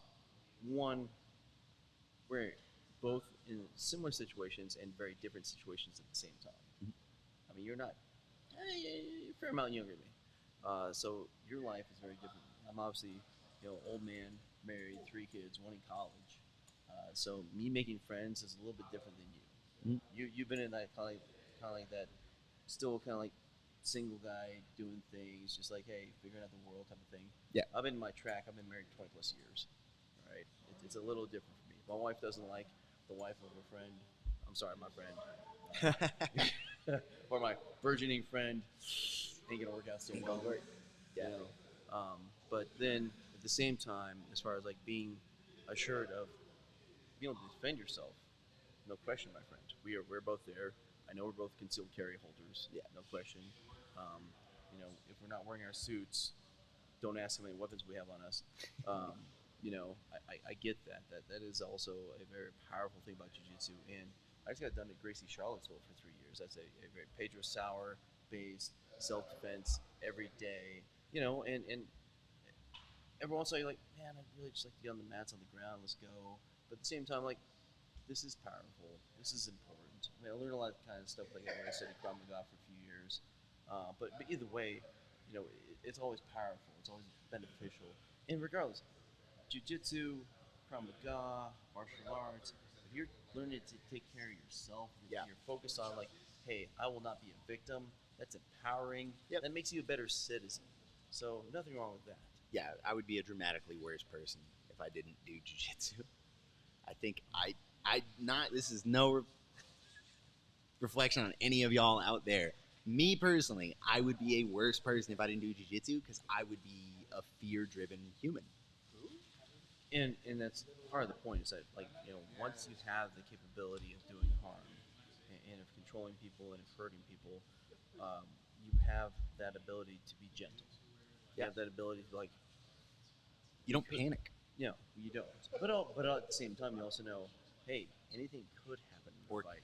I was about to say, you're aware of it, but it's also like, you're aware of the risk. There's still fear. Yes. You are less likely to panic. You feel more capable, right? It's, that these are problems you are familiar with, Yes. as opposed to you're dealing with the unknown, which humans inherently fucking hate.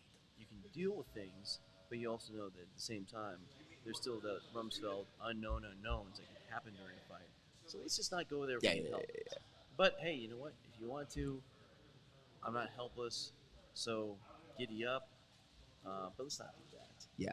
We've all been blast doubled by the trial class guy. Like, we're not really trying to like test every dude at the bar. Like, I don't like that look at all. Especially like, I've trained with some people that I'm like, he just looks like a guy.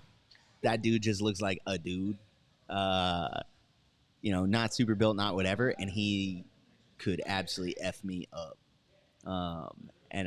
We just, you start to see those people, and you're like, it only takes one of them. It only takes one of those guys for me to have a very bad day. You just don't know what training a person has, what a person has gone through, persevered, whether it be training, whether it be life experience. There's so many unknowns. It's just best to be smart. But at the same time, training at least sets you up for success, at least a little bit. But also, as you said, makes you, humble. And humility is one of the keys to life. Just the ability to learn, to understand that you don't know everything. It's huge. Man, there's a lot of scrambles going on. Yeah, man. This Giancarlo and Almeida match is nice. Giancarlo tried for a pretty aggressive back take, and now Almeida's on top and has him in a front headlock. Yeah, but still, 3 minutes, 20 seconds till points. So Yeah. He's got some time to work through it. Here we go, trying to turn the back take on him. Ooh, got a hook in. This is impressive, man. Get that second hook. Get that body triangle. Because if he gets it, once he has the hooks in, take it out, put it back in, score, out in. That's always kind of I mean, crazy. even then, you've got 8 minutes to run that rear naked choke. Sit there and try and break through on him. He's having a hard time getting that second hook in, though, or maybe he prefers half back. There we go. Double underhooks. That's nice. That's aggressive. Here comes the body triangle on the bottom side. Giancarlo's checking it. Oh, he's about to turn. Yeah. He's going to get out of there.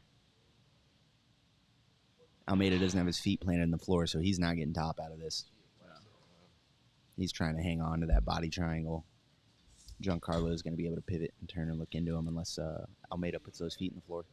And there it is. Yep. Giancarlo. So talking about that, is that why you got into wrestling in the beginning? I mean, you started really young, right? 13. All right, so what got you into wrestling in the beginning? I was getting beat up. Oh. Yeah. Tell as old as time. Yeah. I have an older brother that got into wrestling before me, and he also got into boxing, and he was already more athletic and bigger than me, and he just beat the shit out of me like every fucking day. And I was like, cool, man, if he's getting trained and I don't get trained, if I don't keep up with the ops, I gotta train. So yeah, my brother beat me up, got me into I was also getting in fights at school and stuff. Yeah, I was getting in fights at school and I mean, your personality led to fights. crazy. I had this personality before I could fight. Like this is. I was talking this crazy and reckless before I knew how to fight. I was just willing to get my ass beat. I mean, you win or you learn, right? Mhm. Right there, and boom, you learn. Yeah, listen, be State good or be champion. good at it, son. There you go. State champion, then D1. Yeah, so Boom. I got into it like to defend myself and or at least to not get fucked up. And then just discovered I really liked the sport. I kind of like when I pursued wrestling, I wasn't thinking about past, my 8th grade year when I started. I wasn't thinking about it from a self-defense perspective. I just fell in love with the sport and fell in love with grappling.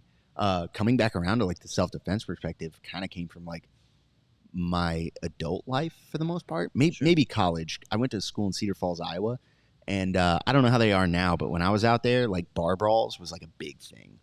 Like there were a lot of country folk who, college kids that came out the country and were absolutely willing to, throw down. Cedar Falls is not a metropolis. I mean, Yeah. meat packing, lots of agriculture, Mhm. some tough dudes. Yeah, they'll take it Alright. outside with you. I've been in Northern Iowa before. Mhm. Yeah, I got you. So I got in a lot, and I Hey, very guys. much so. I have a little surprise for you. We have a PGF vet joining us right now. The illustrious Cam Hurd is Hey. in the chat right now. He'll be chatting with you guys. Go ahead and say hi. Cam, you are on with Egg and What's up, Kevin. Cam? What's up, guys? How's it going? What's going on, man? Outstanding, Cam. Awesome to see you, brother. Oof. Good Cam, to see do us a y'all, too. solid. Tell us what you were in charge I of heard you say something overseeing. about hillbillies, and he called me on. He's been summoned. He That was wasn't my even cue. watching it. He could sense it. I could feel it. I was like, somebody's calling a hillbilly. It's like a bat signal. We had like a pentagram with some Copenhagen, some course banquets, making things happen over here. Maybe some Man, Zen funny now. enough, you're not gonna believe this, but Oh my God!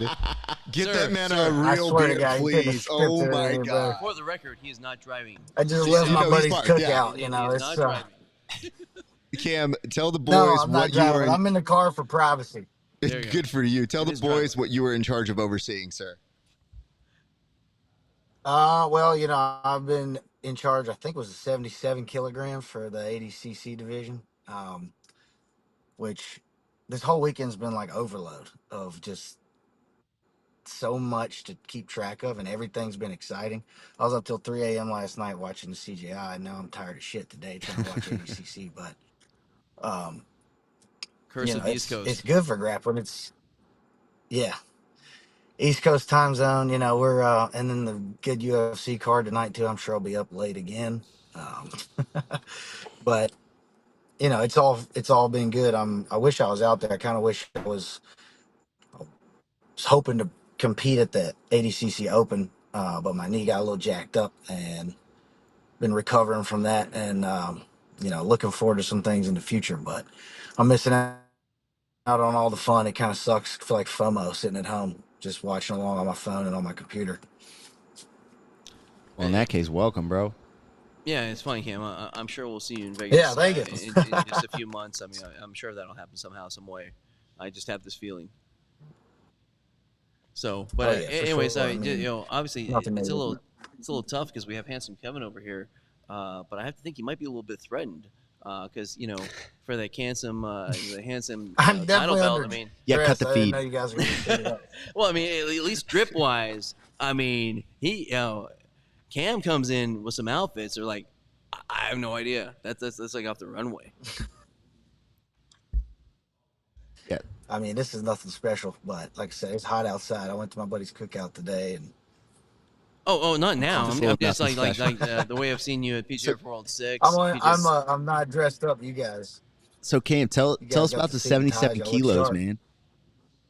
Tell us about that bracket. What Yeah, stood I out mean, to you? What's like- going on?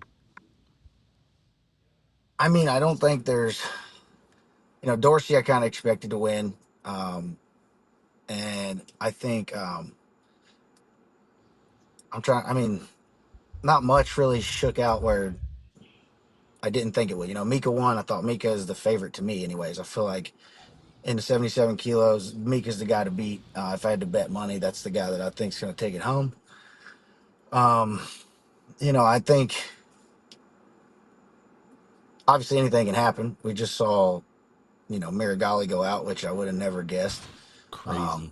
Some other guys in the other divisions, it's like ADCC. You got to come, and you never know what's going to happen. You get injured, 1,000 things can happen every second. So my pick is going to be Mika going forward. But I just think that, obviously there's always that chance that anything can happen, and um, it can be somebody's day or it can be someone's worst day, and that plays a huge part in it. Preparation, big part of it, but obviously, bringing everything together on game days when it really counts. I'm gonna run you through these matchups, and I'm gonna get your take on who you think's pulling it out. So we've got Mika All right. Galvo, and we got Oliver Taza. We got PJ Barch, Mateus Shizinski. Then we've got Wagner Hocha, I believe. Right? He pulled that one out. And Jonatas Gracie over Yep. Max Hands. So then Elijah Dorsey and JT Torres.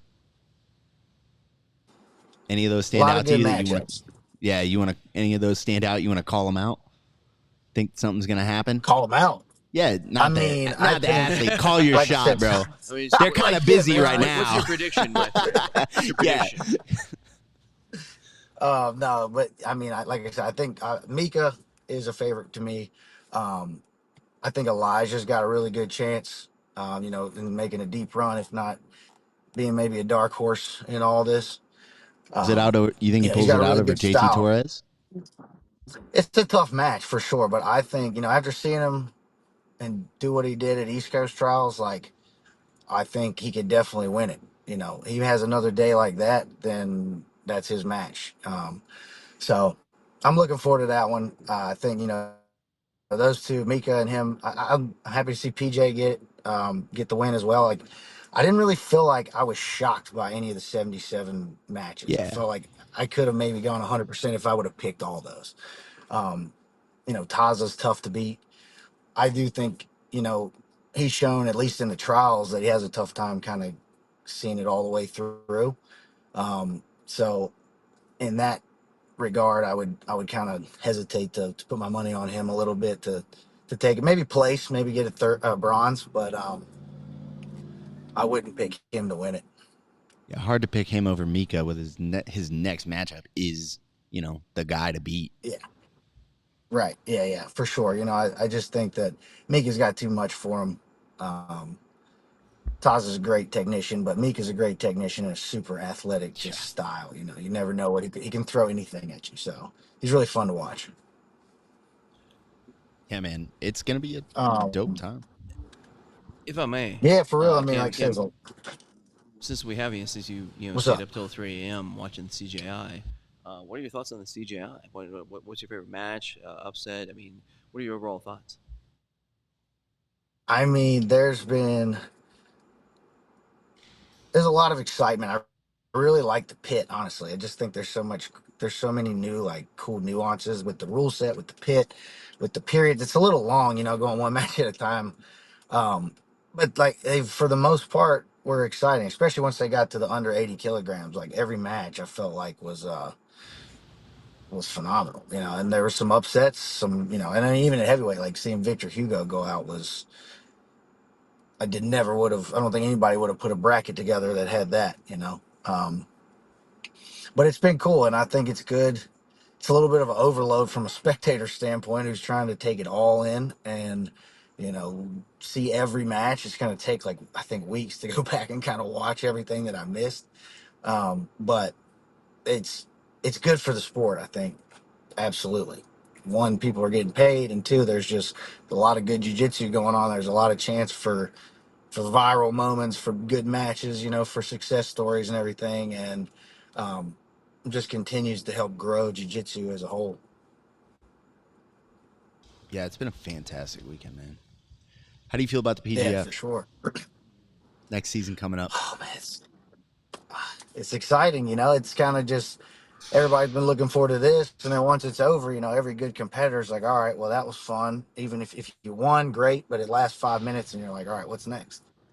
So, it's right around the corner in November, 205. I think, there's going to bring a lot more names games now that the last season was as great as it was, and every season gets better and better.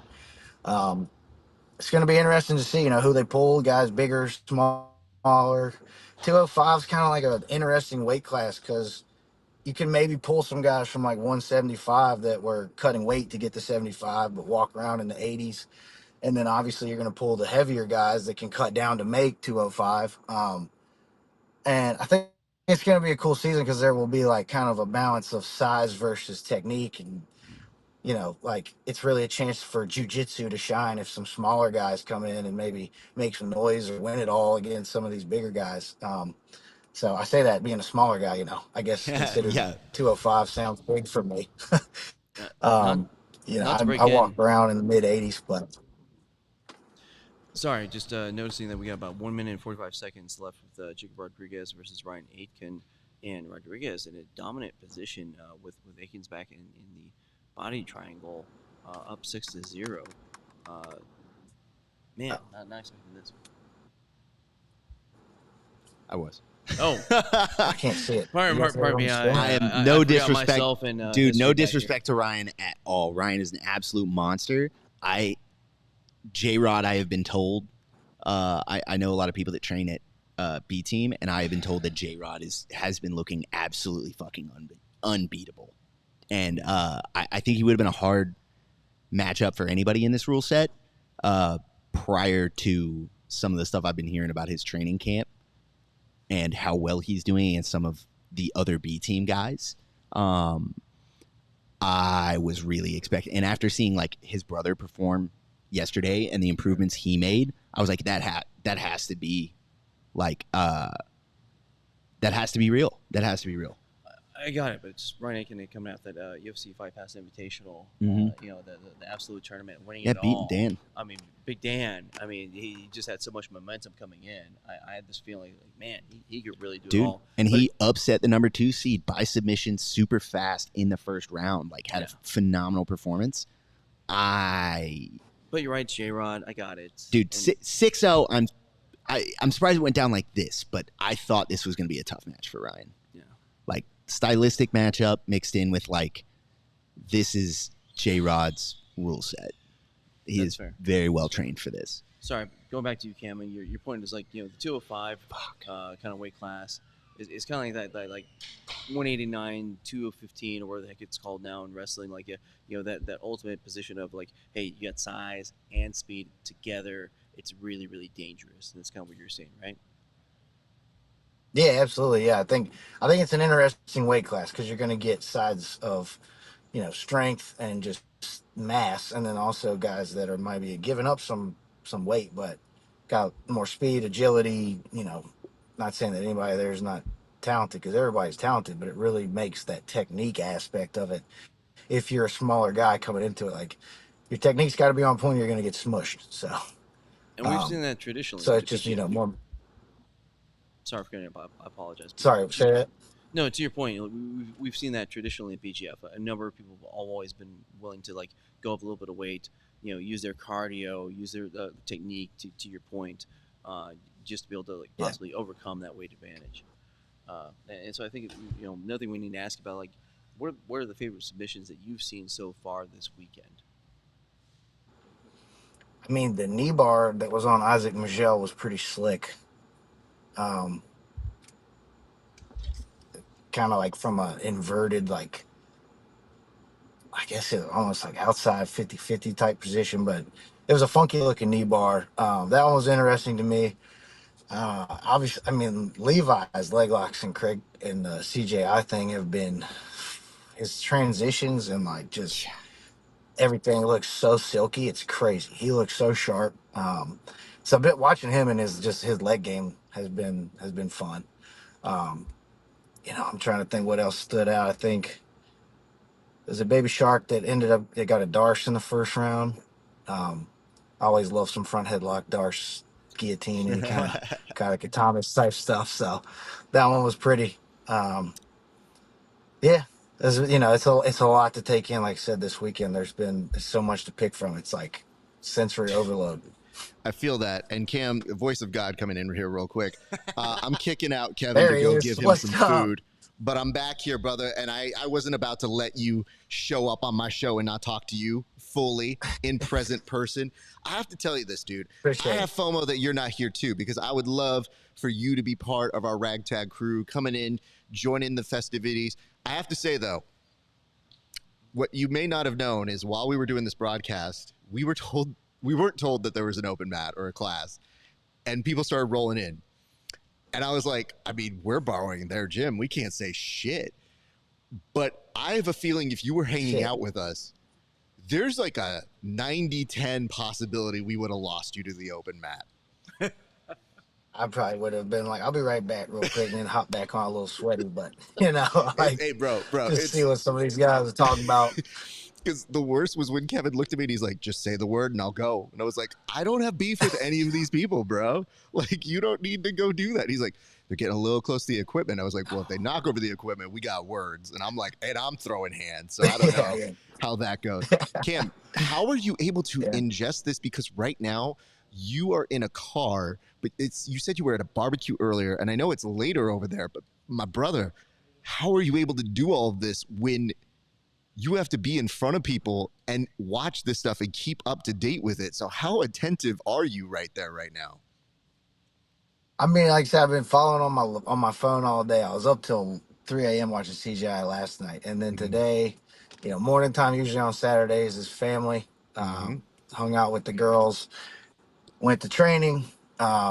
Pretty much right after training was over, everything was getting started. So I started tuning in and just watching on my phone. It's like, well, you see 7 names pop up and it's like, well, this match looks exciting. This match looks exciting. So it's like, let me check this out for a minute and then back to this one. And just a lot of tracking on my phone. Thank you to, I guess, Flow Grappling and YouTube for giving us the ability to watch this stuff and making it easier. But it's a lot to keep track of. It is. And I mean, between also that, Instagram and everything with people sending you reels and did you see this? Did you see that? It's like, fuck yeah, I saw that. I missed this. Like. Can I ask what one of the things that people sent you was? Because we're in a weird a bubble where people are trying to send us the most highlight reel stuff with the intention of, hey, you should know this. And I appreciate everybody who's doing that. But I don't know that I'm getting techniques. So what was something that somebody said like, yo, can you believe this? You missed this.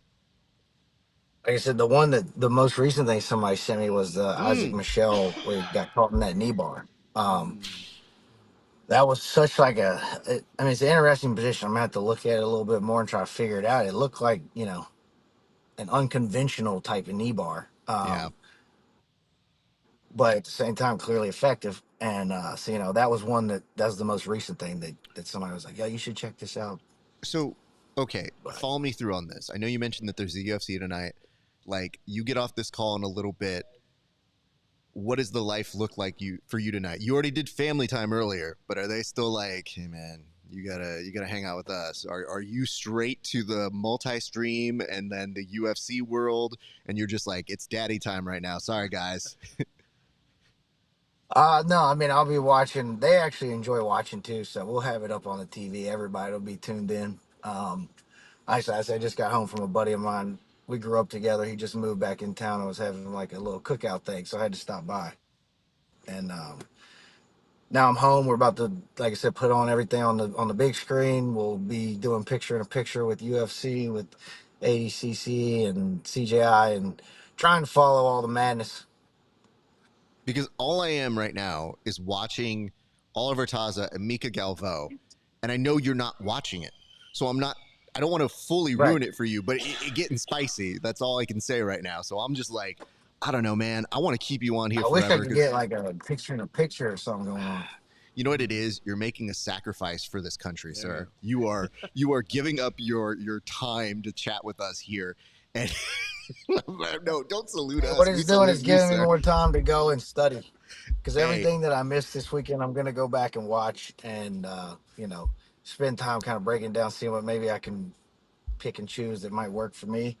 Some things that are in my game or something that, might be interesting to me and I can share with a teammate that maybe doesn't fit my game style, but could implement in someone else's game. So just means there's a lot of homework to be done. Everything that I'm missing. Brother, you and me both. I like right now I'm watching as a broadcaster, but I feel like the student coach in me is going to have a very busy next week trying to discern like what's the new meta, what's the new thing people are doing.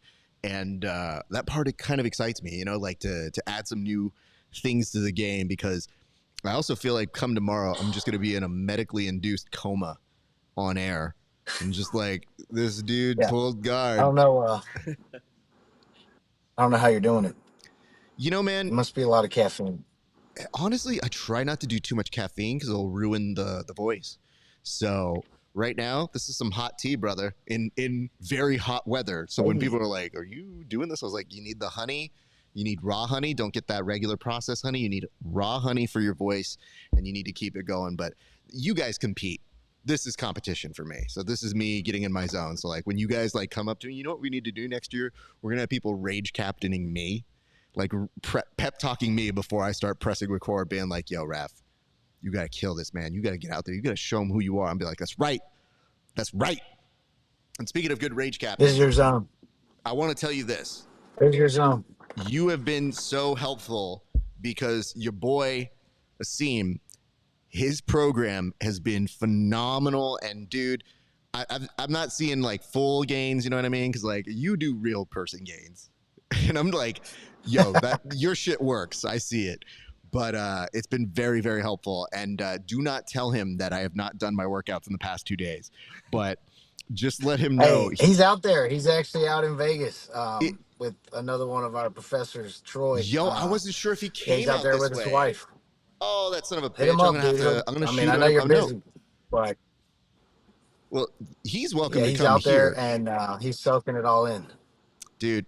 I will definitely reach out and tell him he's welcome to drop by Tell him to hit because you up. he is just again. What I like about you so much, Cam, is I know if you recommend somebody, they aren't just giving you good strength training. You can get from a lot of different people. He's quality people. When I told him I was coming here, he reprogrammed my whole thing to be like, you don't have weights, you don't have this. And it's just like, dude, nobody's going to do that for you. And like, I wasn't sure if he remembered or, you know, I don't ever want to ask or rock the boat. My man showed up and made sure my shit was ready for this week, day one. So I can't thank him enough. And by proxy, I can't thank you for putting me in touch with them. So pretty soon you'll see selfies, I'm sure, that are going to be, you know what I mean? I'm going to try and put you to shame, bro. Like, no, don't try and outgun me, man. See, look, I can make, I'm fluffy right now, bro. Don't judge me. I just love the fact that like my man, when I messed him up one time, I just sent him a note and I was like, what's this all about? He's like, you want to know? And I was like, what? He's like, I went to this dance studio because they had better lighting for the selfies. And I was like, I can't hate on you, brother. Like, you found the right angles on that. I was just like, you know what, dude? People are going to be out here acting like they're not trying to do the same. I'm like, bro, if there's one thing I'm good If at, you're going to take a lighting. picture, it might as well look good, right?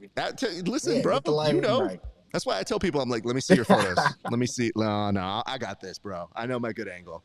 So, hey, I want to let you get back to your life, get back to your studying, get back to your family. Thank you. You know what's so great, man? When we were doing this, there was kind of a thing where I wasn't sure if you were going to be able to make it, and you still made time for us, and that is so sincerely appreciated. I consider you family here of the Grappling Hour and extended from the PGF. So much love to you, brother. Thank you, man. Let us know what you think is going on. Thank you Feel for free to having send me. us messages, brother.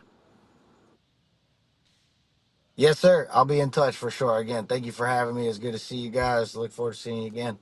Y'all Cam have heard fun. everybody. See you soon, bud. All right, Cam, thank you so much for dropping in. Man, what a quality human being. Just like, oh, man. Salt of the earth. Salt of the earth and question. just, Hardworking, family man. You know, he does his full-time regular job, then does another full-time job on his passion, on grappling, on making sure he's yoked like he is, and training like crazy. I don't know when the guy sleeps because every other thing I see on his Instagram is like family. yeah. And so he's got his priorities straight. Yeah. He's just still at the same point, priorities straight, that he's trying to make his own desires happen. Yeah. While still holding down what he needs to do to take care of everything else. And just like, there's a way you can interact when you do multi things or you're busy. there's no facetiousness. There's no crazy anything with him. You get straight up Cam Hurd. Just that is, you talk to him. He's the same way when he's competing than when he's doing it. He's good to take a joke. Like, I like telling him, I was like, bro, you look a little fat right now. He does not look fat. Like, but to him, he's like, oh yeah? Oh yeah. The next day he's like fucking even more insane ripped. And I go, bro, that was a joke. And he's like, wasn't to me, man. It's just like, I thrive off of the homies who have good souls. And obviously you guys gave him such a great platform, but let's be honest. These trials that he had, those runs that he had, he looked great in those trials.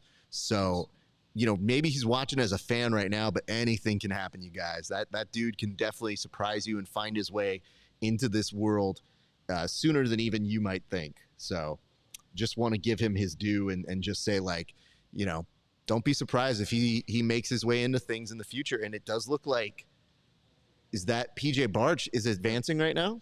I believe so. Man.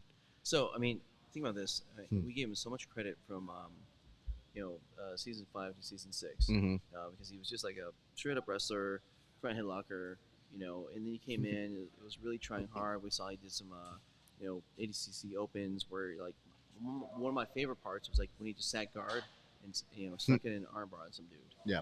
And then after this last season, he went up against Nick Creighton, the Minnesota Maniac, one of the guys with the scariest leg locks around, leg lock Hazen Rita, and he counter leg locked him.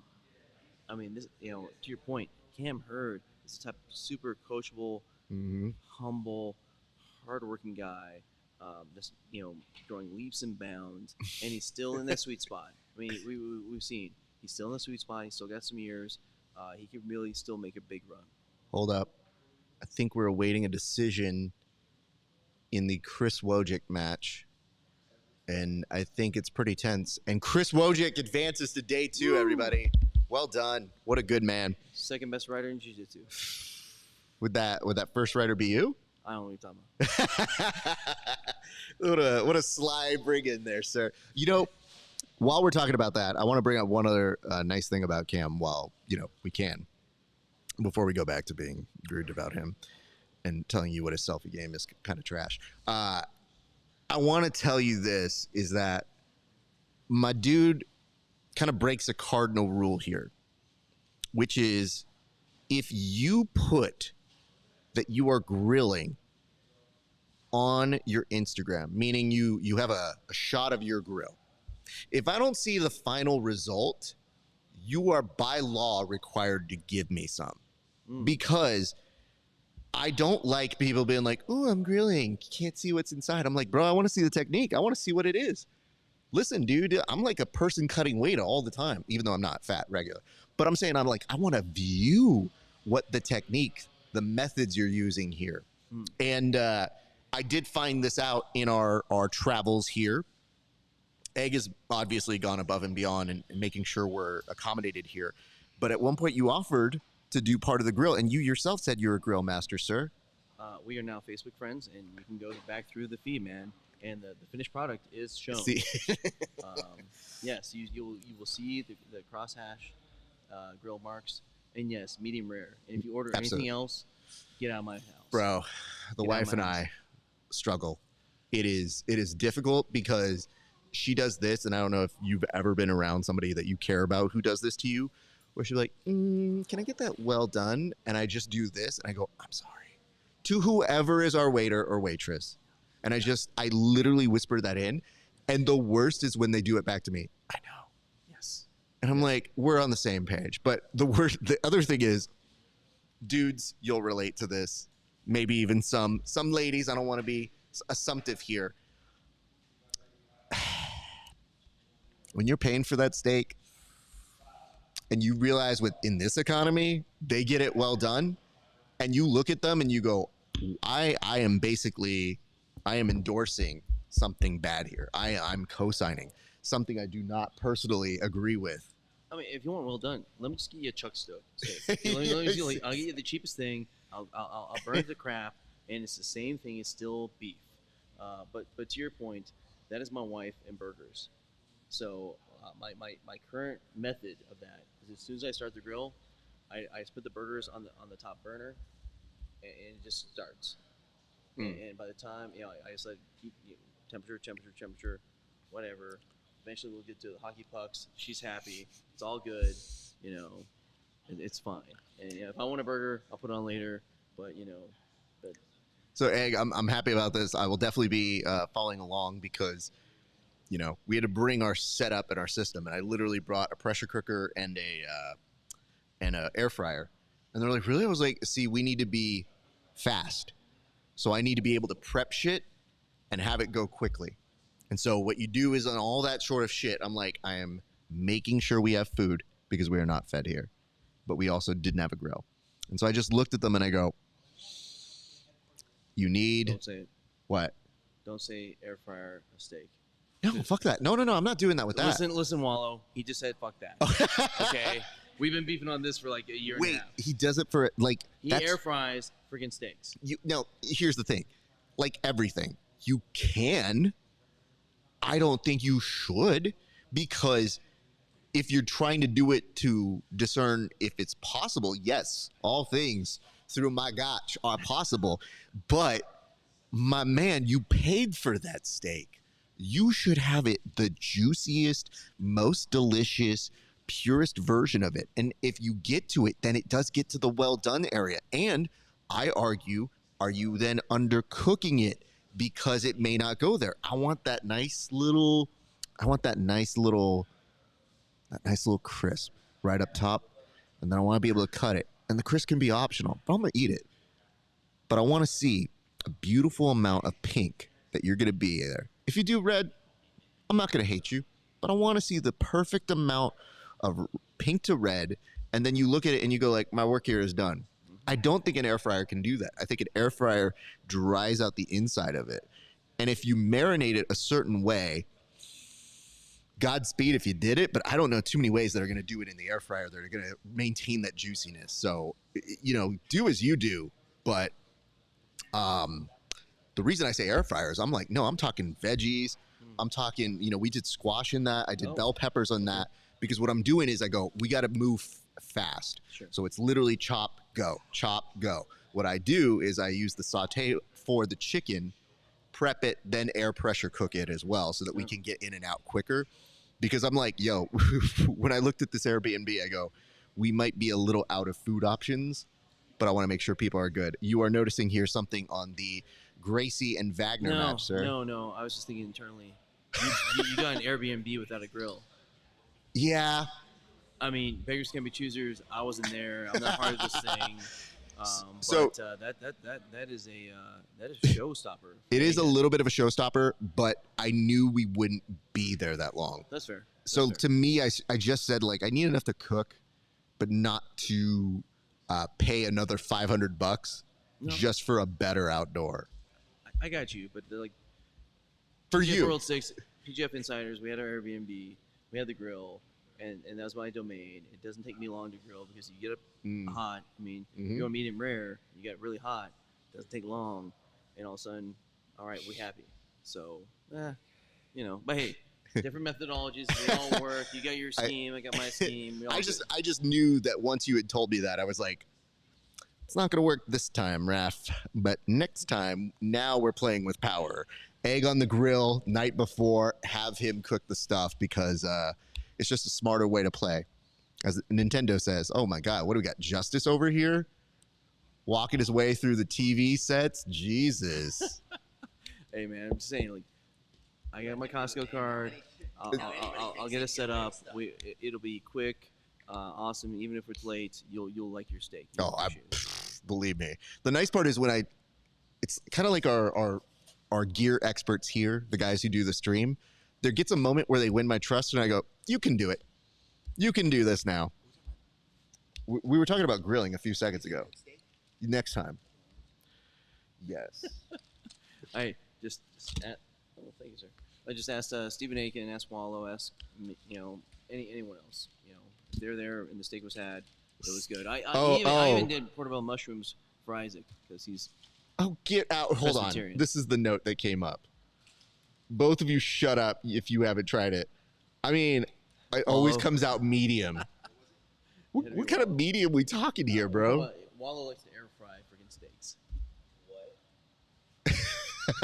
Sorry, Kevin. Did you get offended by that very quickly?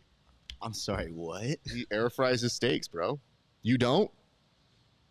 Nah, man, I like good food. He's American. It's I need to ask you to leave. Politely but firmly to leave. it's just, you know what it is? It's when you hear somebody tell you that and say you just walked into their house and you realize you walked into a serial murderer's house and you go, I need to step back. There's going to be a dead body soon. It's like, yeah, man, that's really cool. Do you have a bathroom with a window in it? Sorry, because I did the caddy check. I got a thing.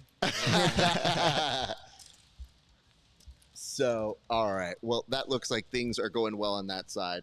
So, did we get his sign? Now, we didn't say, I know we kind of alluded to it, but we didn't say what we're doing, right? We didn't. We did not. Okay. Yeah. Just want to make sure. I didn't realize you were checking with me. I forgot I'm a source of information on this stuff. You have to be. I know. I forget that's literally my job. The weird part is, it's not any other source than what you've said. I didn't say like, hey, on November 19th, what did I say at the PGF? I'm like, no, bro. What did you say? Yes, what did you as a human do? But we do have those down there. Okay, great.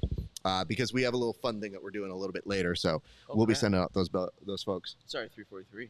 I know. That's why I was saying that. Ladies and gentlemen, taking off the headset right now, batting 1,000. Egghead, thank you so much, brother. Yeah, see y'all. I got a thing. What an exit. So our thanks to Egghead for holding it down as Kevin walks back in and is munching away. I love this. Egg. Oh.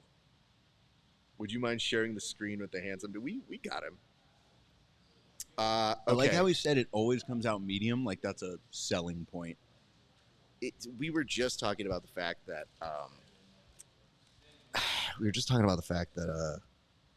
this is Brenda and Bianca right now. Ooh, JT Torres and Elijah Dorsey, and Elijah's ahead 2-0 on the double champ. Man, I'm really surprised he hasn't, popped up out of there. Just stand up. What are you doing? Stand on the ground. Elijah's one of those cats that you had talked about, had the match with Max. He had a very high profile match at Who's Number One and didn't end up on the right side of it. And I had wondered if that had shaken a little bit of his confidence, but not so. Elijah Dorsey, he was talking about for trials that he actually was sleeping and dreaming that he was getting leg locked, like heel hooked, and that he would wake up rolling out of bed like that. And I'm like, if you're that deep, you deserve your ADCC punched ticket here, sir. So I'm definitely a huge fan of that.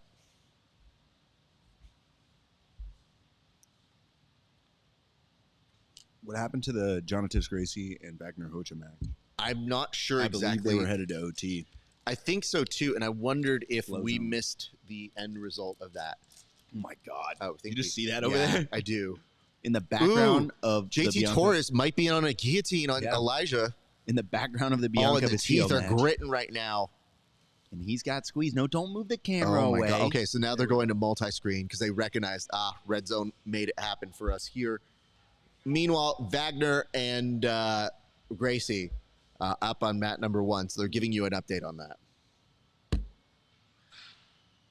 Looks like they're still headed towards overtime. They haven't made it yet. Yo, Ben, I know that exists over there. That fan.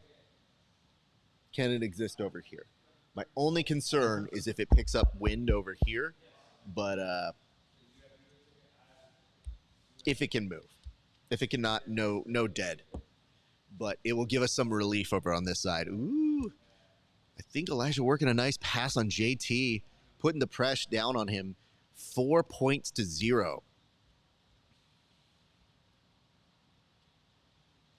Very interesting turn of events. I mean, I knew that JT is always somebody to watch, but that would be very impressive if Elijah is able to beat JT Torres here. Oh my God. Igor Johnson says, Witches just ended Mirigali's career. witches. Yes. I mean, listen, dude, part of that is you put it out in the atmosphere saying, thank you for a great ADCC win. Yeah. You tempted the fight gods. That's a tough one. You cannot tempt fate like that, man. The fight gods are not generous. Yeah, they are not generous in the least. So just to let you guys know, we are still very much in the process of checking how things are going.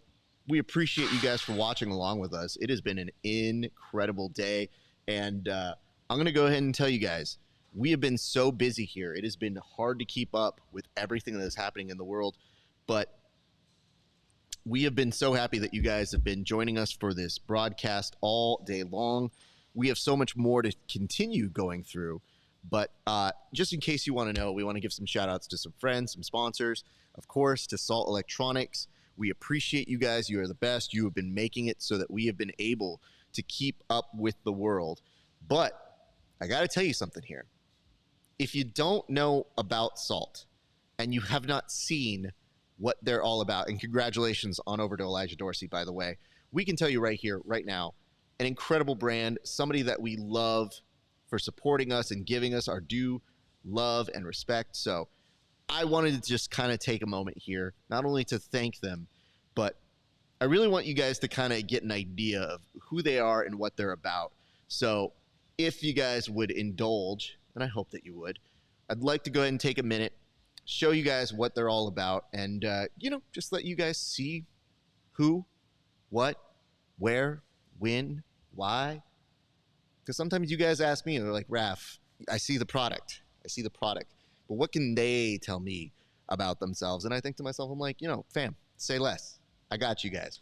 So what we're going to do right now is we're going to cut to a very quick commercial from our sponsor, Salt, BJJ, who bested the business. Much love for them. And, we will see you guys back in just about 60 seconds. So thank you for hanging out with us today. My name is RAF ESPARZA. You are watching our continued coverage here at the ADCC CRAIG Jones Weekend Melee, the insane weekend. And we got mad love for you guys. So please continue to keep it locked here. We'll be back in 60 seconds. 10,000 hours is a steep mountain to climb to become a master, especially when the task at hand puts a relentless demand on your body. There is nothing casual about this sport. It's all in, all effort, all focus. It takes a lot from you, but the reward is unmatched.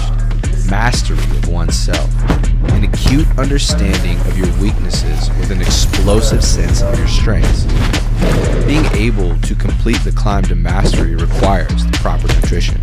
This is why it's important to take in a potent blend of electrolytes that is in tune with your output and brings strength to your goals. This potent blend is only found in Salt Electrolytes. Salt targets your depleted electrolyte levels with a boost of hydration and health. It gives your body the baseline recovery it needs.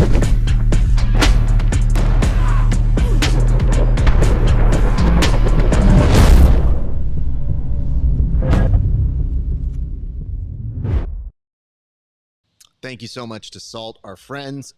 We appreciate you guys. Thank you so much for rolling with us. It has been a beautiful hitchhiker escape, by the way, right there on the, I think, I can't even tell which mat this is anymore. You guys have been the best. Is that mat? What? One or dose? It's a mat. But yes, I want to bring in a note that we got here as well. And it said, did you see Craig's reaction? No, but I've been seeing Craig take a victory lap all day long. Have you seen it? And if so, what has he been doing, Kev? I think he's referring to the post he made about Marigali losing. Yes. Yeah. So what exactly happened on that? So there was there's a part of it I don't understand. There's probably a deeper joke there. But he just posted the low light of Marigali getting thrown by Pixley and then Darst and having the tap, supposedly a potential shoulder injury, whatever. Craig Jones posts it, just a little video of the laptop, looks into the camera, laughs a bunch, cuts it. and it says the caption is totally legal move. And I don't know what that's in reference to, but it's a Craig Jones caption. I'm sure it's dirty. I'm sure that man just dropped the mic. Sorry, guys. I had to mute myself here. So, Gagavo and Barch, man. Rocha and Elijah Dorsey as the number 14 seed. Looking real strong out there today, my man. Yeah. Is PJ Barch and Mika Galvo, is that a rematch? Have they matched up before? Was it a who's number 1? You're right. Yeah, I think it was who's number 1. I feel like it was. And I feel like PJ came up a little short. But if memory serves me right, it's the same day he had J-Rod and they had that baller match together. Yeah, he had that was that little 4-man tournament. That was Yep. like little 4-man tournament. That was that 4-man tournament or whatever. That was 170. Oh my God, that's what it is. I didn't put this together. Miragali said about his girlfriend, she was 18 when we met. Totally legal move. Yo. My man hit us with the Kendrick Lamar Genius Bar lyrics. Wop, wop, wop, wop. Oh my Greg, God. fuck him up. I have to go back and get someone to, like, you know what, guys? I want to say, you know when you feel old. Those are the moments where you go, yeah. You know what I realized, too? We didn't send them with the product. So that they could give away for whatever trivia or, like, as a giveaway to that. Yeah, if you can get a hold of them. Because I don't think they're far. At least one of them can come get it. Who do we need to call? Call Isaac.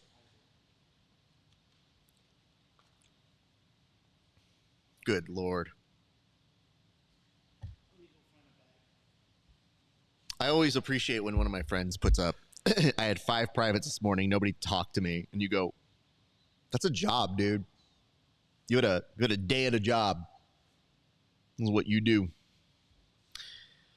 He was defending his relationship with his young girlfriend. No, we put it together once you gave us the building blocks there. We got sir. it. Yeah. We didn't start with it, but we ended there. Man, what a fucking thing. Yeah, I didn't follow that whole debacle super closely because I love myself. I wouldn't do that to me. But, yeah. Man, Craig does not miss. No, I mean, Craig, there's usually a purpose to what his madness is. Yeah, if he said a thing, there was something there.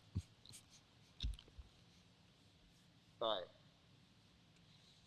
Do you want to continue working on your project? Sir? Yeah, arts and crafts it is. So we're slowly making our way through the day here at ADCC. But we have a thought, which is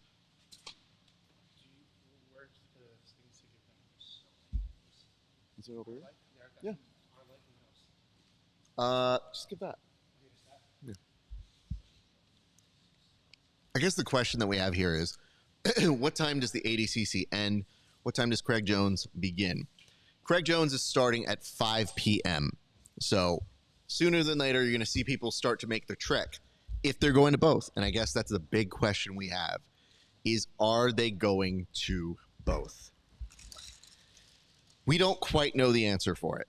So we have put out the theory. We are figuring it out, and we will keep you posted and updated throughout the week. But woo, it'll be interesting to see if people, not mass exodus, but make a trek from one to the other. And I'm intrigued. And I want to see if we can start betting on it. Because I feel like that's the thing to bet on. But yes, oh my goodness. See, this is how you know things are real. The sleeves are now rolled up from Kev. And it says... These tattoos weren't free. These tattoos, oh God. You know, so are you aware? I think we're clean on our side. But like if you're on broadcast television and you have tattoos, there are some regions where you have to get the property rights from the tattoo artist to sign over. I've heard of this, yeah. What the fuck, dude? Yep. I'm never pulling you on TV. Like, I'm literally making sure you are, like, suited up at all times. I'll do it. I'll cover him up. If it makes you feel better, he'll give me the property rights in a hot second. This is my real life friend. She's awesome. She'll probably give me the property rights too. But if she doesn't, I just roll down my sleeve. How many tattoos do you have? Let's start there. How many tattoos? Enough that I'd have to run them down in my brain right now. Like 30s probably. 30? Yeah. Damn, dude. These sleeves, they've all become one thing, but like my right arm was 3 separate pieces that I got with different intention. Like first one, and then I was like, well, I could probably put a second one here, and then like may as well close out the sleeve. And kind of the same thing happened. This used to be just a forearm sleeve. Actually, it used to be just a shoulder cap. Then it became a forearm thing. I had one on my tricep, and then I was like, we'll just run them all together. Oh my God. I've got it now. It goes all the way down to like my mid back. Like it's just growing. The tattoos are consuming me. Tramp stamp, yeah. Yeah. It's like the Venom transformation, but just super slowly. Do you have a favorite? Yes. We don't have to show it. No. I have oh no with a frowny face. Okay. Tattooed on the inside of my heel for inside heel hooks. If you bite an inside heel hook on me and look down, it says oh no. It's from that guy's perspective. It says oh no with a little sad face. Yep, I see it now. You know what's weird is you don't know everybody's culture, so you don't know if that's like some sort of thing that you're like, oh, of course. Yeah.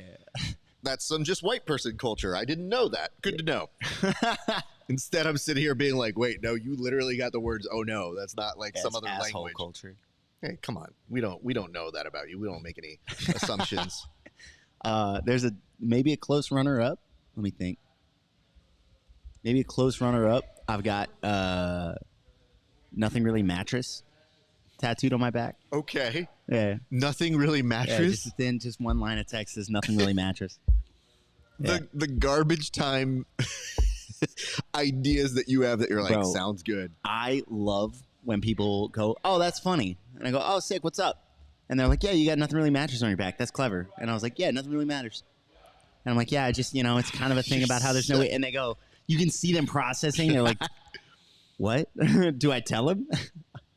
I get so many people with that. It's beautiful. Oh, my God.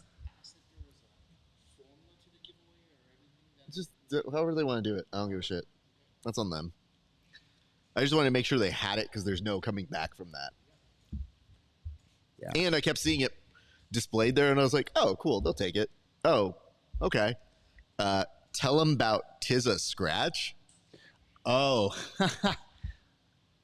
You have it's Lee, who's definitely selling you out here. Yeah, if you guys have seen one of my first tattoos, if you guys have seen Monty Python and the Holy Grail. Yes. The Black Knight. Yeah. Mm-hmm. When I was in college, I tore my shoulder. When I did judo, I tore my shoulder. Two separate shoulder surgeries. I've now had a third in jiu-jitsu. I have Tis But a Scratch tattooed on my left shoulder. We have our production assistant Ben here, nodding his head like, yeah, he's with it. Ben, you have any tattoos? How many?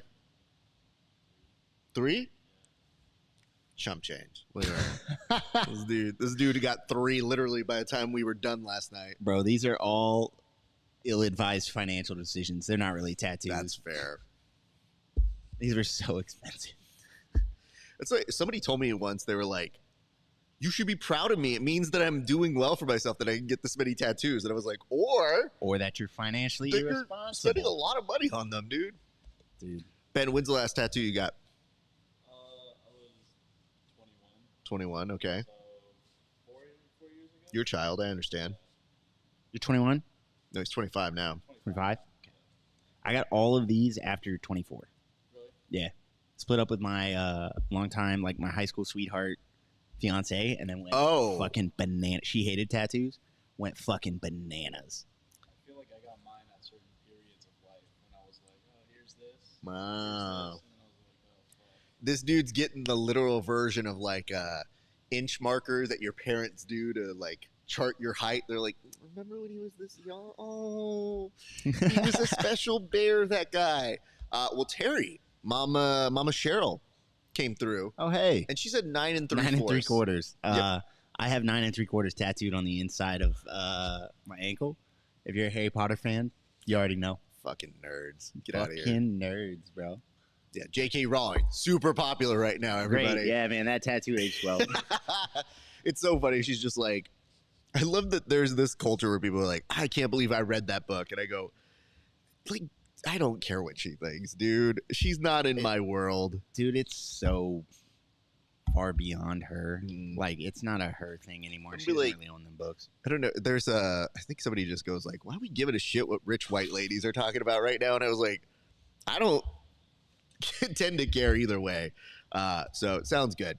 All right. That is off. Thank you, Mama Cheryl, for that note. Yeah, that it is always great when your mom can chime in and she's like, tell them about this one. So when I was a kid, my mom told me that if I ever got a tattoo, she would get a tramp stamp.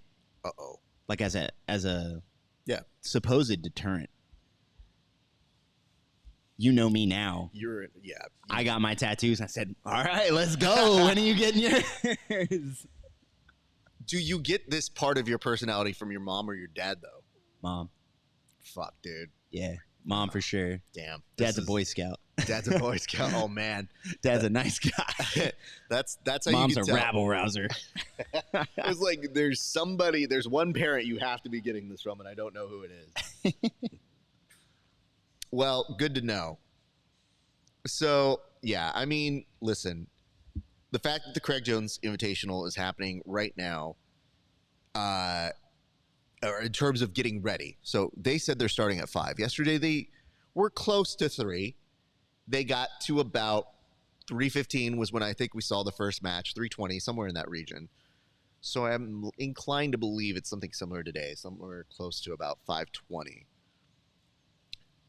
Apparently, you've got the main event match, which is going to be for the $1 million each.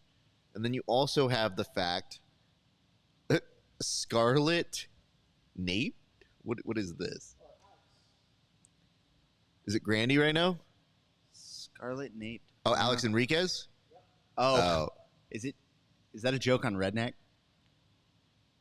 I don't know. Napier neck. Scarlet. You know what the worst part is? It's my mom. I should know this No, joke. but you should know it. I'm not supposed to. saying. My ability to reason and any sort of commentary is low. That's why I'm like, anybody who calls me as a scammer right now, I'm like, you got a 20% chance this could work for you. She 100% redneck. I'm connecting it back to when I called her a rabble rouser. Scarlet Naped. That's what it is. Yeah, mom's country. In the best of ways. That's awesome. Well, Mama Cheryl, huge fan of the show. And just so you know, Mama Cheryl, I'm going to have to go back and look at the stock. She just got a hoodie. She ordered a Grappling Hour hoodie this week. Sweetheart. I got to make sure I got that size. So if I do not, we will be in touch. But we will likely be putting in new orders. But thank you for your patience in advance. I did want to tell you that. There's been a lot going on, but don't think I don't see. No off to this switch, unfortunately. But again, thank you so much. And she said yes to it in response to it. So good to know here. But yeah, just dumping over on that side. So I think what we may do here is we will see this round of action going. We'll kind of follow it through. Depending on where we stop, we may take a short break after we're done here at ADCC. But I wouldn't be surprised if we get Craig Jones going up at about the same time. So we're doing our best to make sure we give you all extensive coverage. And it's going to be interesting to see what the trek is. If people go, and Jasmine Rocha is going to advance to day number 2. Congrats to her. She has a charisma. It's a heel charisma. And one you're not always used to seeing. But she has got something to her. So it is fascinating to watch.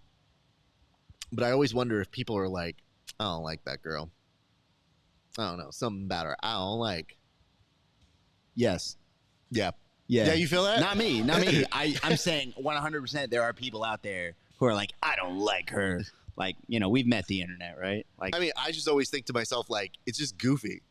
bro, when I like was competing on the PGF and we were talking about the advice to give people when they're talking to like competitors and they're out at the stands, like, you're going to see them. You're going to see competitors. Here's my advice. Don't give them any. Don't tell them that shit. Talk positively to them. You might have known them for years. They just met you. Yeah. And like when I was on the PGF, after I left, every season I've left, after the end of it, right, was over, I'd go drop in at gyms, I'd teach seminars, I'd compete elsewhere, and I'd have people walk up and talk to me. And the number of people that will say shit like, yeah, man, I don't really like you. And then I just, you're all right now that I've met you. Or they'd be like, yeah, I think, I personally, I think you should have done this, that, or the other. Bananas. Sorry, I coordinated another Starbucks run. If you needed anything, you're good. Yes. Okay. Yeah, another one of these, my guy. Rob, you good? Moving up in the world. And then can I also get an iced coffee, just black? That's why I didn't want you to give it back to me, you dick. I can't get this, right? Yeah, absolutely. It's just, I love the anonymous, like, hey, there you go. What is that? Don't pause. Don't pause on me. How dare you? Iced black coffee, and then just another tall, like super, the biggest size tea, and then his. Beautiful. Appreciate it. I appreciate you guys. Come on, Alex Rod Enriquez. Is this our first round? I think this is. And she's waiting for the result. Yeah, this was on my watch guide. Yeah. Oh, man. that's rough. All the Atlanta boys are out. Yep. Well, good news. Atlanta not coming to have a civil war with you guys. The South, it may have attempted to rise again. It didn't. It worked out about the same way as the last time. Amazing. No, I mean, Alex Enriquez, beast. Always fun to watch her compete. I have the utmost respect for her. Yep, always rooting for her. But I'll tell you this. We will see her back in action at Subversive 11. So be there with us. Hard Rock Hotel in San Diego. Outdoors, September 8th. Going to be a good time. So hopefully you guys tune in for that one. I will actually be behind the scenes on that one. So that's cool. Little known fact on that one. So I would say, I'll see you there, but I probably will see very little of you. Anybody who stops in. So heads up on that one. You personally, he will see very little of you. I just got asked, is ADCC running on time? And my response was, ish. Like, I think they'll be done by 6. I was kind of surprised that was out. I thought I missed Alex's first round. No. And you know what? Maybe you did, but I can't say these things. No, that's the first round. This is first, right? Yeah, I had, I only, for our Watcher's Guide, I only picked first round matchups because after that it's bananas, right? Like, you don't know what's going to happen, clearly, right? And that was on that one was going to be a really good match to tune into. Beautiful. Appreciate that. And speaking of appreciating friends, we want to go ahead and give again a shout out to our friends over at Salt. Salt electrolytes have been fueling this podcast, fueling this show.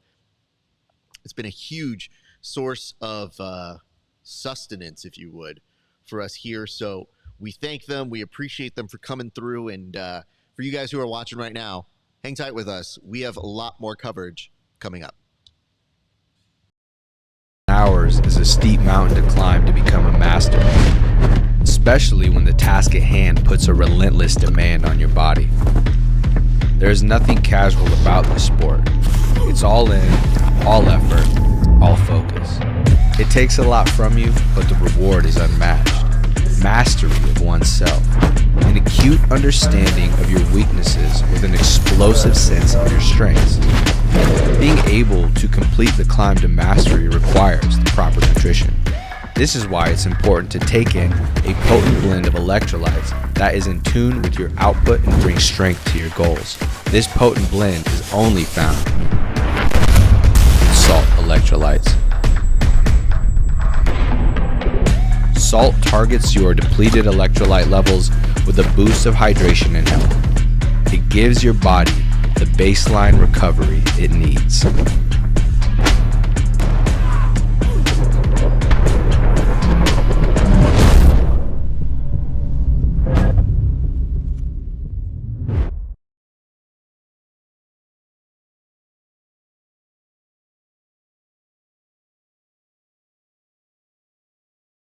Hey, what's up, everybody? Welcome back to another installment of the Bullpen. Kev, we got a huge board. Why don't we get straight to it right now? Go ahead and lead us off. Yeah, thanks, Raf. Today we're talking about the clean aesthetic of gold BJJ. They're phenomenal streetwear they've got. It's not just training gear, guys. You can get streetwear. Raf, are these all gold BJJ? All of these cards are gold BJJ? Yep, just read the script like we talked about. Yeah, you're right. They've got a variety of styles. They have a bag. It's phenomenal competition gear. You can bring it with you. You can throw it in the wash. These are really cool. Are any of these for me? Like that bag? No. They didn't have any stuff for you. They ran out of your Well, they're sizes. really affordable if you need to go out there and get them. You can just get the stuff, goldbjj.com. These shorts are awesome. I'm going to get this. Wait. Oh, this Do they have a second set for me? Is that a thing they have? They were like, hey, man, we ran out of stuff, and they didn't have it in your size because like fat. You know what I mean? So, like, these are all for like me. Anyway, go visit our friends at goldbjj.com.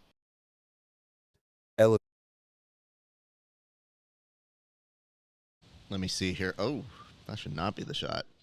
I don't know where that one came back to. Let's just switch to this. There we go. Well, bam. So Kevin is continuing to work on his project, but yes, it is actually their second round. Or no. This is telling you what tomorrow is. So it's telling you that Bianca Basilio, Rodriguez face each other. Rocha and Foriano are going to face each other as well. So we're seeing Kennedy Marcial, Josh Sinceros, Fabricio Andre, and Diego Hees, Baby Shark, right now fighting for your attention, everybody. So good matches up on the board right now. And I did see, let me see, there's a comment that got left on the YouTube somewhere. Oh, very cool. We just got a note that people were tuning in from, I believe, we got a nice little infusion of folks over on the YouTubes.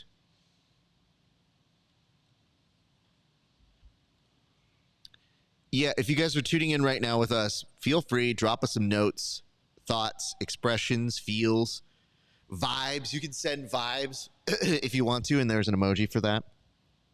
We also appreciate it if you like, comment, and subscribe as you are watching along. It is a huge help for us here on the show. So, just as you know.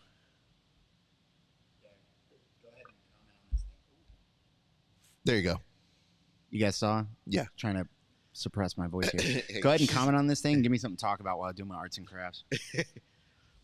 We've learned so much about Kevin, and yet there's a part of me that feels like we should create a fake Kevin facts aspect to see if people can come up with shit that's just not real. Two truths and a lie. Two truths. So kill it, that game. I believe it. The thing that I think we could do, though, is as a segment it works, but there's a part of me that wonders, if people pitch it, it's similar to what they used to do with Nick Offerman when he was on Parks and Recreation. The writers would come up with absurd things for his character, Ron Swanson. And they'd be like, oh, it'd be cool if Ron Swanson would do this, or this is kind of outlandish. And more often than not, it would be Offerman being like, I too have done that once. And yeah, it's actually fairly easy to do if you do it like this. And they'd be like, oh my God. They're like, you could invent shit, and he just did it. And you go, how? So props to them, props to you guys. People that are their character. Also, you're the only person I've ever met that says the Parks and Rec's full legal name. Yeah. Parks and Recreation. Did I say Parks and Recreation? You sure did. I thought I said Parks and Rec. Yeah, man, you called it by its government. I did work for NBC Universal for a long time. So I also, Owen Jones advances to semis tomorrow. Congratulations to him. Wow. That's huge. With a quickness. Yep. Well done on his part. There was a moment. Ooh, look at this, though. What an my god. My God. Good lord. Ugh. Oh, I don't like that at all. No, this makes me not want to do jiu-jitsu anymore. Ah, I hate that. Hate that. Hate that. Hate that. That sucks.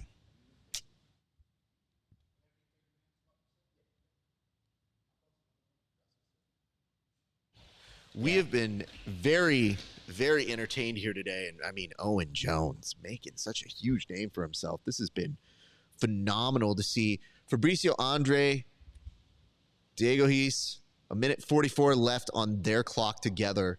Kenny Maciel, I mean, getting that win over Keith Krikorian. One thing now that we have some time. Yesterday, Keith had a look. Let me see if I screenshot this because I thought I did. This one, actually, you know what? I'm going to stay on this one. This one's just out of spite. Just based off of what we were talking about earlier. Because I got to show everybody else.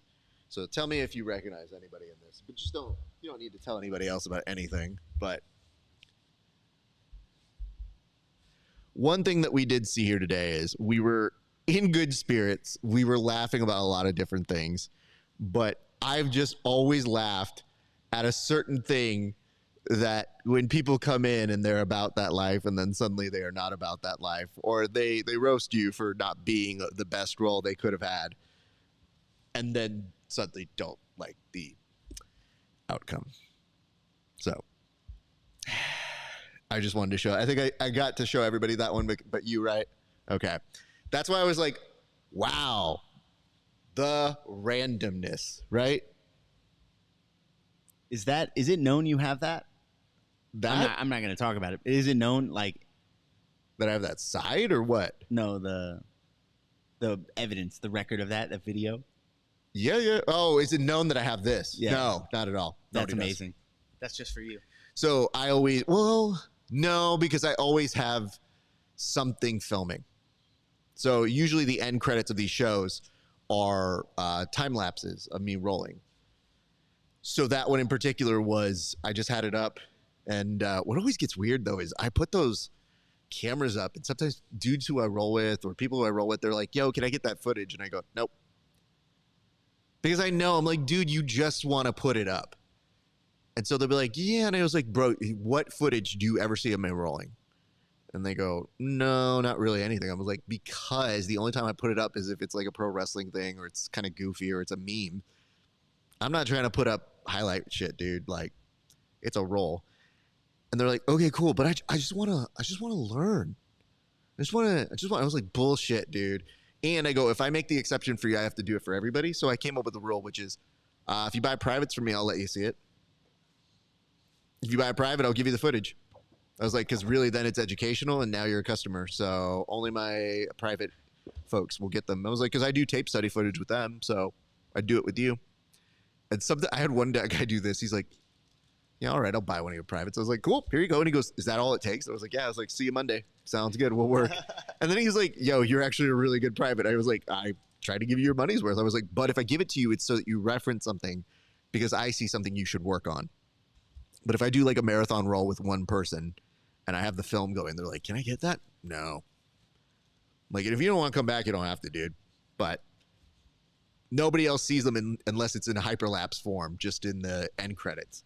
If you want to slow it down, woo, have fun. So, because Lima is an American top team Atlanta, sure, are MMA gyms, and they do a lot of like MMA guys are way better at self-promoting than jiu-jitsu guys. Sure. As a general rule, there are some really amazing. Anyway, they have a culture around like there will be multiple people with cameras out during sparring. Like dudes walking around with gimbals and stuff during sparring very regularly, like real regularly. And I like have let people know before. I'm like, oh yeah, like, you know, if you want a chill roll, you're one of my students, gotta be a student. If you want a chill roll, just ask for it. You know, that's cool. Might not give it to you. Might just say, nah, man, I'm not really feeling it. I'll just roll with someone else. Sure. But like, you know, we'll work on some stuff. We'll have a chill little roll. You know, etc. Here's the deal, though. The second the camera comes out, if you see cameras wandering around, all I'm trying to do is highlight you. All I'm trying to do is not get got. Yeah. Like, I know the game. Yep. If I am going to absolutely maximum disrespect immediately.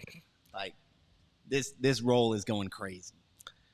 I just tell people I have a thing as a friendly neighborhood BJJ podcaster. So, like, this is not really something that I think I'm going to look great for.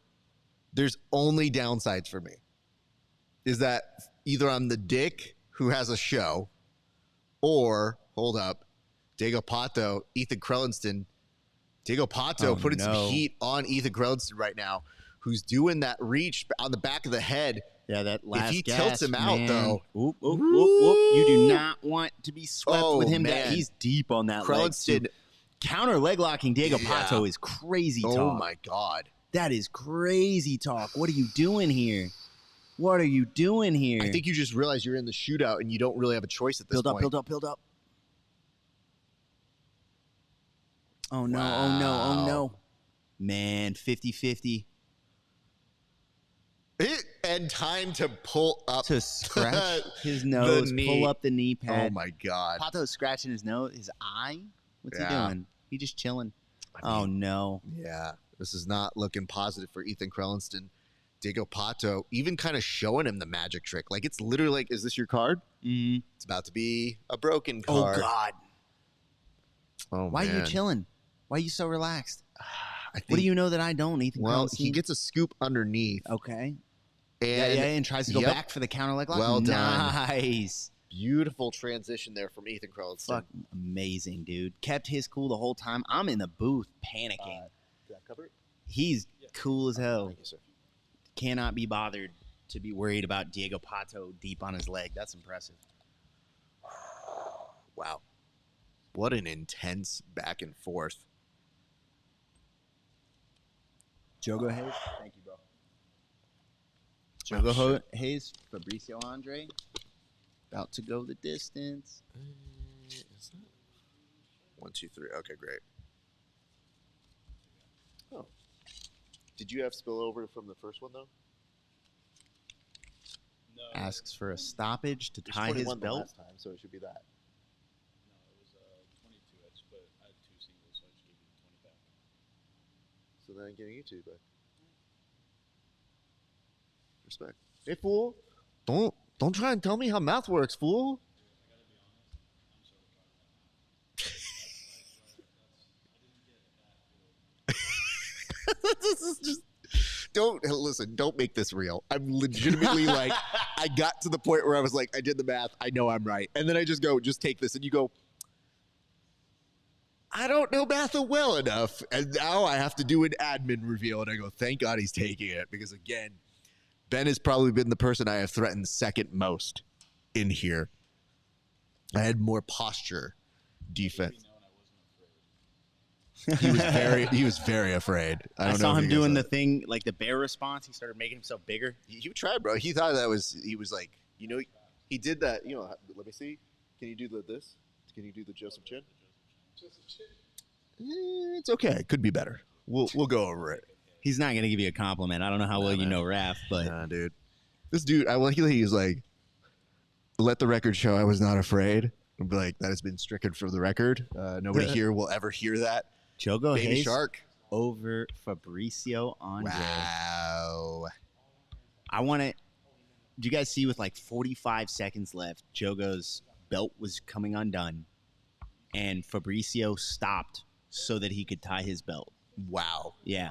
The ref ended up stopping the time for them, but like Fabricio legit took a knee and let him tie his belt. Wow. Yeah. Really they impressive. brought IBJJF to ADCC. Bro. Hey, listen, been there. Does look like Kenny Marcial might have just been eliminated, my friends. Oh, no. I mean, this is the hard part. I know we say, oh, no.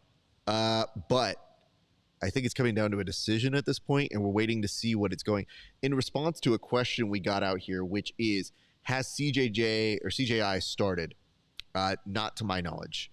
They are scheduled to go at 4:26. So it does look like we have a little bit of time before we see them.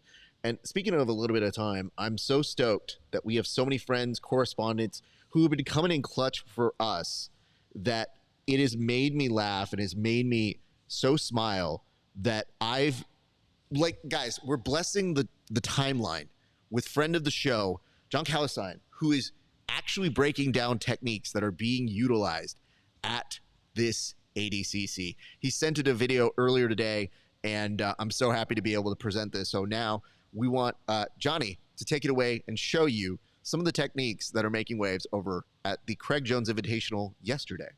Okay, now it's rolling. All right, so what I wanted to break down was the Lucas Barbosa submission on Ruleset. So I just wanted to just basically go over that Sean Roberts calf slicer.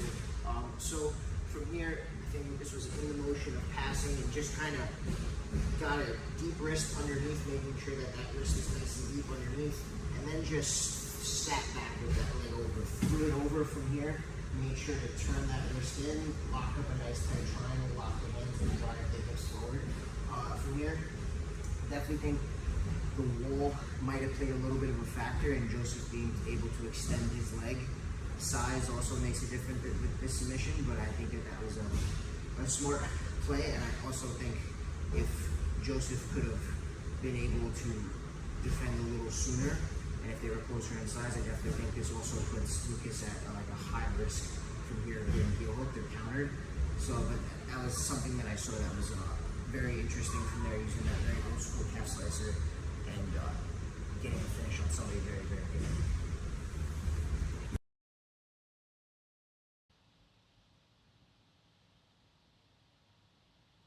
Bam. And we are back. Thank you so much to John for that breakdown. We appreciate you. We just saw right now that Diego Pato has advanced. And, I mean, Ethan Crellenston, you get the sense that he might have had an opportunity to go to the CRAIG Jones Invitational. I feel like all B team members, that split didn't quite make sense. You figure, is he going? And he was being a little coy with it. And he advanced the first round. Now his journey's done as Diego Pato was able to get that submission in a nice little knee bar there. Well done. Ethan is not easy to submit, my friends. He is a monster. Oh, man. But yeah, as we were mentioning, it's hard to be like, oh my God, it's a disappointment. Like at this point, most of the people you're seeing advancing are good. And most of them are like friends of the show. So it's not like, oh man, I'm so bummed. Too bad that other Yahoo that sucks made it. It's like, well, no, everybody's going to advance, and we're getting close to seeing world champions, and only one person's going to win. Let's talk about Kenny Florian's sticker game.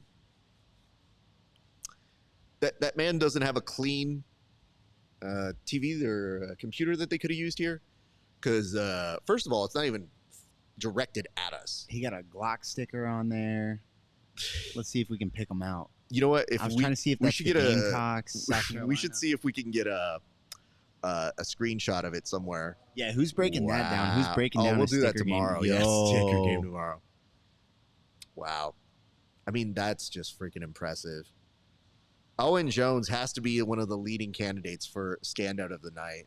Yeah, he's my number one right now. Yeah, absolutely. Well done, sir. And then Alvaro 2000. Alvaro JJ 2000 says, Brazilian gang. First of all, sir, please keep your gangs out of this. I only roll with real gangs, fam, like the Crips or the Bloods, depending on who pays more, who has better benefits. I have to look at those things, man. Do you give healthcare? No, man, then I can't be a part of the Crips this month. I got a future to plan for. I got a future, Holmes. Yeah, I can't do the accent. I know, and I'm good. Sometimes it's a bait. Like, no, try it. Yeah. Try it, dude. You should say. You should do it in that voice. Go for it. See how that plays out. No, it's perfectly fine. Reese, Pato, O, Jones, Sinceros. So it looks like we're going to be about heading to the 77 kg category here in a few seconds. So, and I have to tell you guys, every time we talk about kgs, kilograms, whatever you want to call it, I just call them kgs because that's not a real weight class. Tell me what your real weight class is. Yeah, I thought this was Use America. pounds. That's what I'm saying, bro. Like, this is an international sport. Well, learn. Learn America. The fuck is a kilometer, son? Do you ever, when they tell you have to be a certain way, like let's say you go to like an ADCC or something, and they tell you like, does your brain do the math automatically? Or when they say, oh, you have to be 88 kgs, do you have to look it up every time? Hey Siri. How fat can I be, Siri? Because you know what the dumb part is? I've been doing this, like this is the 6th iteration of an ADCC fight companion that we've done. Every year without fail, I go, wait, what is it again? And I thought every time I knew. And then I just conveniently forget. And because I'm in a weight class that I go, oh, taller people show up in my weight class. Yoked people show up in my weight class. My friends always do this. They go, should you could drop down a weight class. And I was like, no, absurd, will not, refuse. They're like, well, then you have to deal with this. I go, oh, fuck, this sucks, dude. So anyway, that's just my plight here. Yeah, man, I competed everything from, not counting open weight divisions, I competed everything from 205 to 170. And it's just purely dependent on, like, what's ruling me at the moment, right? Sure. Do I care more about, you know, athletic performance and having a size advantage, a potential size and power advantage, or do I care more about this cheesecake, you know? Often it's the cheesecake. Most people don't have the wherewithal to give everything their all, but you're somebody who goes, nah, this cheesecake needs a home. Listen, I don't let anybody down. I don't leave anything behind. That includes this cheesecake. I need a clarification here, Kev. Born and raised in Atlanta, though? Because suburbs, but yeah. Because you don't have the accent, but then every once in a while, it just magically appears, and I go, fascinating. And it's not like it's a force thing. It's just like it just slips in and out. Yeah. I oscillate a little bit between I mean, it's okay. It's just I would have if I had met you outside of it, other than knowing where your team is, may have not known where you were from. Yeah. I'm from Atlanta. Grew up in the suburbs. Went out to Iowa, and like all my friends who are not from the South are like, oh man, that guy's like. Usually it's like that guy's. You know, you can hear it. You can hear the twang come out. You can hear the y'alls. And then like my Southern friends are like, where are you from? Atlanta. Yeah, but before that. But really, where are you from before that? Yeah. I used to get a lot of back in the day. Where are you from? And I was like, California. And they're like, oh, really? And I go, yeah, no, it's pretty clear. And they go, I feel like California, if you just have like a neutral, like unless you're Valley Girl, if you just have like a neutral, like California fits. It makes sense for me. I think. There's not a strong accent coming out of California. No. We have some colloquialisms that I go, oh, that makes sense. Like what? Can you get a screenshot of this man? Now he turned it away. Oh, they're listening. They to are us. listening. They're I know listening these motherfuckers to are us. always watching. The streets Yo. are always watching. They said RAF ESPARZA wants to know what is on that laptop. What are those stickers? You think and you're slick, Flo bro. said, turn it. Don't let him be caught here. Whoa. People are talking about the stickers. It's unprofessional. Give me not a screenshot, but like a screen grab of that. If we can you go would. back. We can go back for sure. It's okay. We can definitely scale it That's back. right. On that side of the table, they can see the front of the laptop, right? May I ask this? And maybe I'm rude here. What's with the mafioso little either brooch or flower there? Bro, it's definitely like he's flagging for sure. That's Flo's colors. CJI's got green. Hold up. Would this motherfucker wait, I'm just now realizing, what the fuck is this, Kitty Florin? What is up, bro? Why are you wearing my same shirt and tie? I am the lead anchor of this show. You are the lead anchor. This is the same color scheme. Copied your whole fucking flow, Kenny bro. Florin. I will take you out right now and introduce you to my friend Kevin. And Kevin will have words with you. And then strong after words, Kevin a strong talking maybe has some issues with you that don't get resolved through violence, I will introduce you to my friend Tim. And then after you walk through Tim very easily because he's broken, then I will have a supportive cocoon of individuals. I will put Andy Varela in front of you, who will likely shake your hand and then push me in front of you, and then at which point I will buy you a coffee, sir.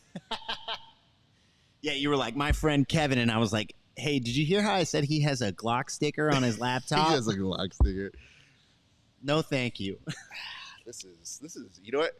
I swear to God, guys, I had an inkling this might happen. I thought somewhere in the back of my head, I'm like, I know he's going to anchor. I know he's there, Walter Cronkite. I'm this Walter Cronkite. I knew it was possible. I didn't know it would be this strong. So is it almost a pinker, though? Is it a different thing? Because I can't tell on the TV screens. They gave him that. Can you see if that's pink? If it's pink, then we're in less trouble. But I still think the color scheme. I don't think. I think it's silver. It is. It's closer I think it's to reflecting silver. the red. I think it's silver. Because Yeah, you see you're how right. they've given him the red pen? The red. But with the red, whatever. you would want a hint of pink in it. It wouldn't be a bad idea, but like you're really you're giving them a lot more credit than you think. I think they're just copying your flow. Just a second. This is just too entertaining. Production assistant is on it. Do me a solid. Ben is What's in that? there, bro. No. Why would He was like, if I get close enough, I can see the colors. I know it. Ben just told us he's colorblind. He was was up the on the worst TV thing I doing his could've best. done. He said, if I get close enough, I can feel the get there. colors. Feel that color. No, don't go back there. He's going to run up on Kenny just to ask. How many people can we get a statistic as to how many people in the world are colorblind? I want to know. I bet it's higher than we think. I bet it's like 1 in 10, 1 in 20. I'm going to go with 1 in 15. I'm going to split the difference, 1 in 15. Tell me how close I get. Oh. 1 in 10, 1 in 12 men is colorblind. God, I'm right on that. But this is interesting. Well, only 1 in 200 women have the condition. I was going to say it's way lower for women for sure. What's up? How are you able to do this? Also, why Literally didn't you built- not just shoot me down outright and just go like, yo, bro, I can't see color? There was a chance. This is the stupidest thing I've done. Maybe today's the day. Yeah, you know it. That's quitter talk. Hold on. Raph. I think that's quitter the most talk. accurate statement. Him saying, you never know. No, clearly I did not know. Oh my God. What a fucking dummy I am. What is this? Oh, good.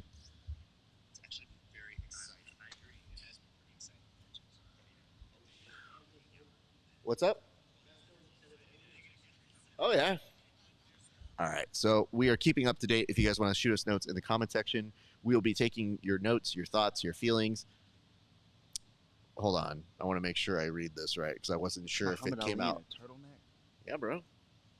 You got to sell that shit. Kickside ain't going to sell itself. Wallow, Kenny Florian is just the Kmart version of RAF. Thank you, sir. Hell yeah. Thank you. I think so, too. You know, there was a moment where I wasn't going to do as much with my hair today. And then I just knew. I knew Kenny Florian was out there. And I was like, nah, we gotta step up the hair game, fam. We can't just phone this one in. That man's hair game is strong. In the lead, you know? God, I didn't think this was going to be that competitive between us. You didn't think what? I didn't think it was going to get this competitive between us. I thought we were going to be pals, me and Kenny Florian. I've never met him. I met him once. He was very nice. I hear he's nice. I dated a girl that's close friends with him, and she said he's super cool. That's it. That's the most the extent story? of mine. Yeah, that's it. Okay. I was about to twist, and she was a zookeeper. No, because I'm looking at you going, wait. I do think it. No, now I'm going to go up there. Fuck this. Oh, no. My money's on silver, bro. I'm butchering the spelling on these poor ladies' names for the bracket. What'd you say? I was like, it looks a little blue-green to me. Blue-green? It looks salmon. Chat, weigh in. What color is Kenny Florian's tie? We didn't know how upset to be. It'd be different if it wasn't this Yeah, it's silver. Calling it. I think so. I think it's reflecting red. I think it's silver.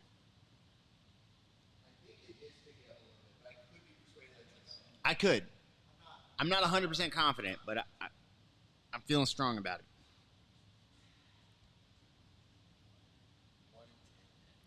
Bro, You know what? The statistics are right. 1 in because we 12, literally- sir.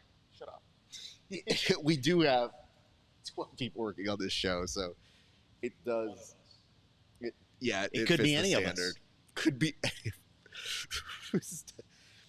I like that you said that like it's the lottery. Could be any of us. Everyone's a winner. Nah, I said it like we're playing Among Us. Yeah, that's fair. By the way, would you call it Among Us? Is that murder? Tell me how Among Us goes.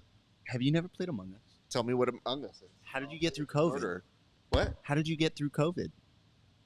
Tell us what Among Us is. So Among Us is a game on the phone. Uh-oh. Definitely didn't play that. No. You can also get it on tablets or whatever, but it's effectively if you've ever played Werewolf or Mafia, where one person is the imposter. Yeah, it's murder. Or multiple That's people. what Yeah. And but because it's a video game, you're wandering around the map doing tasks, and the murderer, the imposter, can pop through vents, turn off lights, do a bunch of stuff, and murder people. Okay. And you call meetings whenever you want, or when you find a body, and then you vote on who you think it is, you kick them out, and you try and win. And it is amazing. It is great. It's the best party game ever. Played a lot of that. Good to know. We still play it for party games. The best is when you all get it's a remote game, Mhm. so people will just drop in. It was built You played for this COVID, as right? well, sir? You love Among Us. Okay. Well, I'm blown away. You didn't? Have you seen Glass Onion? Yep. All right. In the beginning, Daniel Craig's character, I can't remember his name, the detective. hold on. Oh, God. Oh, no. I know these things, but it's gone now. But I want to call him Foghorn Leghorn because that's what we all say his accent is. Oh, God. He's got a fucking baller name, too. yeah, it's really Go on. he's playing Among Us and losing. Ah. that's the joke. Oh, Yeah. okay. Now that you mention it, I remember that drop in. Yeah. Okay. Cool. Because he's he's a detective and he's losing, and they're like, man, I think he's playing it with like Samuel L. Jackson as Samuel L. Jackson, and then That's like funny. a couple other people. Yeah. It's Oh my great. God. Yeah, Among Us is an amazing game. We still play it to this day, man. You get Good to know. in the room with everybody, and then you pull it out, and like if we weren't all half dead this way, we would play it tonight at the Airbnb. Wow. I mean, I would make it happen. You have to. you know It's what? both You're of not us. going to make it happen because I'm not going to be alive mentally. Yeah, I was straight up. We can't. There's no way. You know what the worst part is? I would 100% just come out and be like, I'm the murderer. Oh, no. Sorry, guys. I've ruined the game. I did it. That's why when you said it, I go, is it like Murderer? Because we used to play that game, but Mafia, I remember that's what we called it too. Yeah, And if you want to destroy friendships, those are great games. oh my God. But that's why, do you watch The Traitors No. on Peacock? Woo! Really good. Oh my God. Traitors is essentially Mafia, aka that. CRAIG Jones Invitational. It is popping up. So that means they're on the pre-crawl. You want a task, sir? Over there, that computer. Can we get that on CRAIG Jones Invitational, please? Traders, way this works. Alan Cumming hosts the show. Bunch of celebrities go to a Scottish villa, like a big mansion, castle, if you would. And they select 4 traders or 3 traders, and their job is to completely deceptively fool all of their people while killing people every single night. Also, reality show rules kind of stuff. Okay. It is phenomenal. And my wife and I were obsessed. We watched all of the other seasons as well from like international because they just started it. And it's 2 seasons on Peacock, and it's just, wow. I have 2 really, really fun stories about this. Okay. That I have to tell off air. Oh, okay. Good to know. 100%. Good to know. Yeah, it's Among Us can be really fun. Okay. When you add like special rules to it and stuff, and play advanced rules. Okay. And like it can also be terrifying, but like like a psychological thriller, but Fair. it's definitely an off-air kind of thing. Fair enough. Oh, under Gavo. This is some Oh, hold up. I don't know why it was paused right there. Apparently, there we go. Andre Gavo says he was ready to join Craig Jones Invitational if anyone pulled out. What a random thing to hear. Very smart dude. Knowing that he didn't have to do any other match. Exactly. They're like, oh, me? Oh, $10,000. I don't know about this whole like, if anybody else pulls out, well, just get in there straight up, bro. I mean, like, he would have gotten the easiest invitation in the world. Like, that's what I'm saying. And he'll go. Like, he could. That's a really good weight class, or not weight class, a rule set for him. Like, he might have actually done. But he'd have to do plus 80, right? Yeah. Oh yeah. It would have been him and like, Nicky like Rod. Pre-era could have done under 80. Current era. You don't think he's? Oh yeah. But current era plus 80, right? Yeah. You don't think that man is athletic enough to hang with the Young Bucks? I'm saying pre-era. I don't know what you're talking about. What are we talking about? I'm talking about the thing. You know what I mean? The thing. Okay. Pre-era. You know what I mean? Like, before he's found the acai. Huh? Anyway, so Just rap. What do you use your youth? Just what? So no, I know I can text you. It's just my man's like, we started talking about Among Us. Now we're sending codes and stuff. Sign this for me. So, where the fuck are we? Are we done with ADCC? Let's find out. I feel like we still haven't seen some divisions, or did we do them all? Or did they sign off? Did they make it in time to finish before the Craig Jones Invitational? ADCC Day 2. Day 1 results. Let's do that. Looks like, yeah. They're not running. Oh, wait. Hold on. Felipe Pena, 2-0 at ADCC Worlds ahead of Super Fight. Felipe Pena will compete on Sunday. So this is confusing. When do we do? Pena's day won't be done after that either. Pena will be facing the reigning Super Fight champion, Gordon Ryan, and day 1 at the arena. So shouldn't we be getting that? Are they holding on that? What the fuck are we doing? They are tripping if they think people are leaving CJI viewership to watch Gordon fight Felipe Pena again. I got to be honest. I don't think that's a big sell for a lot of people. I think the actual bracket is what people are hyped for. Holy shit. Here's where we're at. Bold play. ADCC World Championship quarterfinals are expected to start around 5 p.m., which is now. We just did that. Yeah, we did the quarters. We did the quarters. So Gordon Ryan, Felipe Pena. Now, oh, is this Eastern time? Oh yeah, because that's opening ceremony. That's 1 p.m. their time, so it should be now. Okay. Can you airdrop me that photo of Kenny Florian so I can make fun of him later? Okay. Here's what I think we should potentially discuss. We may do a small break in the action here.